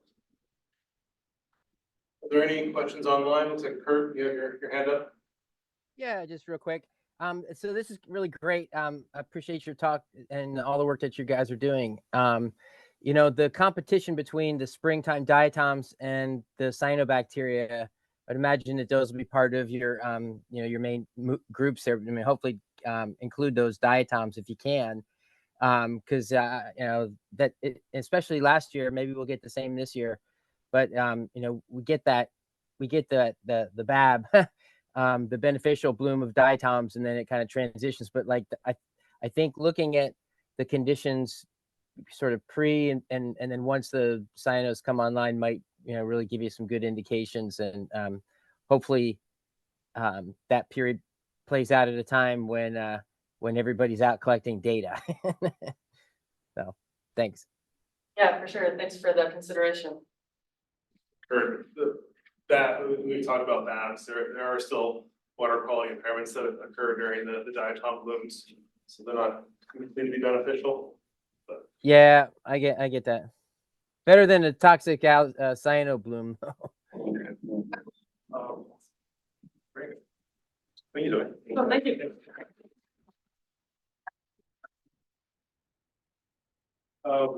So up next, Theo, you're going to be speaking. So it seems that you're going to be tag teaming with Kurt and Norm. So we get this set up really quickly.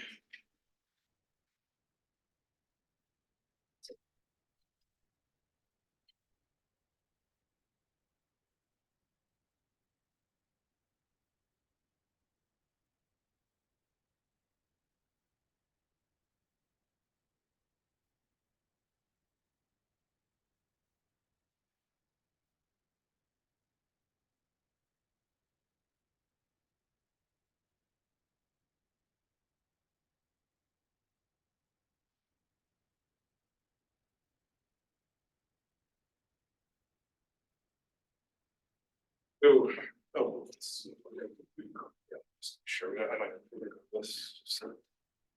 Just the mouse right there. Yeah. Yeah, thanks. You'll be hearing from three people. This is a three-way collaboration that after a good deal of time spent fossicking through the data and sort of cleaning it up, although City of Salem had a wonderful data source and was really good at providing quite complete data. There still is a lot of cleaning up that you need to do before you can really analyse it fairly. But I did a good deal of that over the last year or so. And so for the last few months, Kurt and Norm and I have been working pretty diligently on this. So you'll hear in turn from me and then from Kurt and then from Norm about this story. And I would like to acknowledge that, as I mentioned, the City of Salem has been doing monitoring in Detroit Reservoir for, well, since at least 2011. And so there's really a lot of data there. And of course, it's a terribly interesting reservoir because we had that City of Salem do not drink advisory in 2018. So there's all sorts of reasons to look at this reservoir.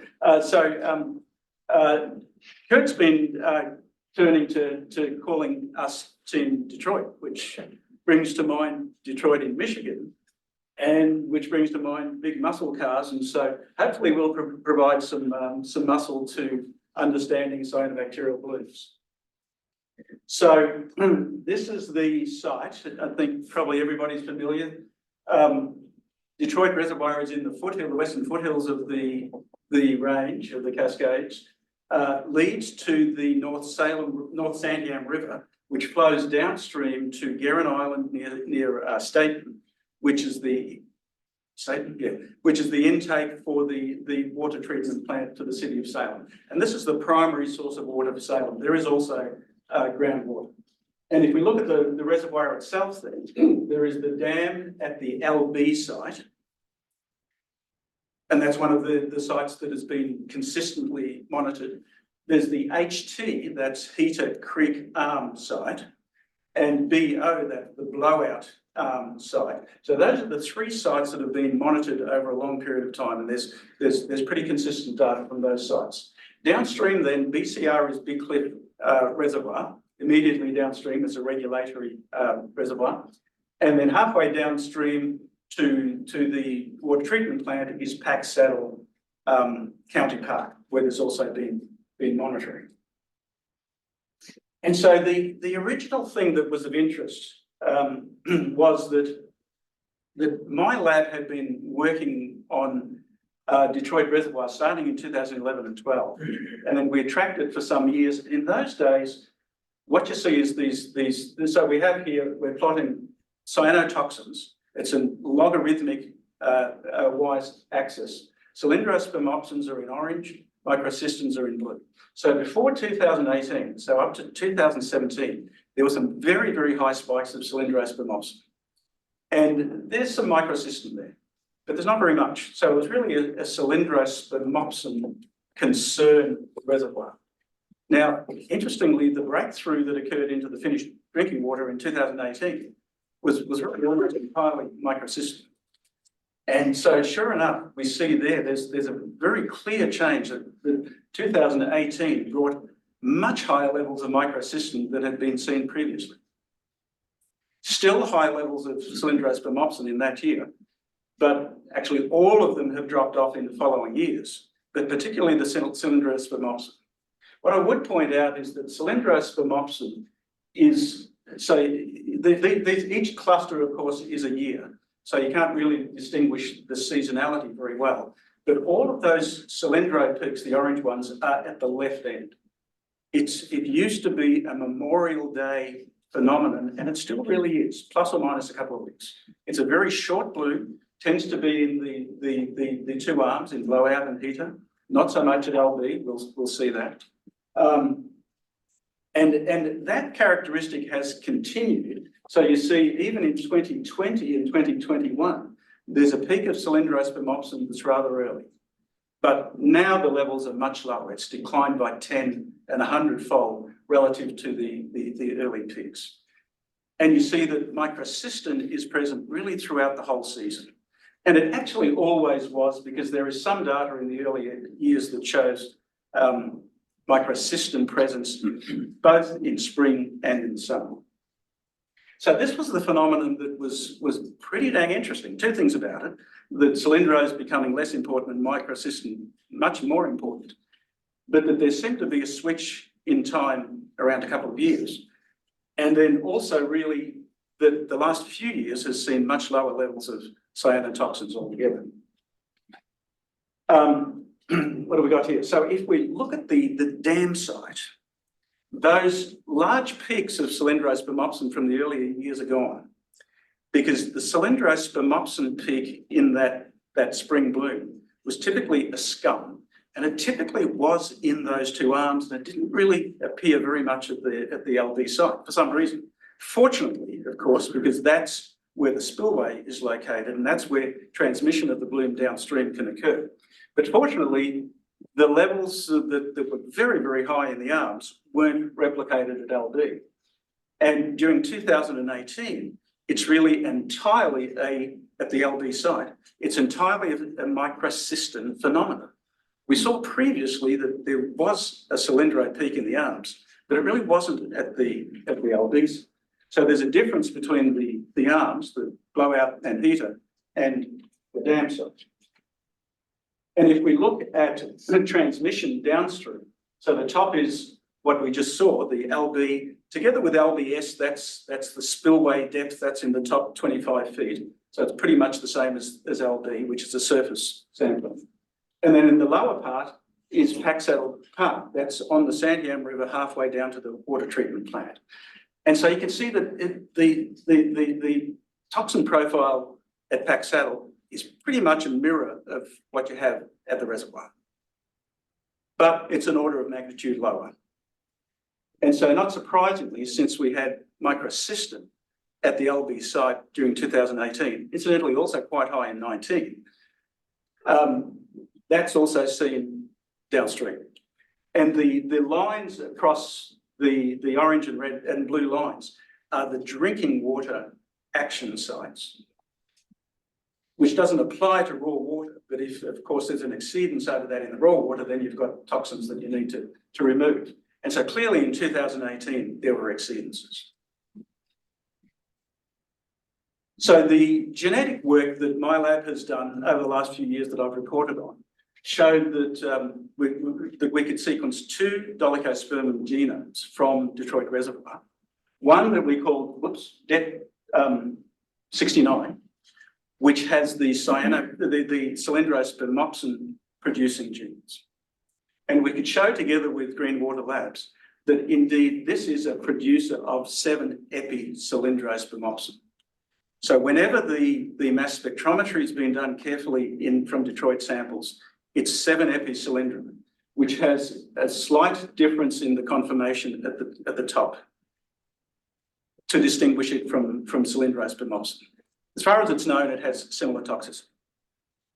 The second genome that we sequenced, we called Dept 73, another dolichosperm, and that had genes for microcystin production. When we looked at those rather carefully and then did analyses on the exact congena that is produced, it's not entirely tied down, but it's almost certain that it's a homotyrosine arginine, so an HTYR congena. It's fairly unusual, but it's certainly been seen in other parts of the world.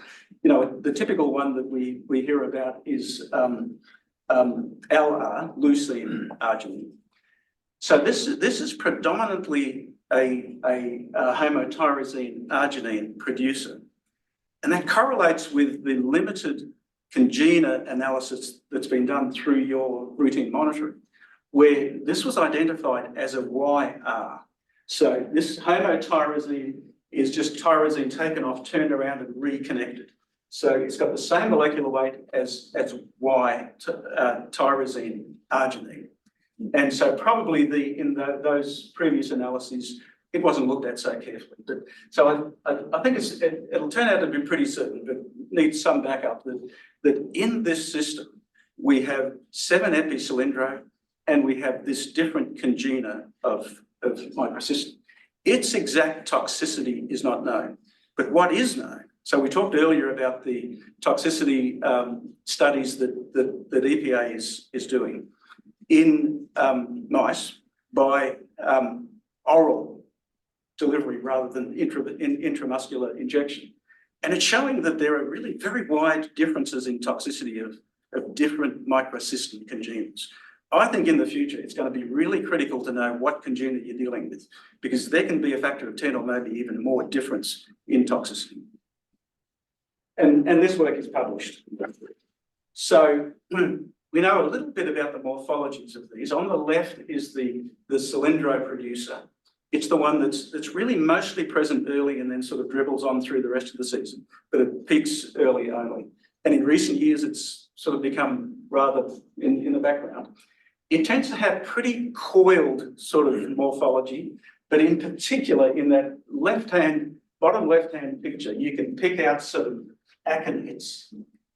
What we have here is a couple of aconites around a heterocyst. So you have heterocyst, an aconite, which is the spore-like cell immediately to the left and right. That is a morphology that people associate with Dolichospermum lemmermanii. You don't see it in the top picture because at that stage, aconites were not being formed. But when aconites are formed, this is a pretty good diagnostic characteristic. I don't think it means that all Dolichospermum lemmermanii is going to be cylindro producers, but in this system, that's what it does mean. And then you can see that it's a somewhat different morphology for the microcystin producer on the right. Oh, and here, this is a close-up then of this vegetative cell, VAHAV, vegetative aconite heterocyst, that's the nitrogen-fixing cell, aconite vegetative, and you can see that that's clearly the case here for the cylindro producer. So we did some genetic studies in 2012, and at that stage amplified by PCR the part of the phycocyanin gene, the CPCBA locus, made a library of those amplified sequences through this Roche 454 platform that was one of the better ones at the time, and then took those sequences and sorted them into different piles by sequence differences. And those are so-called OTUs, or operational taxonomic units. So there's slight differences in sequence that, you know, distinguishes them. And when you have appropriate information, you can identify what those OTUs belong to. And since we have sequences, the Det 73 and Det 69 that I just talked about are at the bottom, we can see if the sequences are identical to those known genomes, or to other genomes that we've sequenced from Oregon or that are in the database. And so by comparing those OTU sequences to known sequences, you can identify, if everything goes well, the cyanobacteria that are present in the system. So if we look at the top graph here, then we see during 2012, there are two, during the bloom season, and the Dolichospermum biovolume is in that middle graph here. This is again a logarithmic scale. So between, for most of the width of that graph, there is a pretty serious bloom, pretty good amount of biovolume. And during that period, there are two strains of Dolichospermum that were identified genetically. The Det 69 early on, we know that that's the timing for cylindro production, and the Det 73 later. There are some other cyanos that are related to Dolichospermum in the system. There's aphanizomenon. So there's a sequence of aphanizomenon plus activate Dex 188 from Dexter Reservoir. It's quite representative of the aphanizomenons in Oregon. We see sequences related to that, closely related to that, very early in the left-hand side of the graph. And we see one that's rather related to a Dolichospermum cercinale. So there are some other sequences in the system, but they don't rise, or at least in 2012, didn't rise to any great importance. It's largely the same situation in 2019. This is using data from EPA, from colleagues Yuchil Jion and Jingrang Liu. Jingrang is going to be on that webinar, that EPA webinar that Rochelle talked about.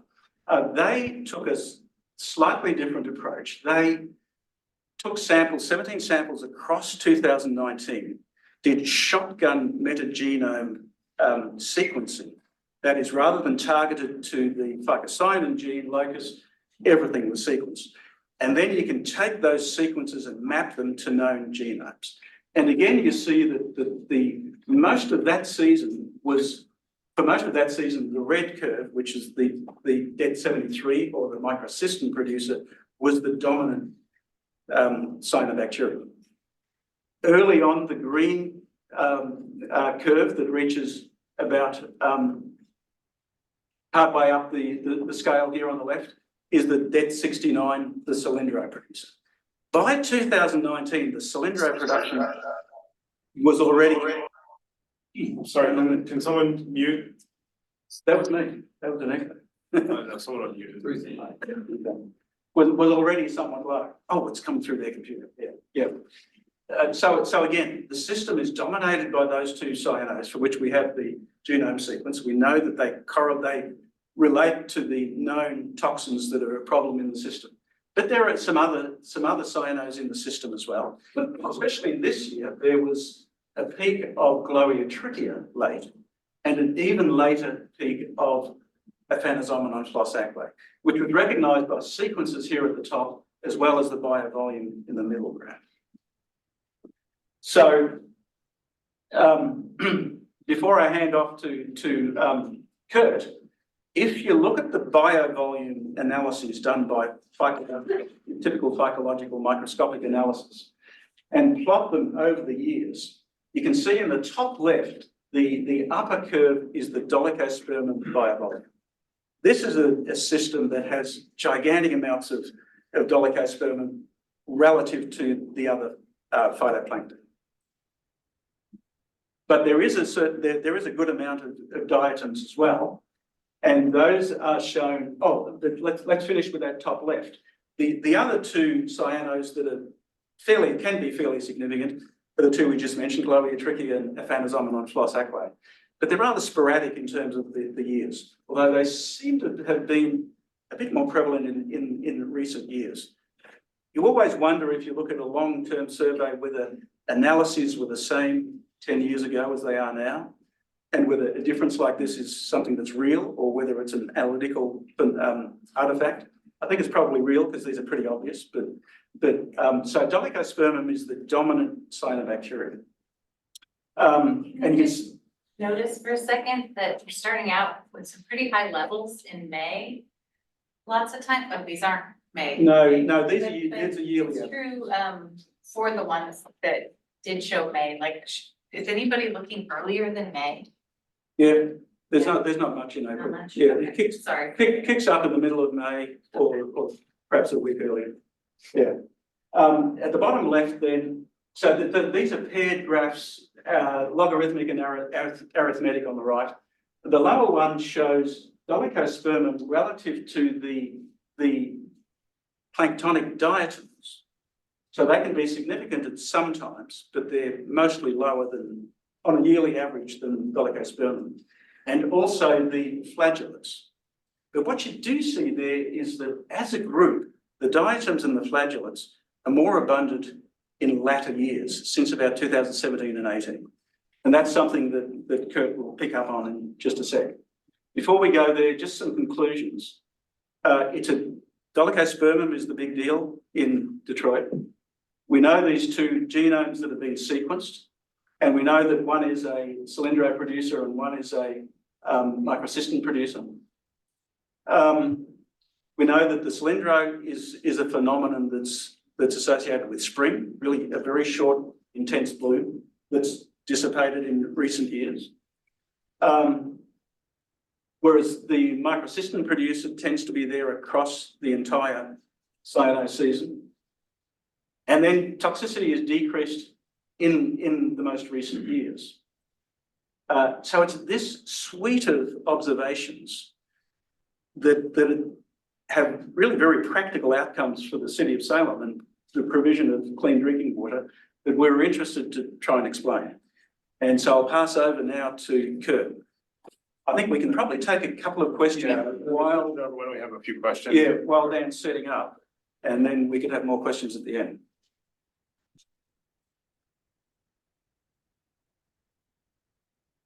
I would say that if you didn't have genetic information, quite a bit of what I talked about there wouldn't be available to you.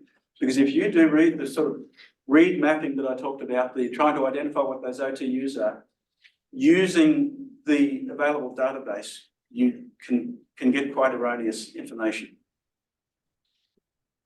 Kurt, if you want to go ahead and share your screen.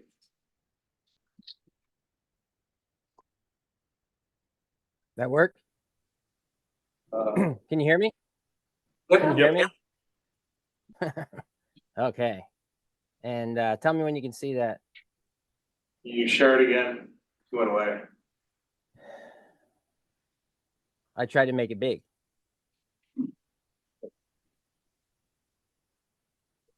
There you go. Okay. Well, great. Well, thanks for setting the stage here, Theo. That is a very interesting story, and I'm just so grateful to you and Tim Otten and really the army of geneticists that you've trained to, dig into the genetics of these organisms.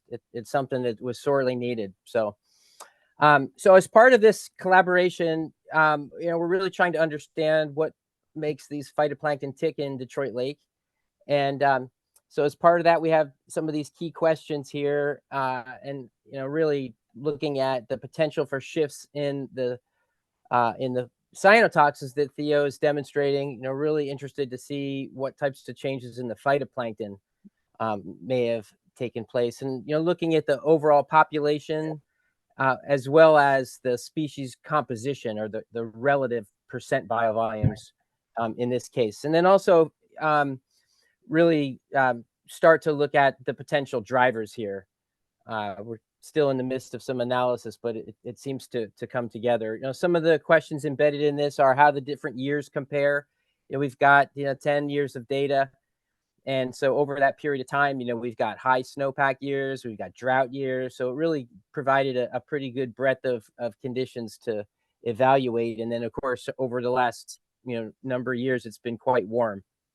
So also, and Norm will talk about this, but how do the reservoirs and operations play into that. I will touch upon that a little bit. And as I mentioned earlier, I'm also interested in these wildfires, looking at the nutrients and then thinking about the big bloom events that took place in 2017 and 2018. All right, so.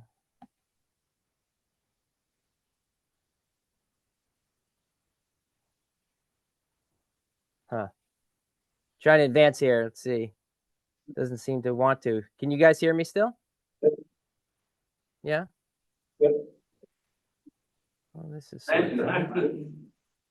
Oh, almost there.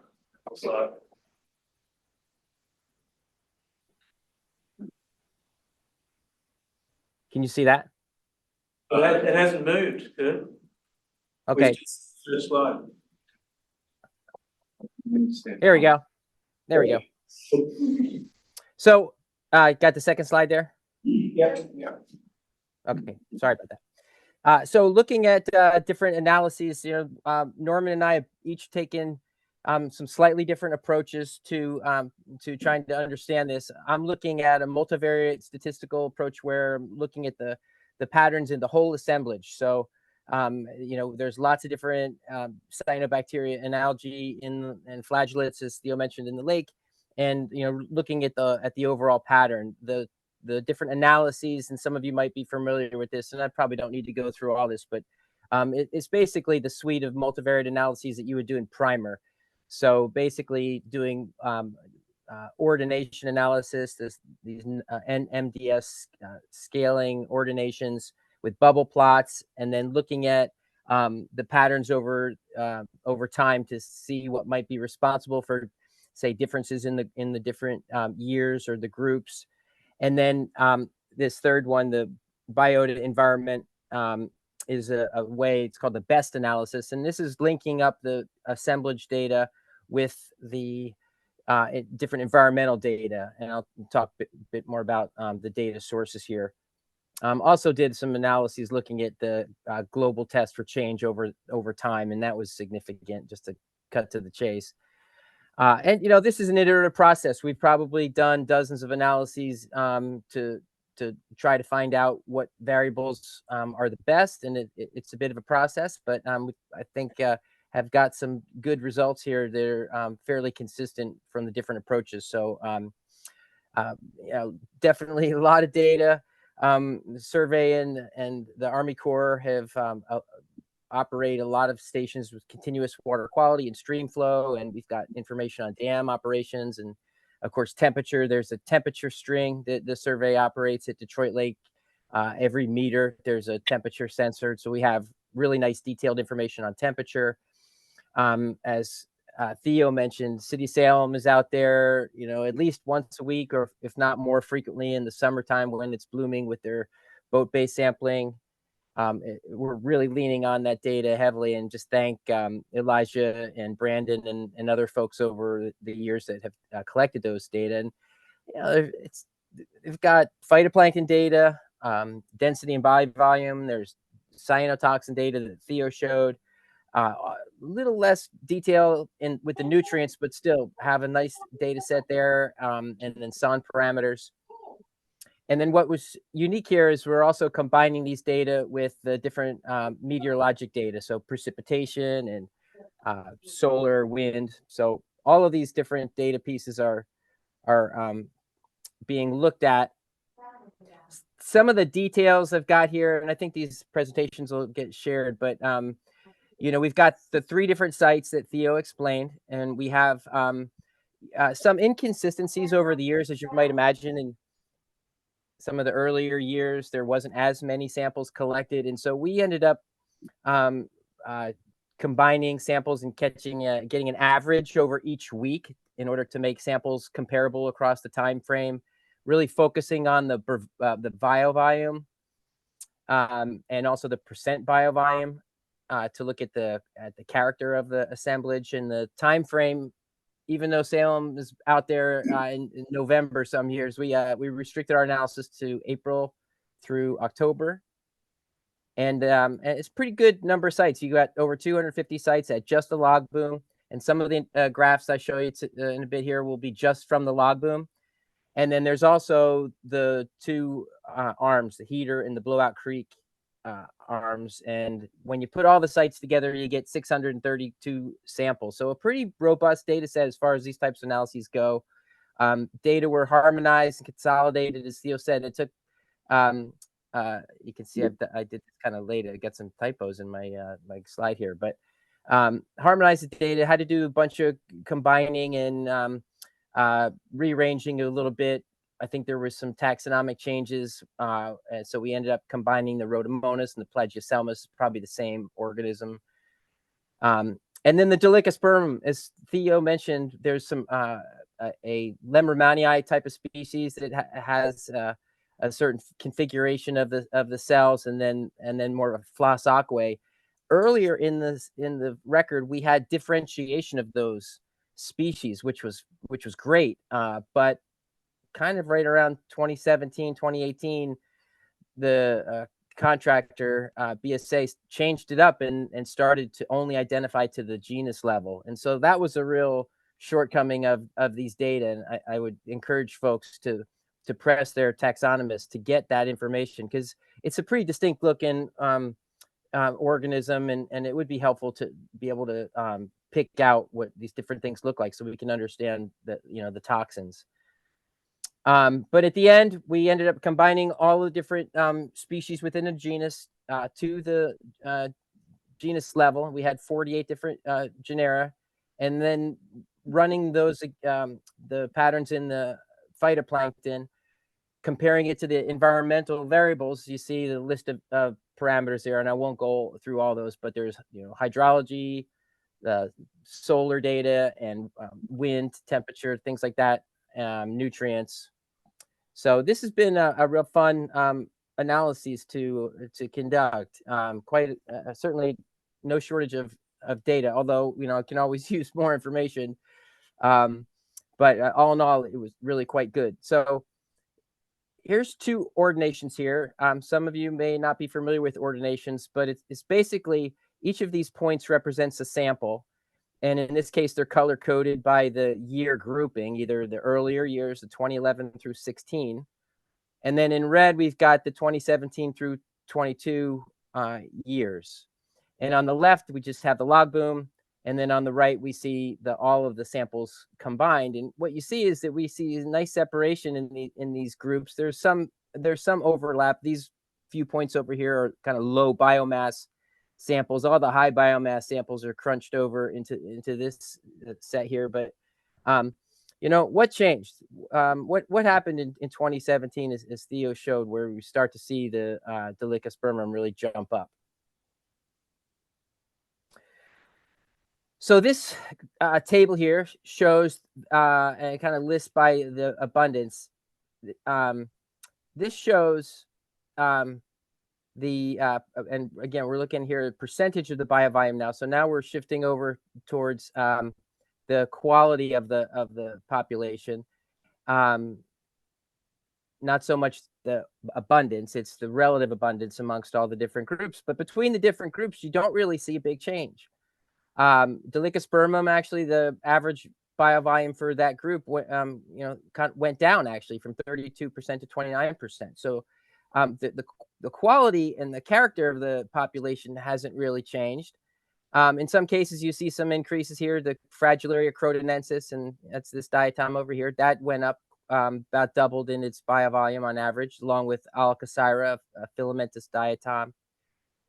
Cyclotella increased quite a bit, although still fairly low levels.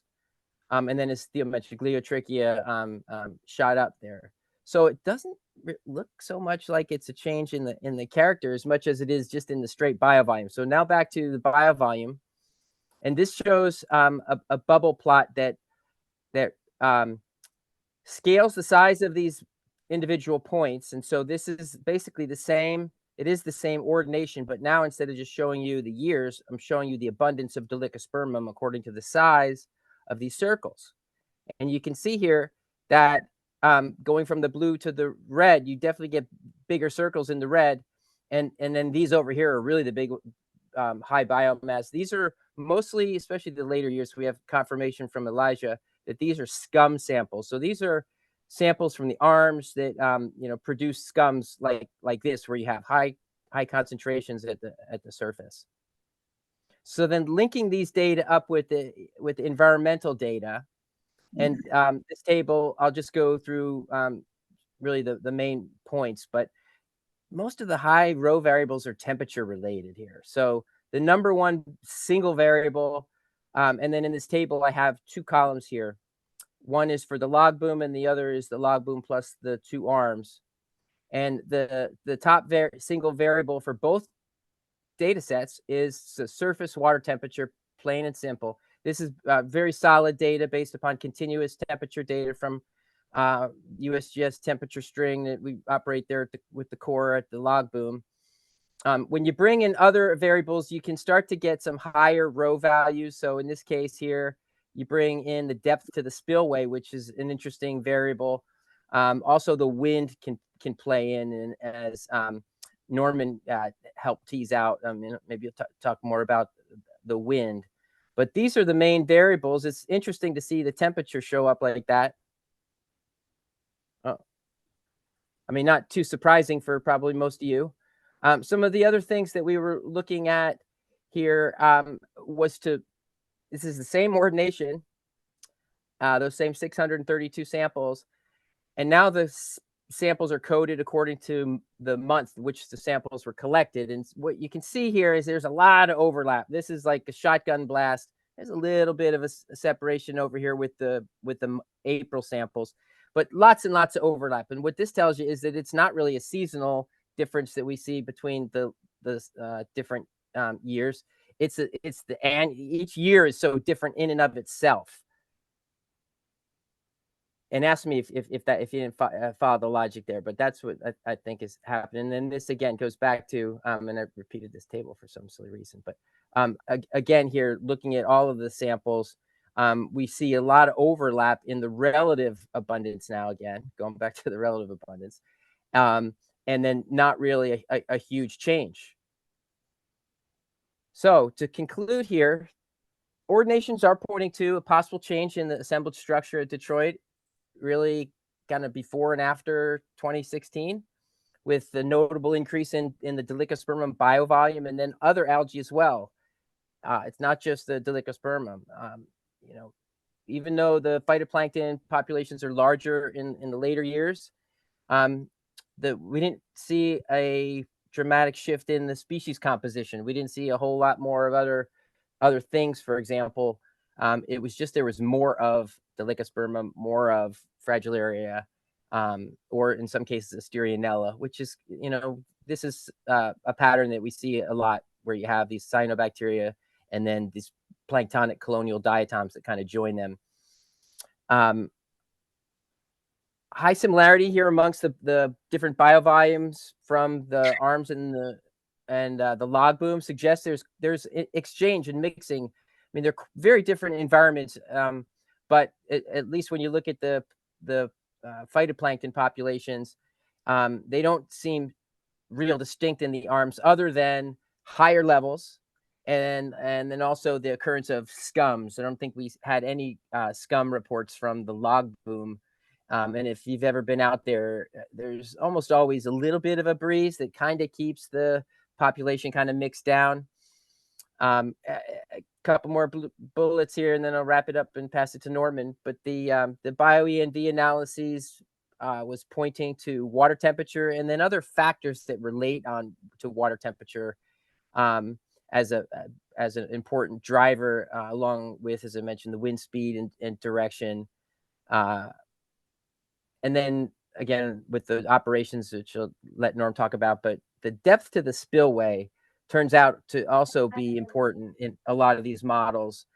And what's interesting there is if you think about Detroit Lake and the water level being, let's say it's 2 feet above the spillway and you got a bloom that's cranking. Well, that water is getting pushed out through the spillways, taking that warm water, that surface water with a lot of of phytoplankton downriver, and shortening the residence time of that surface water body. And so it sort of makes sense that that would slow down the bloom, that might create conditions where we might see fewer blooms.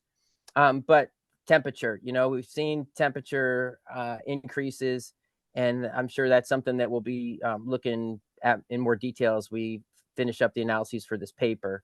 But at this point, I'll kick it over to Norman. Hey, Kurt, the switch year is 2017, not 16. Well, okay, yeah, through 16, and then after 16 is different. Yeah. Yeah. So did that stop showing? Well, Norm, you can go ahead and share your screen. Okay. Well, the switch is going on. Can you hear me? Okay. Yeah. Okay, great. Let's hold on questions for till after Norm's talk. So, great. I think we can see your screen. Full screen. Do they need to go full screen? Can you go on presentation mode? Yeah. Let's see if that works here. Yeah, there you go. Okay, great. Thank you. Thanks, Kurt. Thanks, Theo. This has been a really fun project to be part of, and just appreciate Theo for kind of getting us together. And I've learned a lot from both of you, and appreciate it. So my angle on this, I'm a hydraulic engineer at the Portland District Corps of Engineers. And so my angle is a little bit more geared towards how dam operations might affect cyanotoxins in Detroit. And what could we do potentially, or what can we understand of what we did do to make things better? So going to give a little brief history here. Detroit Dam was built 1950s. It was completed. Around 2007, there was a powerhouse fire. I think it was in 2007. And we started using the spillway and the regulating outlets at that time. And eventually, because of a biological opinion, we were using the spillway pretty much every year since then to help to manage temperatures downstream for ESA listed fish. And then 2015, as far as I could tell, this was when EPA issued a cyanotoxin criteria. I thought it was closer to 2018, but that could be for others. I need to get with some others on when that happened and the timing there. But I think things changed around then, and maybe a point of discussion. But then we had in May 2018, we had the HAB event with the toxins at Salem, and people probably remember that. I sure do. It was pretty intense at our office. We paused our spillway operations at that point that we usually do in the spring because of the bloom and the toxins coming downstream. Then in 2019, there was a seismic interim risk reduction measure that the Corps started reducing the maximum lake level in the lake. And this comes important later because we are seeing, as Kurt and Theo showed, some differences in more recent years.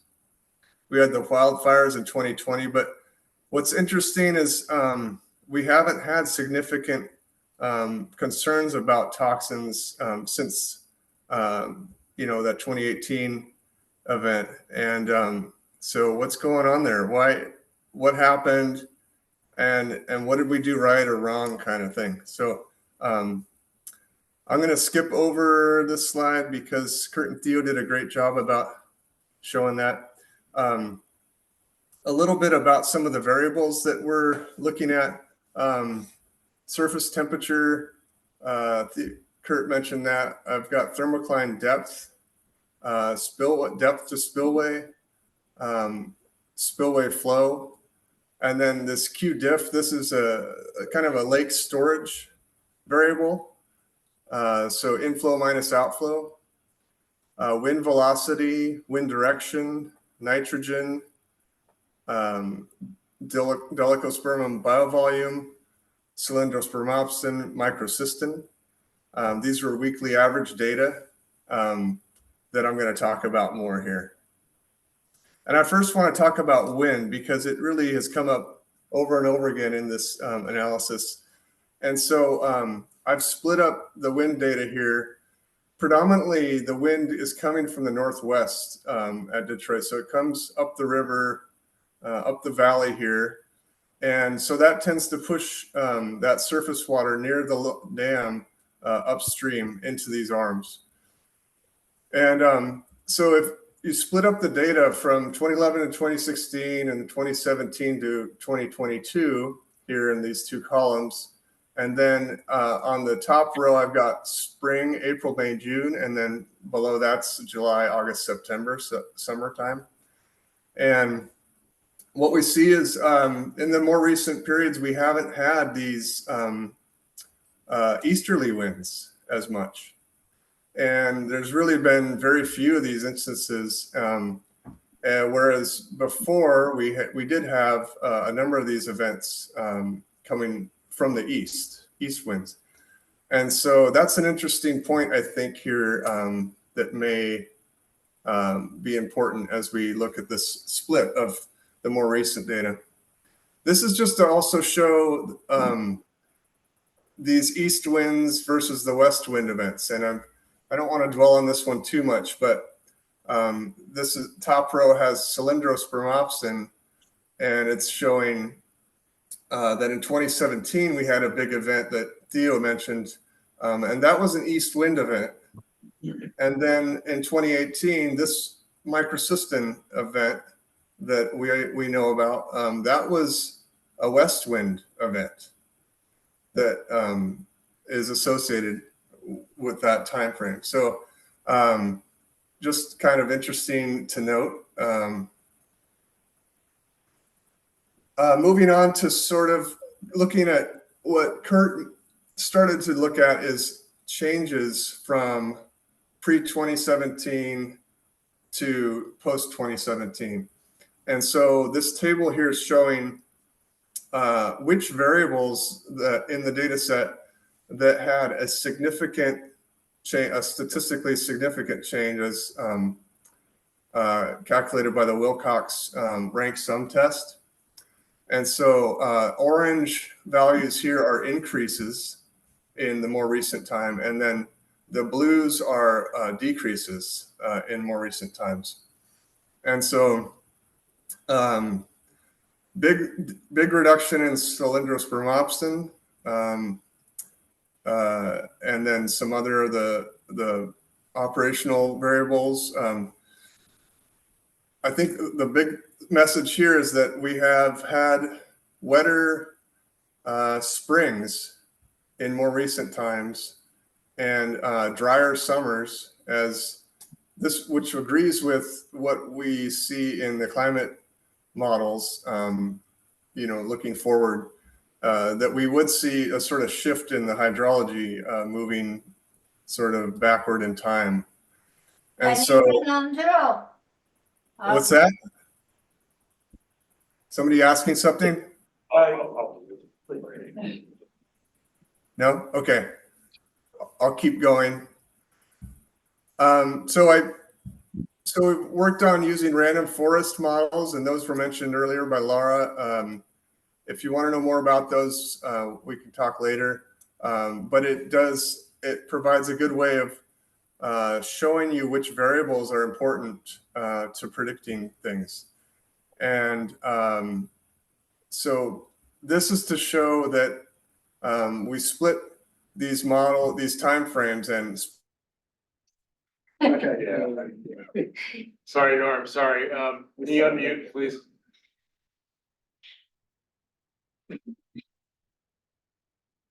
Norm, can you unmute? Sorry, I had to mute all, there was some interference.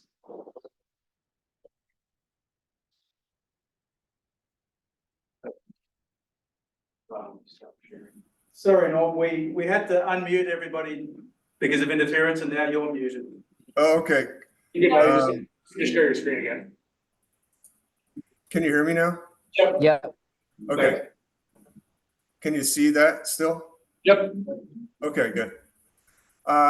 So essentially, I'm going to focus in on this time frame here, April, May, June, in the more recent time frame since 2017, and talk about the random forest models that had good fit statistics, and so what can we learn about what those models tell us? And so Cylindro and Microcystin predicted well in this time frame, and it was the only time frame of these 4 chunks that was promising. And so the top predictors were nitrogen and phosphorus, which was interesting. I think we'll talk a little bit more about why it's different for these two, unknown to me, but it is interesting result, I think. We have dam operations, we have surface temperature, as Kurt mentioned, showing up. We have the wind direction as important. And this is to sort of try to look a little deeper and look at correlations. I think Lara did a little bit of this. I liked what you showed. Kind of similar approach where we're looking at correlation coefficients for these variables that were chosen by the models to see, is it going up or going down in relation to the predictor variable. So we see higher cylindro associated with higher nutrients. Probably no surprise to most of you there. But this one is kind of interesting. There's a higher microcystin associated with lower nitrogen here. And that may be what was talked about a little earlier with that current research, the form of nitrogen changing maybe. Going to wrap up here. I think the point here is to look at, we know that flow and storage, nutrients, these are all complex. And the wind, it's really complicated. There's probably certain events that are driving some of these model results that we could look into further. But, for now, I think spillway flow and the depth to the spillway are important for us to try to see if there's a clear anything to gain from this sort of analysis. And right now, I'm not seeing a clear direct relationship with DELECO or toxins. But, looking at maybe specific conditions like with wind and the refill timing, I think have some promise probably. And then I mentioned nutrients being important, surface temperature. And then this last one I think is important also, that, these east wind events, they might be something that we need to keep our eye on as far as like pushing that surface water from the arms with maybe high cyanos concentrations. Maybe we try to keep an eye on those and avoid using the spillway if we are near the spillway crest or something during those east wind events. So that's what I had, and appreciate any comments or feedback you might have.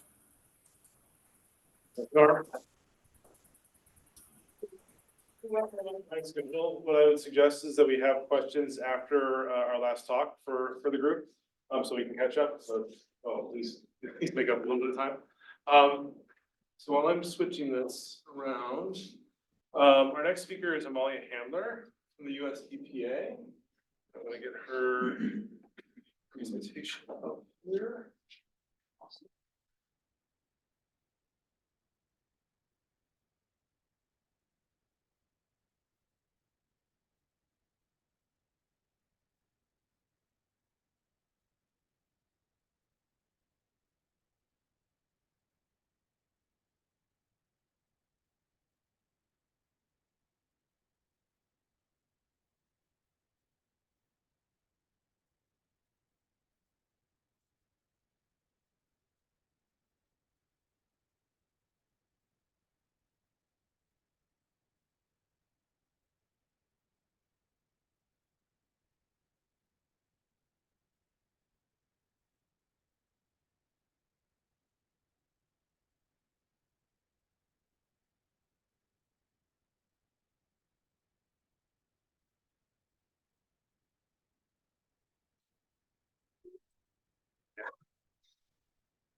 So We're good here, yeah. this functions, It should. okay, great. Thanks. Okay, hi, everyone. Thanks for hanging out until last moment of the day. And thanks Theo and Dan for inviting me to share some of my work with you all. So we're going to be switching spatial scales quite a bit here and moving to the entire lower 48 states. I got to see a couple of components of the prior talks, and it's heartening to see. I know it's disheartening and discouraging to try and get a handle on this phenomena, but it's been somewhat validating watching other people's talks, and it's so challenging to figure out what's going on in an individual lake. And I'm trying to figure out what's going on in all of the lakes across the US. And this is a hard problem. And so this is a great reminder that it's just challenging, and whatever we can do is more information than we had before. And so that's useful. So I'm going to be sharing with you some very, very preliminary work that I've been doing with a whole team of people at the EPA, including Lara, to try and understand where cyanobacteria and in particular microcystins might be more or less likely to occur across the US.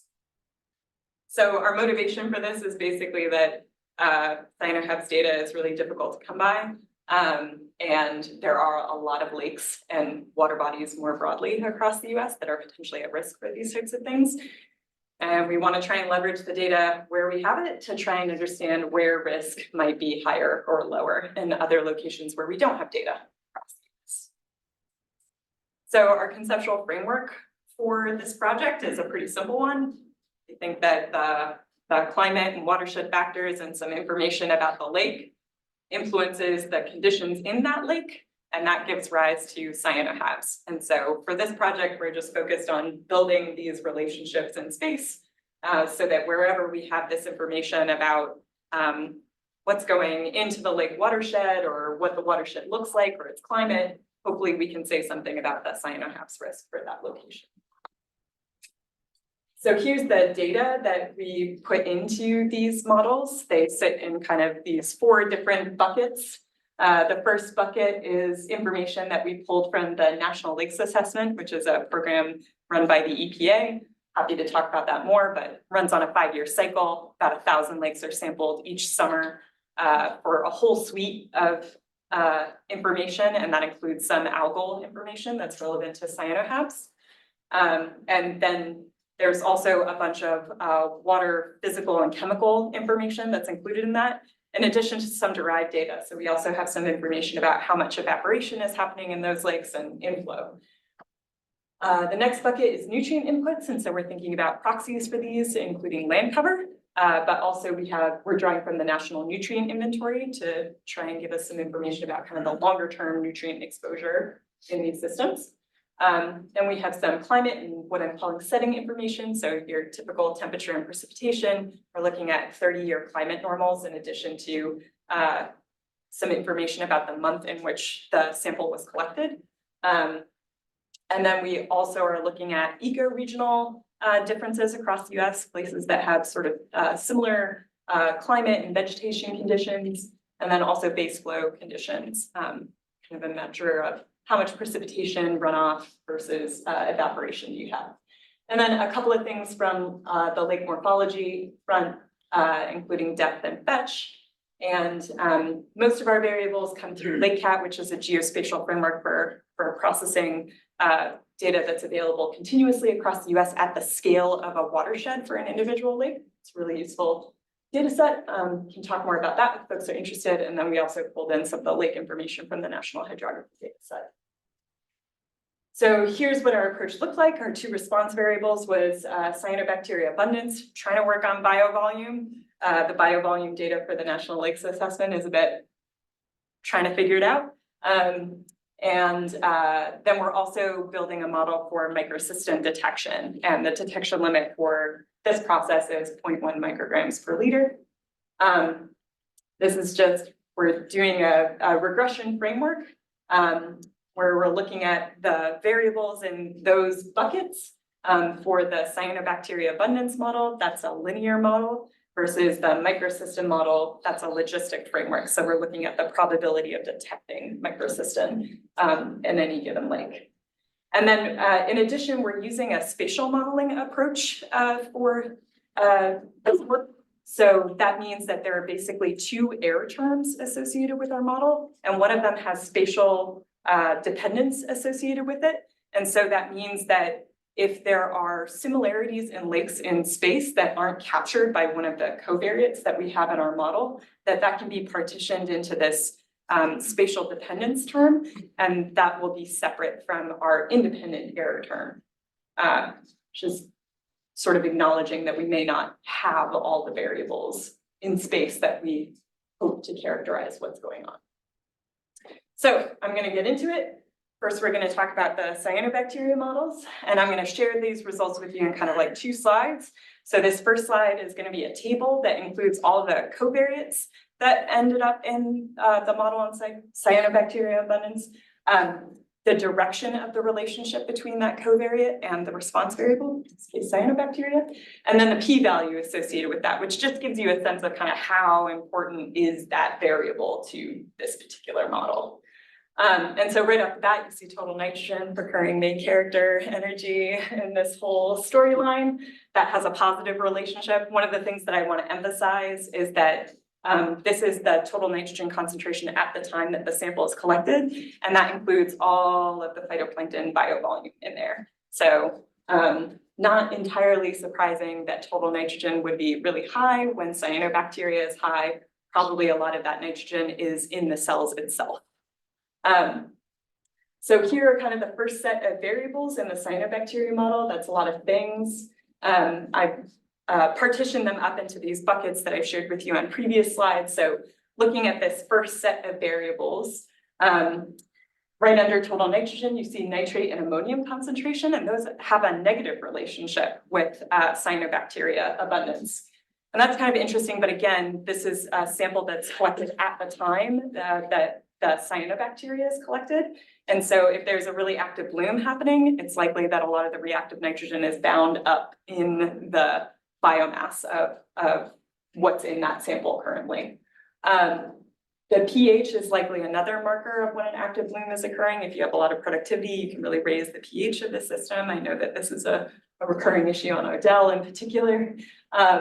But then we started to get into some of these other variables that might be kind of these interesting, not just markers of the cyanobacteria that's already there.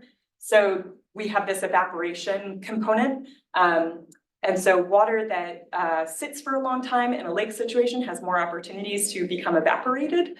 And so that's an indicator that probably more, if you have stiller water that has more opportunity to sit around and become evaporated, that's a higher risk for higher levels of cyanobacteria. And then dissolved organic carbon was a negative relationship, which was a bit surprising. We thought that that might be another variable that just tells us something about the biomass that is present at the time that the sample is collected.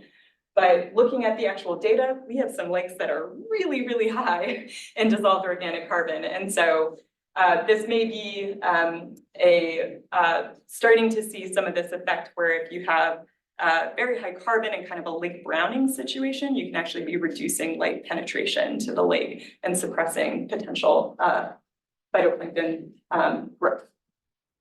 In terms of overall nutrient inputs, we did find over and above these other lake water components that agricultural cover was positively related. In terms of climate and setting, precipitation negatively related, temperature positively related. These are the 30-year climate normal. So that mostly has to do with warmer areas versus cooler areas and wetter areas versus drier areas. I'll also note that the Western US was consistently lower in terms of cyanobacteria compared to other portions of the US. That's not to say that cyanobacteria isn't a problem in the Western US. It just means that in this data set, relative to what was seen in the Eastern US, it was consistently lower in the Western portion of the country. And then also a negative relationship with lake depth. So the deeper the lake, the less cyanobacteria you have. So, you know, nothing horrendously surprising in this data set, but how well did we do?